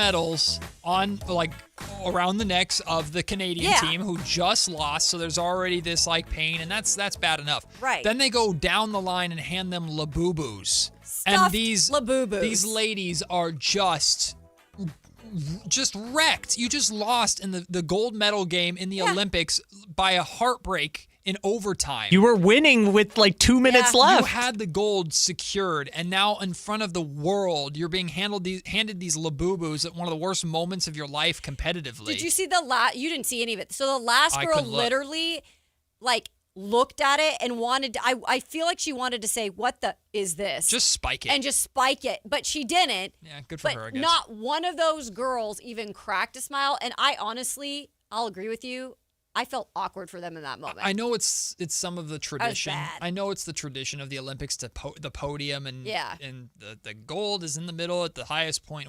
Like, I get it. If I was on Team USA and I'm sitting there having my moment and celebrating with my teammates, but I look to my right and I look to my left and I see a group of people that hate my guts and that are hockey players too, so I know they'll kill me. I'm like, let them go. You're not made for that moment. Let them go. Like, Potentially your ex-girlfriend. Yeah. Yes. Which is a real story that's happening for this U.S.-Canada match right now. What story is not happening in the Olympics right now? I tell you, it's just full of it. All right, here's TR the star to just he make said- everything unfun. Who he said cares, he Matt? cares. Quit crying, bruh. Matt just said he felt awkward. Have a little bit of fun. It really felt awkward. Take a break. I get it. It was awkward. It's very awkward. It's uncomfortable. It was. But I look, they still are silver medalists. They're still some of the greatest players in the world. It's awesome, and it's going to feel a lot better a week from now. I was saying to Kyle, too, like, it's so different, and really the level of, like, hockey, too, right, in the Olympics, because you've brought it back, and it's just there's the competition between U.S. and Canada. It's the realest awesome. competition. It's great. It's the best rivalry in hockey. And so it wouldn't be, I think, as weird if you had another team in the silver gold or in the gold game, but because it was U.S. and Canada and they lost in that way, stings even more. Yeah, it but stings. congrats to Team USA, man. It's an What a incredible comeback. dichotomy of like gold medal, you're at the pinnacle of your sport, silver medal, you're just crushed and sad, and then the bronze medal over there is like, woo! Yeah, they're fine with it. Let's go! we're We got a here. medal. Switzerland won the bronze, and they're cool with it. We're here. I was telling Kayla the story, and I'm sure other people think it's funny. When the basketball gold medal happened last year and France was just crushed and the U.S. had just won gold, and then the Serbian team that had won bronze with Jokic won the bronze medal match like 6 hours earlier, and they were all just wasted at the podium. They were all just like, woo, we got a bronze, woo! Exactly. A lot easier to go out with a win, even if it's for third place, than a loss for second, let me tell you. Well, the Sacramento Kings return to action tonight. They're hosting the Orlando Magic, but they will not have to take on one Franz Wagner. I love the guy. Orlando Magic. You know that's a whole song, right? Yeah. Oh, yeah. Oh, yeah. It's so cool. It's not as good as San Diego Superchargers, but it's up there. I agree, but this one's really good. Franz, it sounds like he stubbed his toe. Oh! It does. It sounds like Matt walking home at 1 a.m. with the bike on the door. No, that is the sound I made when I stepped on an Army man last night. Oh! It hurt. Stepping barefoot on an Army man did not feel good. That's what it sounded like. Franz Wagner is out tonight for the Orlando Magic with a high ankle sprain. Everybody else available to go, including, of course, Paolo Banchero. There we go. Don't know what the Kings are going to do to stop him tonight. Best of luck, Maxime Reynaud. Exactly. Or maybe Keegan Murray. Maybe. I don't know. Maybe. Keegan Murray is back tonight. Very excited to have Keegan Murray back. He has the green light, so we'll see what that looks like for Keegan, how aggressive he is, and how he fits back in with Russell Westbrook, who missed the last couple of games with an ankle injury. He is not listed on the injury report, so we can only assume that he will play. He'll be playing. So I imagine Russell started the point guard position. Yeah. You'll have DeMar DeRozan out there, of course, probably at that 2 spot. I would imagine Neat Clifford is going to be at that 3 spot. Keegan Murray at the 4, Maxime Reynaud at the 5. If I'm predicting the starting 5, that's what I believe it's going to be. But like I said yesterday, we're not going to get it in this game because unfortunately DeAndre Hunter is still out with his scratched eyeball. And I'm interested if he does wear goggles. That would be great. I don't know if he was joking about that. That would I be think great. he might wear goggles. I mean, if I got to protect it from further getting Yes. hit while it's still healing. I think he's actually probably going to wear I goggles. got scratched in the eye, it would take me a while before feeling Yeah. comfortable enough to play without any kind of eye protection, that's for sure. But DeAndre Hunter is not playing in this game, so we'll have to wait on this a little bit. I'm not saying I want this to be the starting 5 for the rest of the season because I know Russ and DeMar are going to play. They're still here, blah, blah, blah. But I want to see consistently a Devin Carter, Neat Clifford, Maxime Reynaud, Keegan Murray, and who's the last one that I'm missing? Oh, no. Who am I missing? Devin Carter, DeAndre Hunter. DeAndre Hunter. Yeah, I want to. I was just talking about him. That's the 5. I want to see that 5 together consistently for the remainder of the season for extended stretches. Again, you don't have to start them, you don't have to close with them, but that is your curiosity lineup. Let's call it that. And I want to see what that group looks like together. Again, we won't get that tonight because no DeAndre, but Keegan Murray's back, and I'm just hoping to see aggression from him and knock down your threes. Come back and hit at 4 least threes. try to hit some of them, right? And get some confidence from beyond the arc, because I think it's hard to just knock down threes if you never get the confidence, and he didn't really do that yet because he was only playing for a certain amount of games before he got hurt again. Right. So it's like just try to find some sort of rhythm to build that confidence from beyond the arc, like everybody wants to see it. I'm disappointed that we don't get to see Cardwell continue to kind of grow. Yes. Yeah. And I know it has nothing to do with him, man. He got hurt in practice, and I hope he heals up quick. It does, though, feel like once you get one guy in, there's always a guy out. Oh, yeah. But what I do look forward to continuing to see, too, whether or not he's going to be on this roster in the future, I want to continue to see Devin Carter be Devin Carter. Yep. And to work on his shot and to do all that. Because I've liked certain aspects of his game. And, again, you talk about the athleticism, the quickness of him. He's not afraid to drive to the hoop. Like, he's relentless when it comes to that. And I like seeing that from him. But I want to see, like, the shot improve. I want to see some growth with him, whether they can use him as a value in the future or if they feel like he could be a part of this team depth-wise. Yeah, Devin's aggression, his like not being afraid of the moment has been something that stood out to me, especially with how little he had been playing this season, and that's something we've been asking for more of Neek. Mm-hmm. And speaking of Neek, too, like before this lousy road trip that put a sour taste in our mouth at the end of the quote-unquote first half of the season before the All-Star break, Neek had started to really string together really impressive performances, and he'd been getting more opportunity as a ball handler and been looking good in certain moments. He had that really good game against the Cavaliers where he scored, he broke 30, right? He scored 31 or 32 in that game? Like, more of that, Neek. Just because Keegan is back doesn't mean that you have to take your foot off the gas pedal as well. Absolutely not. You don't have to conform back into I have to support role. No, you still have just as much opportunity to showcase your ability as well. So I want to continue to see that aggression from Neek Clifford. I am happy to some extent to see Sacramento Kings basketball back. It'll be nice that the break is over. And just give us competitive basketball in the Golden One Center, and I think people would be happy tonight. So. It'll be good just to see it back, and I want them to have the best draft pick, but I'm telling you, they're about to go back on the road again. I would like for the fans, for at least, like, I wouldn't be mad if there was a win tonight versus Orlando. Just to snap, to prevent snap that streak. it, and then, figure out maybe how to just be competitive on the road. When we come back, the Drive guys, Whitey Gleason, Alan Stiles, join us for a little bit of crosstalk before they take over the show, leading you up to Kings basketball. It's Matt and Kayla wrapping it up here on Sactown Sports. Why choose a Sleep Number smart bed? Can I make my site softer? Can I make my site firmer? Can we sleep cooler? Sleep Number does that. Cools up to 8 times faster and lets you choose your ideal comfort on either side. Your Sleep Number setting. Enjoy personalized comfort for better sleep night after night. And now, during our President's Day sale, take 50% off our limited edition bed, plus free home delivery with any bed and base. Ends Monday. Only at a Sleep Number store or sleepnumber.com. Why'd I go to the doctor? Working on the farm, my heart kept skipping a beat. I didn't think much of it, but my daughters made me get checked out. Turns out I have atrial fibrillation, which increases the risk of stroke about 5 times. Symptoms like irregular heartbeat, heart racing, chest pain, shortness of breath, fatigue, or lightheadedness can come and go. But if it's AFib, the risk of stroke remains. If you have symptoms, contact a doctor. I'm so glad I did. Visit notimetowait.com. Sponsored by Bristol-Myers Squibb and Pfizer. All Americans should do what they can to prepare for the future. Donald Trump Jr. here with an important message. More and more Americans are looking for ways to diversify their hard-earned money, and gold is the perfect solution. For example, a gold IRA from my trusted friends at the Birch Gold Group lets you diversify your IRA or 401k into physical gold with 0 taxes and 0 penalties. You stay in control with a tangible asset that's held value for thousands of years. And right now, Birch Gold is offering a free info kit to help you understand how it works. Just text the word SECURE, SECURE, to 989898. There's no pressure, no obligation, just the facts.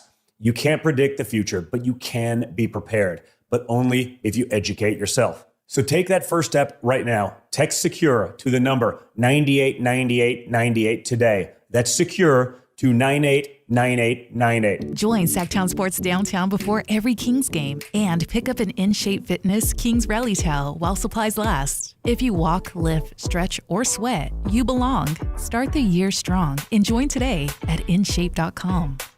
Guys, your testosterone level impacts your energy, drive, weight, hair loss, and even ED. Revive Men's Health Sacramento will check your T level for free. For your free T level check, exam, and consultation, call 916-277-8599 or visit ReviveMen'sHealth.com. At Stockton Honda, we know how to honor a great deal. Like right now during our President's Day sales event. Whether you're shopping new or pre-owned, you can find star-spangled savings on some of our best models. Why not stop in today and see for yourself?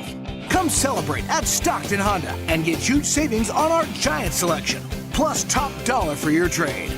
Anytime, anywhere, it's all here. Starts in Honda.com.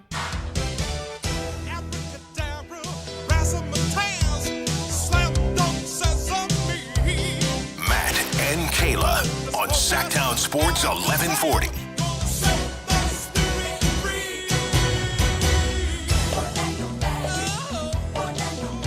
All right, we can't play the team's theme song on the home of the Kings when we're playing them. That's the only time we can play it. No, but it's their song. Have you ever heard the guy, though, and he's like, whoa. It's like, God, is he like falling off a cliff? Like, what the That's what's just the guy doing? passion. You know? That's just Passion. Passion in his loins. Words, wise words from Alan. Oh, yeah, Alan, I got a clip for you from Matt earlier today. I heard it already. What? Yeah. How? I mean, Because Alan listens to the show. you Bill. that's right. were you I heard it driving live. it? I heard it live. Yeah. I was it's definitely- driving.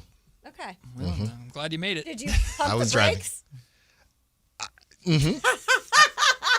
I swerved, bend that corner. That's what I did. Whoa. Yeah. I was crying. Like, I had to use these tissue because I was literally, like, there were tears down my eyes. Oh, that's weird and wording. I don't cry a lot. I hear you. It was an experience. Kings is back now, so That's we made right, it. baby. We made it. Let's go. You know, it was what a time to be alive. But we're here now. in that corner, whoa, whoa. I don't know who that is. Bad. My swerve in That's that corner, him. whoa, whoa. It's not. Yes, that was him when it first came out, and he That's actually not liked it. actually. Why do you even still have? My swerve in Kyle, that corner, all the times whoa, we worked whoa. together and I needed clips and they weren't available, but somehow that Magic. clip is ready to go. Yeah, I mean, every drop you've ever had is still in the system. How is that clip as available as it is right now, Kyle? Come on. I don't know what you want. I mean, Okay. They did. I don't know what you want from me, Alan. That's Alan choking on an almond. What is that? They did. They did. Okay, can I retake control of my show here? I don't know what that was. But I don't either. I don't. Anyway, bad week to talk about the Ball family and driving with what happened with Yeah. Did you see one? Oh, he swerved around the corner, didn't he? Definitely did. Yeah. That guy, just get a driver. Apparently, and the report was like LaMelo crashed his car and then left in a Lamborghini. You're Yeah. like, okay. Relatable. Not relatable. In Charlotte. I don't know. Was the Lamborghini? It was very confusing. So he was just waiting for the Lamborghini. Was the Lamborghini following? Were they together? I don't know. It's just you just snap a finger when you make that much money, and a Lamborghini just appears. Probably like a genie. Yeah. Absolutely. It's Lamborghini time, please. Genie Well, people are Lamborghini. confused. Lamborghini is one of the brothers. Lonzo, there LaMelo. you go. That's what it It's is. one of the Ball brothers. Yeah. Lamborghini came by. He doesn't love hoop. it. Yeah, he doesn't hoop. He doesn't hoop. Right. I see. Right. Yep. So that's actually what Or happened. the Okay. unathletic sister. I was going to save that for our show, but I thought I That's Yeah. really Nice. funny, actually. Nice. Good one. All right, how do I save this? We've had a number of conversations today. You guys know because we've had with you guys before the conversation about Darren Peterson. He did it again last night. Yeah. But for more of a positive conversation about this draft class is stacked with talent, right? A lot of people call it, like this crop of freshmen is unbelievable. And I posed the question today, and we had a good discussion about it. Talked with Brendan about it. Kayla and I chatted about it a lot. The comment section got really involved in this the conversation of how interested would you be in Scott Perry potentially using future draft picks and or Keegan Murray on draft night to try and grab another first rounder in this year's draft with how good this class is? Great question. Thanks. Yeah. No, I'm serious. I heard some of that. Thank you. And it was funny because yesterday when Keegan was back and we were talking about, as everyone was, well, is he going to be able to assume a larger role? And I was thinking, they could trade him, but I didn't think of that angle. Right. I'm just not sure Scott Perry's ever been as on board with Keegan as we think he is. I mean, he paid him. Yeah. There's a commitment there, but I always looked at that But as he's an more- asset. You had to keep exactly. the asset. It's asset management as much as it is commitment to the player. And also we heard that he said that he wouldn't trade. The untouchables were Keegan and Neek. Well, they could not trade Keegan by rule. Right. Literally, he had to be an untouchable. Right. Whether you wanted him to be or not. So Till I the think end it's a of the great season. question. Yeah. I don't know. I mean, I think the question to throw back is what level of first rounder is Keegan worth this year? I mean, the way they're talking about it, are we talking, 28, right? Are we talking 26? No. What are we talking? Whoa. Like top 10? 10? That's what I. Like That's, okay. That's 10 where at I'm. the latest. We do know that Keegan is kind of viewed as overpaid, right? Yeah. Okay, as long as we know that. Sure. I don't know who out there would maybe sign up after. This is a completely different conversation if Keegan's coming off a career year. Right. The brother didn't play, But- and he's getting paid a lot. He's making more than Jabari. Sure. Yeah. Well, he's still valued though, because I mean, he was still being asked about by teams. Look, you were talking about Tony Vitello today. Did you not like our convo? I loved it. Okay. I loved it. But the whole conversation right now in baseball is hope because the season hasn't started yet. Sure. I think that the way teams look at this, I don't know, man. Keegan's making a lot of money, and there'd have to be a specific team out of that top 10 that think that Keegan Murray is that guy, because a lot of those teams, if they're in the top 10 this year, now next season, might be different. This season, they might say, I'm going to go with the cheap talent that there's a chance he's probably going to be better than Keegan Murray anyway. No, again, and the idea is using multiple assets in order to move back in. Like, it's multiple assets. It's not, I don't think Keegan Murray is going to get you straight up a top 10 pick in this year's draft. I don't think it would. How, like, the idea is, and I'm not moving Keegan Murray unless I'm moving into the top 10. So the idea is, can I attach the 2031 Minnesota Timberwolves pick to Keegan Murray to move to 9 to get player X, who is also high on Scott Perry's board? Like, that's the idea. It's not I'm shopping Keegan so I can move up to 5 and get Kingston. Yeah, I mean, and his price or value could also change depending on the last 20 whatever That's games, true. how well he plays. That's true. That's what makes it so important. You still got to make that money match, so I guess you got to find somebody's expiring contract or somebody, because you can't just You could trade with Brooklyn, and they could just absorb them in that situation. But why would Brooklyn trade a pick? They're looking for a start. Like, it's all these hypotheticals. But the idea is risking your future assets, and we know Scott has been very intentional about, I'm not including draft picks to dump contracts or to use in any kind of way, because that's the most valuable thing I have. The fact that I have full control over my treasure trove of assets, in addition to a few other ones, the Spurs pick, the Timberwolves pick in 2031, here or there, like, that's the most valuable thing that he has. And I'm not going to trade those away, but he's also talked about being prudent and opportunistic. And if this class is as good as we believe it is, and you have the opportunity to start your rebuild with, let's say, AJ Debonsa and another top 10 pick in the 7, 8, 9 range, by using multiple of those future firsts, pulling a New Orleans Pelicans and going, we like this guy so much, we'll give up next year's draft pick to move back in, is that something that they should strongly consider? That's the idea. Yeah, I'll never forget this. Scott Perry's first press conference, somebody, and I think it was Christie, asked, what about Keegan? Because we were wondering about the extension. And Scott Perry said, he'll be fine. And then he went on that thing about everybody here's got to look in the mirror. I don't know if you guys remember that, but it was almost like he didn't want to talk about Keegan. Maybe that is meaningless. But I noticed it at the time. I thought I was curious, and I'm just keeping it in mind that he did not have anything really one way or the other to say about Keegan, and he kind of changed the subject. I think, and I've mentioned this on the show, like, Scott Perry has done this before. Like, this isn't his first general manager job. I think, like, the reason why we should believe in Scott is because Scott is keeping his options open, and that he has plans, and he has multiple plans for things that could happen. And so I don't know if you guys have felt like this in the past. I would say no, probably, in terms of running the show or making decisions, but it makes me feel a little better, because I feel like if he doesn't keep any of these options, then he's not the right pick. But I feel like because he's had that experience, he's doing all these things we're talking about.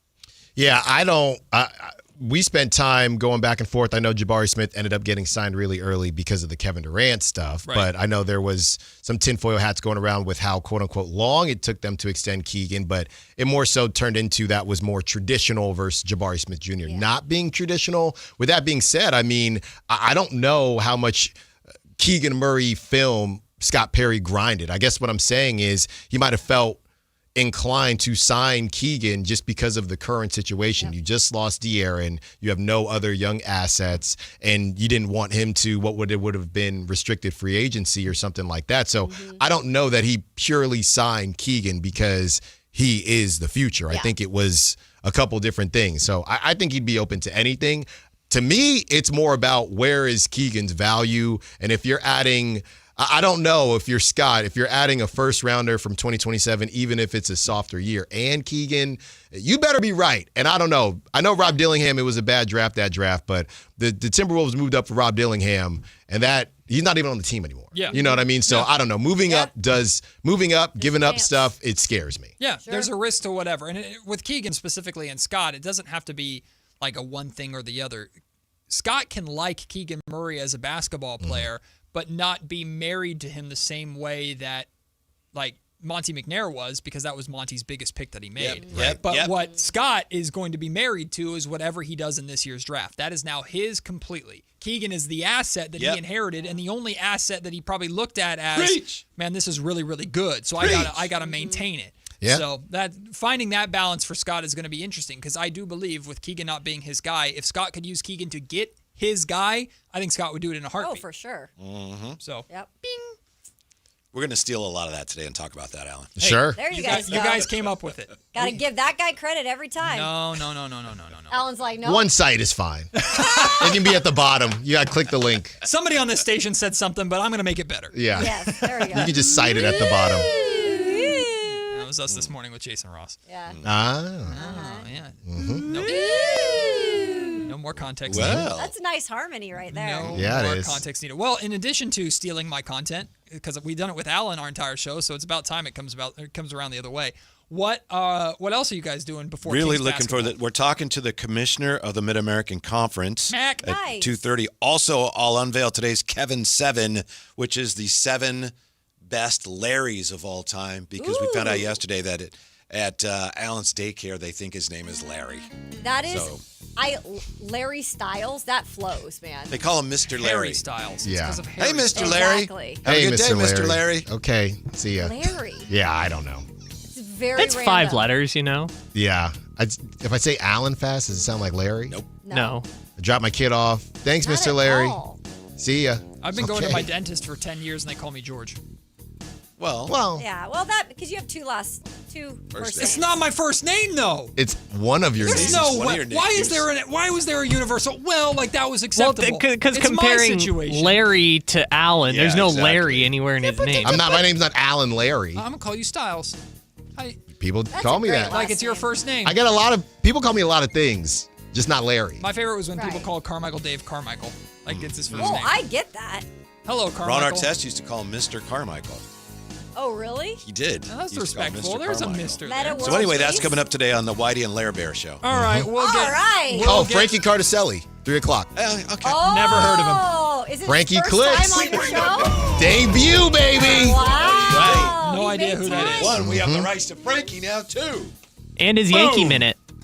Frankie and the No, Yankee. the Yankee Minute is ours. He is not. He is contractually obligated to not. We be don't want. allowed. We don't want the They don't want Yankee the minute. Yankee He's not allowed to Yeah. talk about. No. I'm here to tell you right Hour. now. You can keep the Yankee minute. All right. Well, coming up next, it's the Drive Guys with Whitey Gleason and Larry on Sacktown Sports. See you tomorrow. Peace.